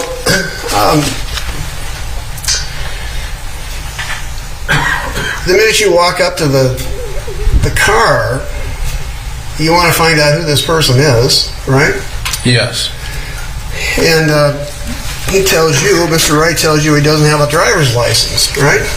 Yes. So as a matter of law, you know as a police officer, he had no business even driving the car. Yes. He can't drive a car without a license, right? Yes. Correct. He didn't offer you one, didn't offer you a permit, nothing, right? Correct. Yes. So at that point, you weren't going to let him go away anyway. You were never going to let him drive away. No. So it's fairly standard when you walk up to a doorway and say, "Can I see your license?" That's just police work 101, correct? Yes. It's standard to ask for insurance, right? Yes. Okay, because by law, and you're entitled to enforce the law, you're required to enforce the law, that everyone has to have insurance on their car, right? Yes. And if you don't have insurance on the car, you can't drive the car, right? Yes. So until you found out that they had insurance or insurance was covering this car, the car would never be going anywhere either, right? Yes. It would have to be in the end towed away, correct?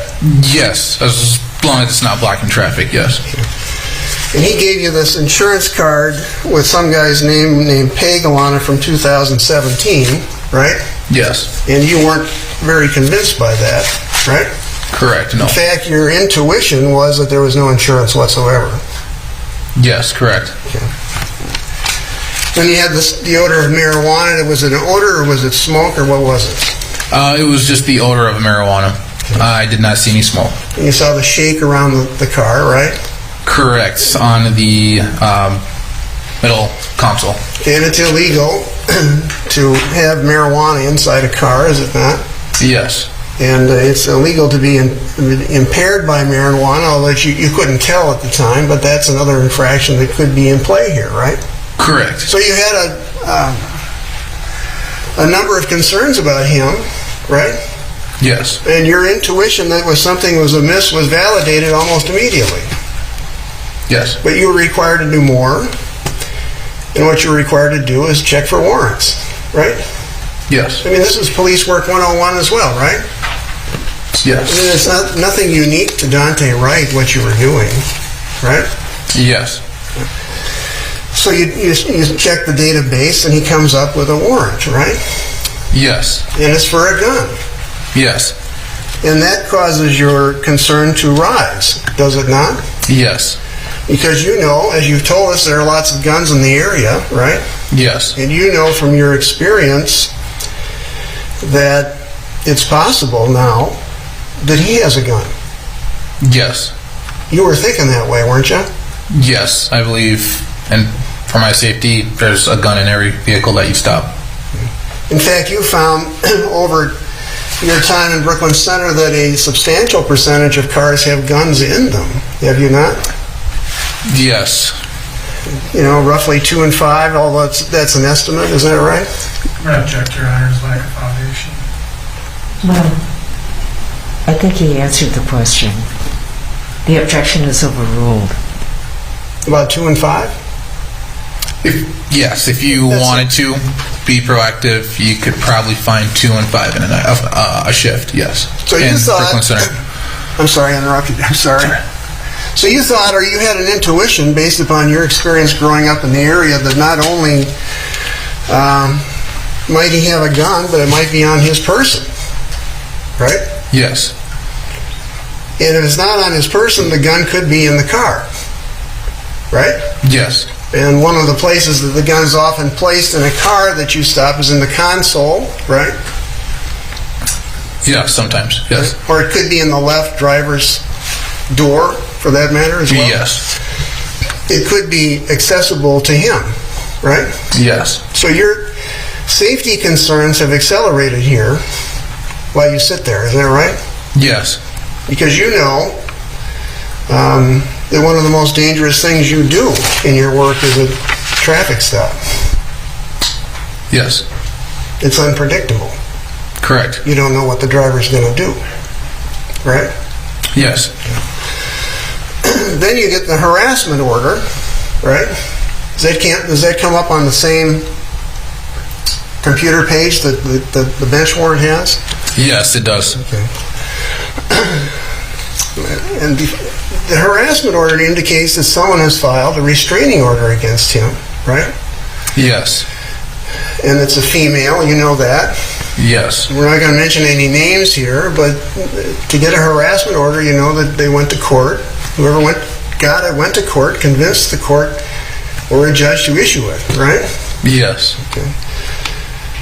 And you know from your time as a police officer that you got to find out who that person is, obviously, right?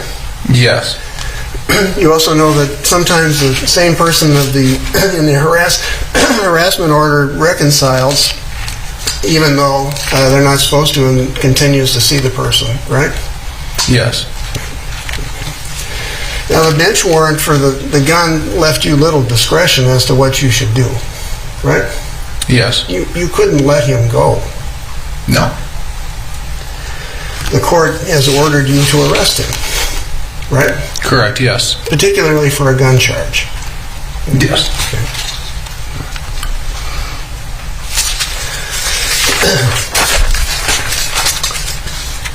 So you made the decision to arrest, but former Officer Potter didn't take issue with that whatsoever, right? No.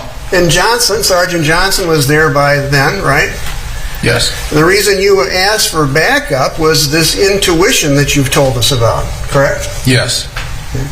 It would be helpful from your point of view to have 2 police officers there in case something happens. Yes. Because something could, right? Yes. And something did. Yes. So the plan is to make an arrest, and Officer Johnson places himself at the passenger side, is that right?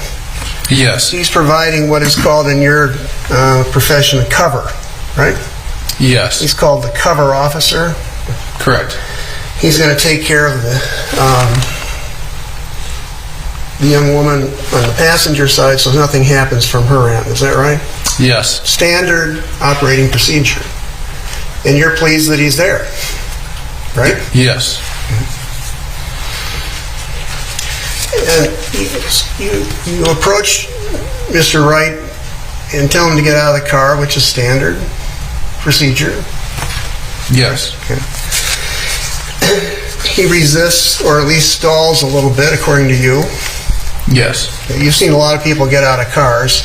Yes. And it's usually faster, right? Yes. And after you tried to cuff him, as the seconds wore on, did he ever stop resisting you? No. When you said, "Don't do it, bro," I believe that's your sentence. Yes. He was tensing up, but we can't see how he's tensing up on the video. Would you describe that for us?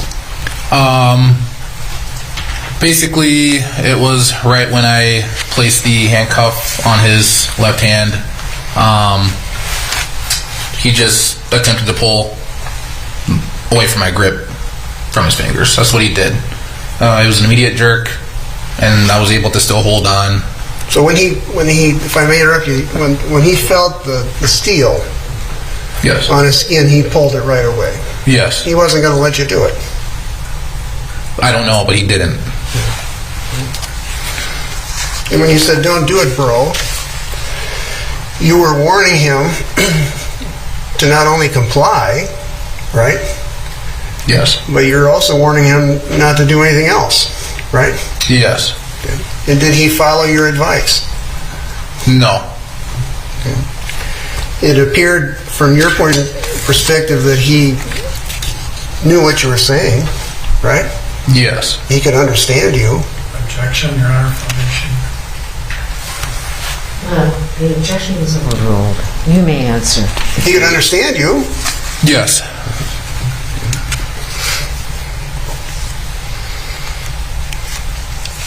Now his car is not moving. No. It's not in gear. That I can recall, no. You don't know if it's even on or off, right? No. But you know you can't let him go. Yes. You can't let him drive away. Correct. Because if he drives away, that's another felony, fleeing a police officer. In a motor vehicle, yes. And you also know that if he takes flight in a motor vehicle, it's going to be fast. Yes. But you've seen that before. Yes.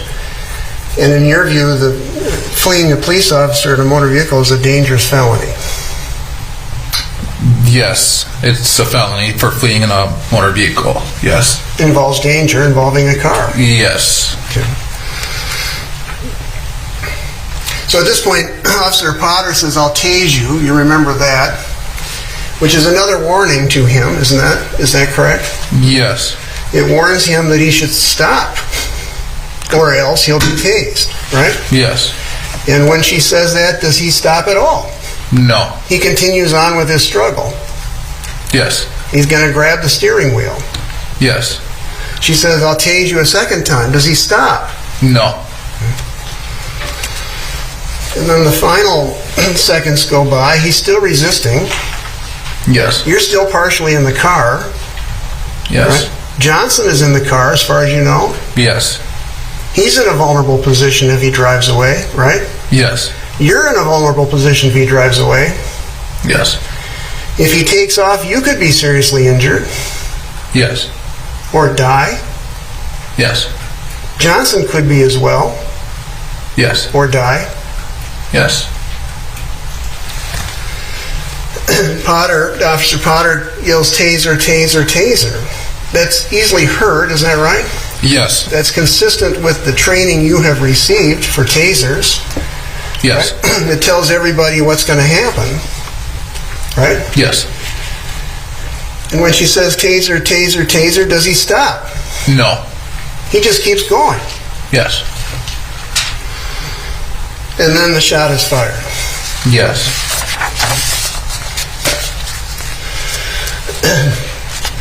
You know, given your taser training, would you have used a taser if you could have? With that situation, yes. So tell us why. Just because at the moment he was not in control of the vehicle, and in our policy it is, as long as they don't have control of the vehicle, it would be feasible. And did he have control of the vehicle when she shouted, "Taser, taser, taser"?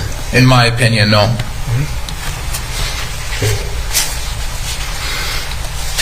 Then what happens is the shot is fired and you back up. Is that right? Yes. And that's standard protocol too, is it not? Yes. Because if you're touching the person who's being tased, you could be subject to a charge as well. Possibly, if you have contact with the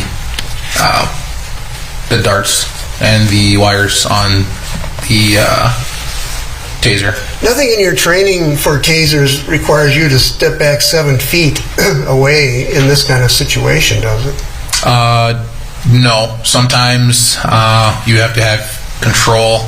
Sometimes you can have control of the person that is being tased. You can still physically grab onto them. You can shoot from a very short range, in other words. Yes. And you're trained accordingly. Yes. That you can do that. Yes.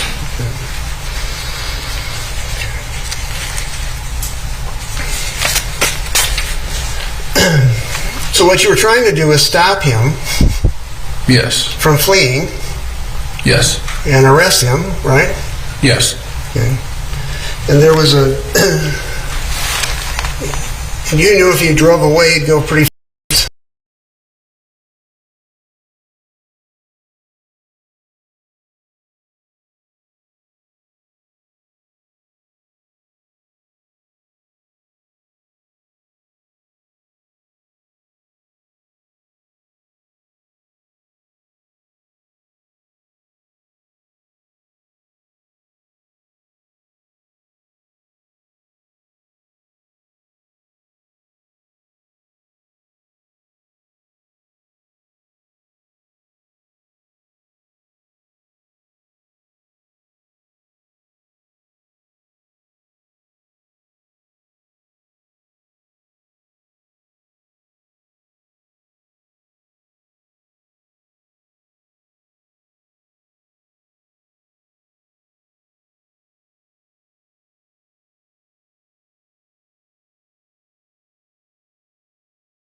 Objection has to be answered.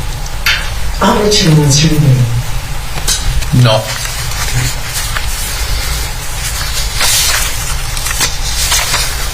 May I have just a moment? Yes.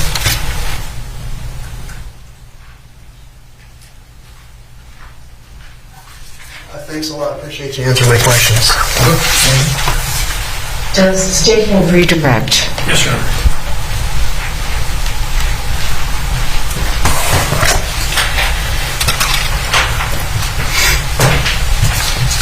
Thank you, Your Honor. Officer Lucky, Mr. Eng did a nice job of leading you through a whole series of questions. His questions much longer than your answers. And I think towards the end, your last answers were that Mr. Wright really put the pedal to the metal after that, right? He stepped on the gas pedal pretty hard. So the whole point of using a taser is neuromuscular incapacitation, right? Yes. You're familiar with that from your training. Yes. And when somebody gets tased and they're subject to neuromuscular incapacitation, they don't have control over necessarily over their muscles and their body control. Yes. And that's why you don't tase people who are in a position to operate a vehicle, right? Yes. Because if you tase somebody and neuromuscularly incapacitate them, the vehicle becomes an unguided hazard. Yes. And here in this case, you're not really blaming Daunte Wright for crashing his car when he had been even more than hit with a taser and a Glock hollow point bullet put through his chest. Correct, no. Yes. The objection is sustained, counsel. Please. This is your witness. Okay. Mr. Eng asked you, in fact, he really put the pedal to the metal, right? Yes. And you said yes to that. You really think that you knew he put the pedal to the metal? No. What I believed what he meant by that when he asked me that was basically he stepped on the gas pedal. I mean, even watching that video, you turn the volume up, you can hear the engine going. Well, he had been just shot, correct? Correct, yes. Right. And so the crash that happens, Mr. Eng asked you to agree, was, showing his bad driving conduct. Did you know his physical condition when he was in that car crash a couple blocks away? No. Okay. So your answers, were they based on the suppositions that Mr. Eng was feeding to you, or what you actually knew about it? Stick to the form of the question. All right. Okay. Counsel, do you want to rephrase the question and ask something specific? Sure. Did you know Mr. Wright's medical condition at any point after the vehicle drove away from where Officer Potter shot him in the chest? No.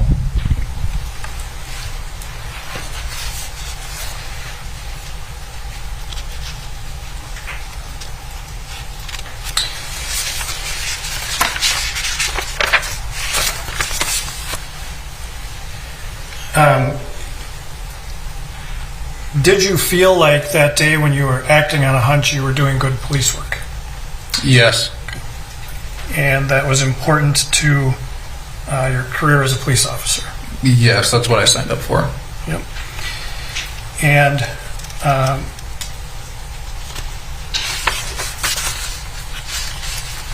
you did not ever see, well, I guess I have to be careful. Did you ever see a gun in Mr. Wright's car? No. Did you ever see him make a move that you believed was him reaching for a gun? No. During your entire interaction with him, the second time, the time period during which he was shot, you were able to see his hands and where they were you not? Yes. And did Mr. Wright ever physically strike you? No. Did the passenger ever make any threatening moves towards you? No. And did you know at the time that Sergeant Johnson was restraining Mr. Wright from the passenger side? Yes. And did you know at the time that, were you holding on to Mr. Wright physically with your right hand? At the same time? Yes. I believe so. I think at one point when I was, Sergeant Johnson had his right hand on the gear shift, and I think he was also grabbing Mr. Wright with his left hand, but I can't recall what he was doing. But that's what you thought was happening at the time? Yes, when I was glancing over, yeah. And this,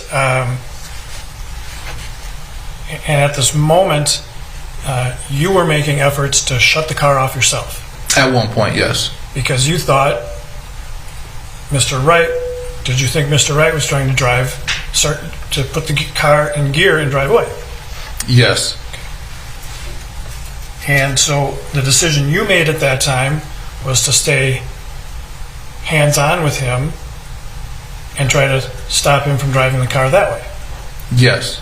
There were, how many squad cars were parked behind Mr. Wright's car at the time? There would have been 2, mine plus Sergeant Johnson's. And how many police officers were there at the scene with Mr. Wright at the time of the second confrontation? 3.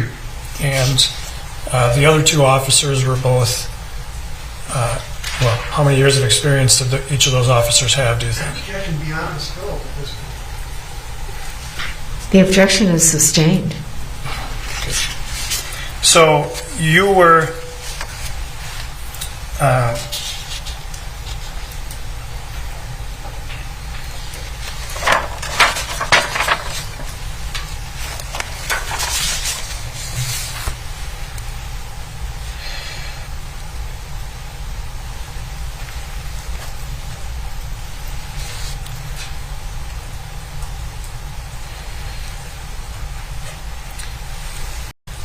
Mr. Eng asked you if you had to arrest him because of the warrant. And I think you said you did. I don't dispute that. But as a police officer, do you have discretion over the amount of force you use to accomplish an arrest? Yes. And the amount of force that you chose to use was placing your hands on Mr. Wright and trying to pull him out of the vehicle and shut the car off? Yes. And did you know at the time that too was the same amount of force that Sergeant Johnson was using? Yes. And when you heard Officer Potter first say she was going to use her taser, you didn't pull yourself out of the vehicle at that time. No. In fact, you did not. Well, did you take yourself out of that vehicle anytime before the actual shot? At one point I did, yes, and I do believe I went back into the vehicle. Okay. So you weren't. So the concern that you expressed to Mr. Eng about potentially being dragged by the vehicle, you didn't have at the time you went back in the vehicle to try and disable it. Sorry, ask that question again? Sure. You told counsel on cross-examination that there was a concern that you could have been dragged and hurt by the car. But when you reached into the vehicle, put yourself into that vehicle, you must not have been concerned about that at that point, right? Yes, but it's a possibility that it could have happened. Always a possibility it could happen, right? Yes. That's not a question. Right? Question mark. I'll let the answer stand.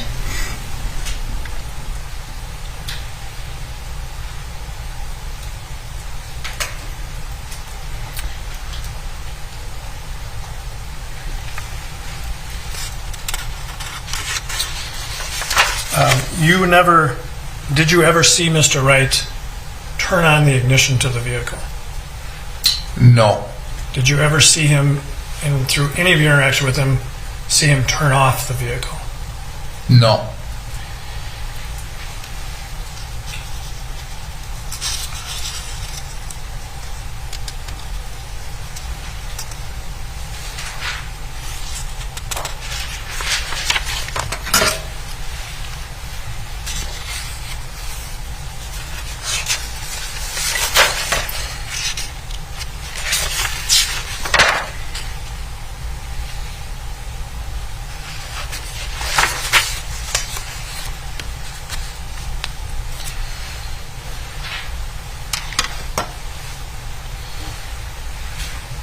If Mr. Wright had driven away without being shot by taser or by gun, you could have followed him at regular traffic speeds, could you? Could you have? Yes.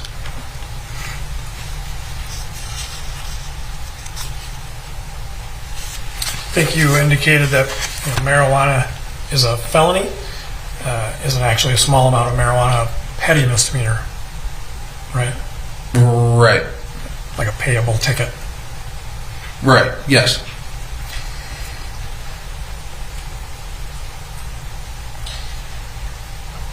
So you had told counsel that it's a high crime area. I think you estimated 2 out of 5 cars have a gun in it. Not an exact number, but just my experience working with guys on the street, it's yes. Okay. The only gun you saw that day was the one that Officer Potter drew and shot Mr. Wright with. Objection meeting. The objection is sustained. Did you see any other gun than the one that Officer Potter used to shoot Mr. Wright? Same objection. This is beyond the scope of the crossing. The objection is overruled. You may answer. No. I have nothing further, Your Honor. Is there any recross? No. Okay. Thank you. You may step down, officer.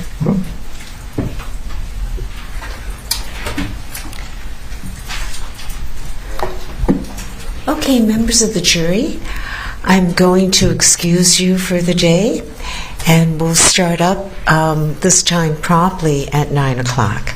Okay, so have a wonderful evening.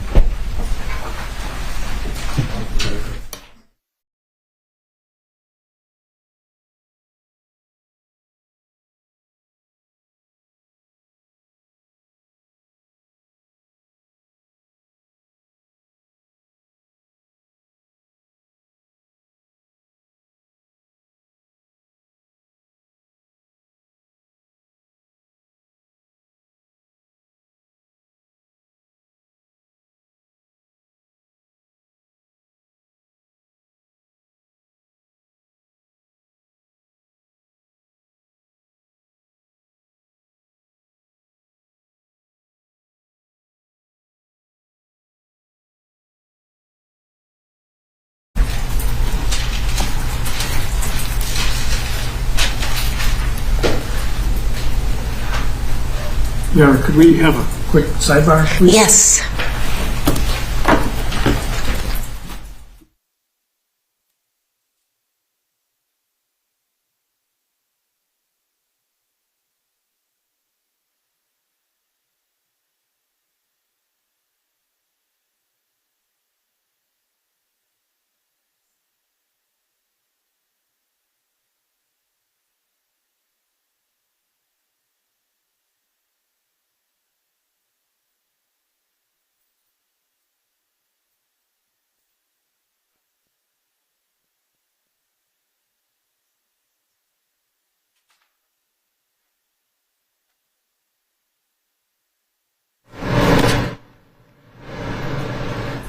All right, counsel, we'll start up again at 9 o'clock, and I know you always get here a little early. If anything comes up that you need to talk to me about, I'm always here at 8, and so is my staff. So let's try to get any issues ironed out before, so we can start out at 9 o'clock promptly.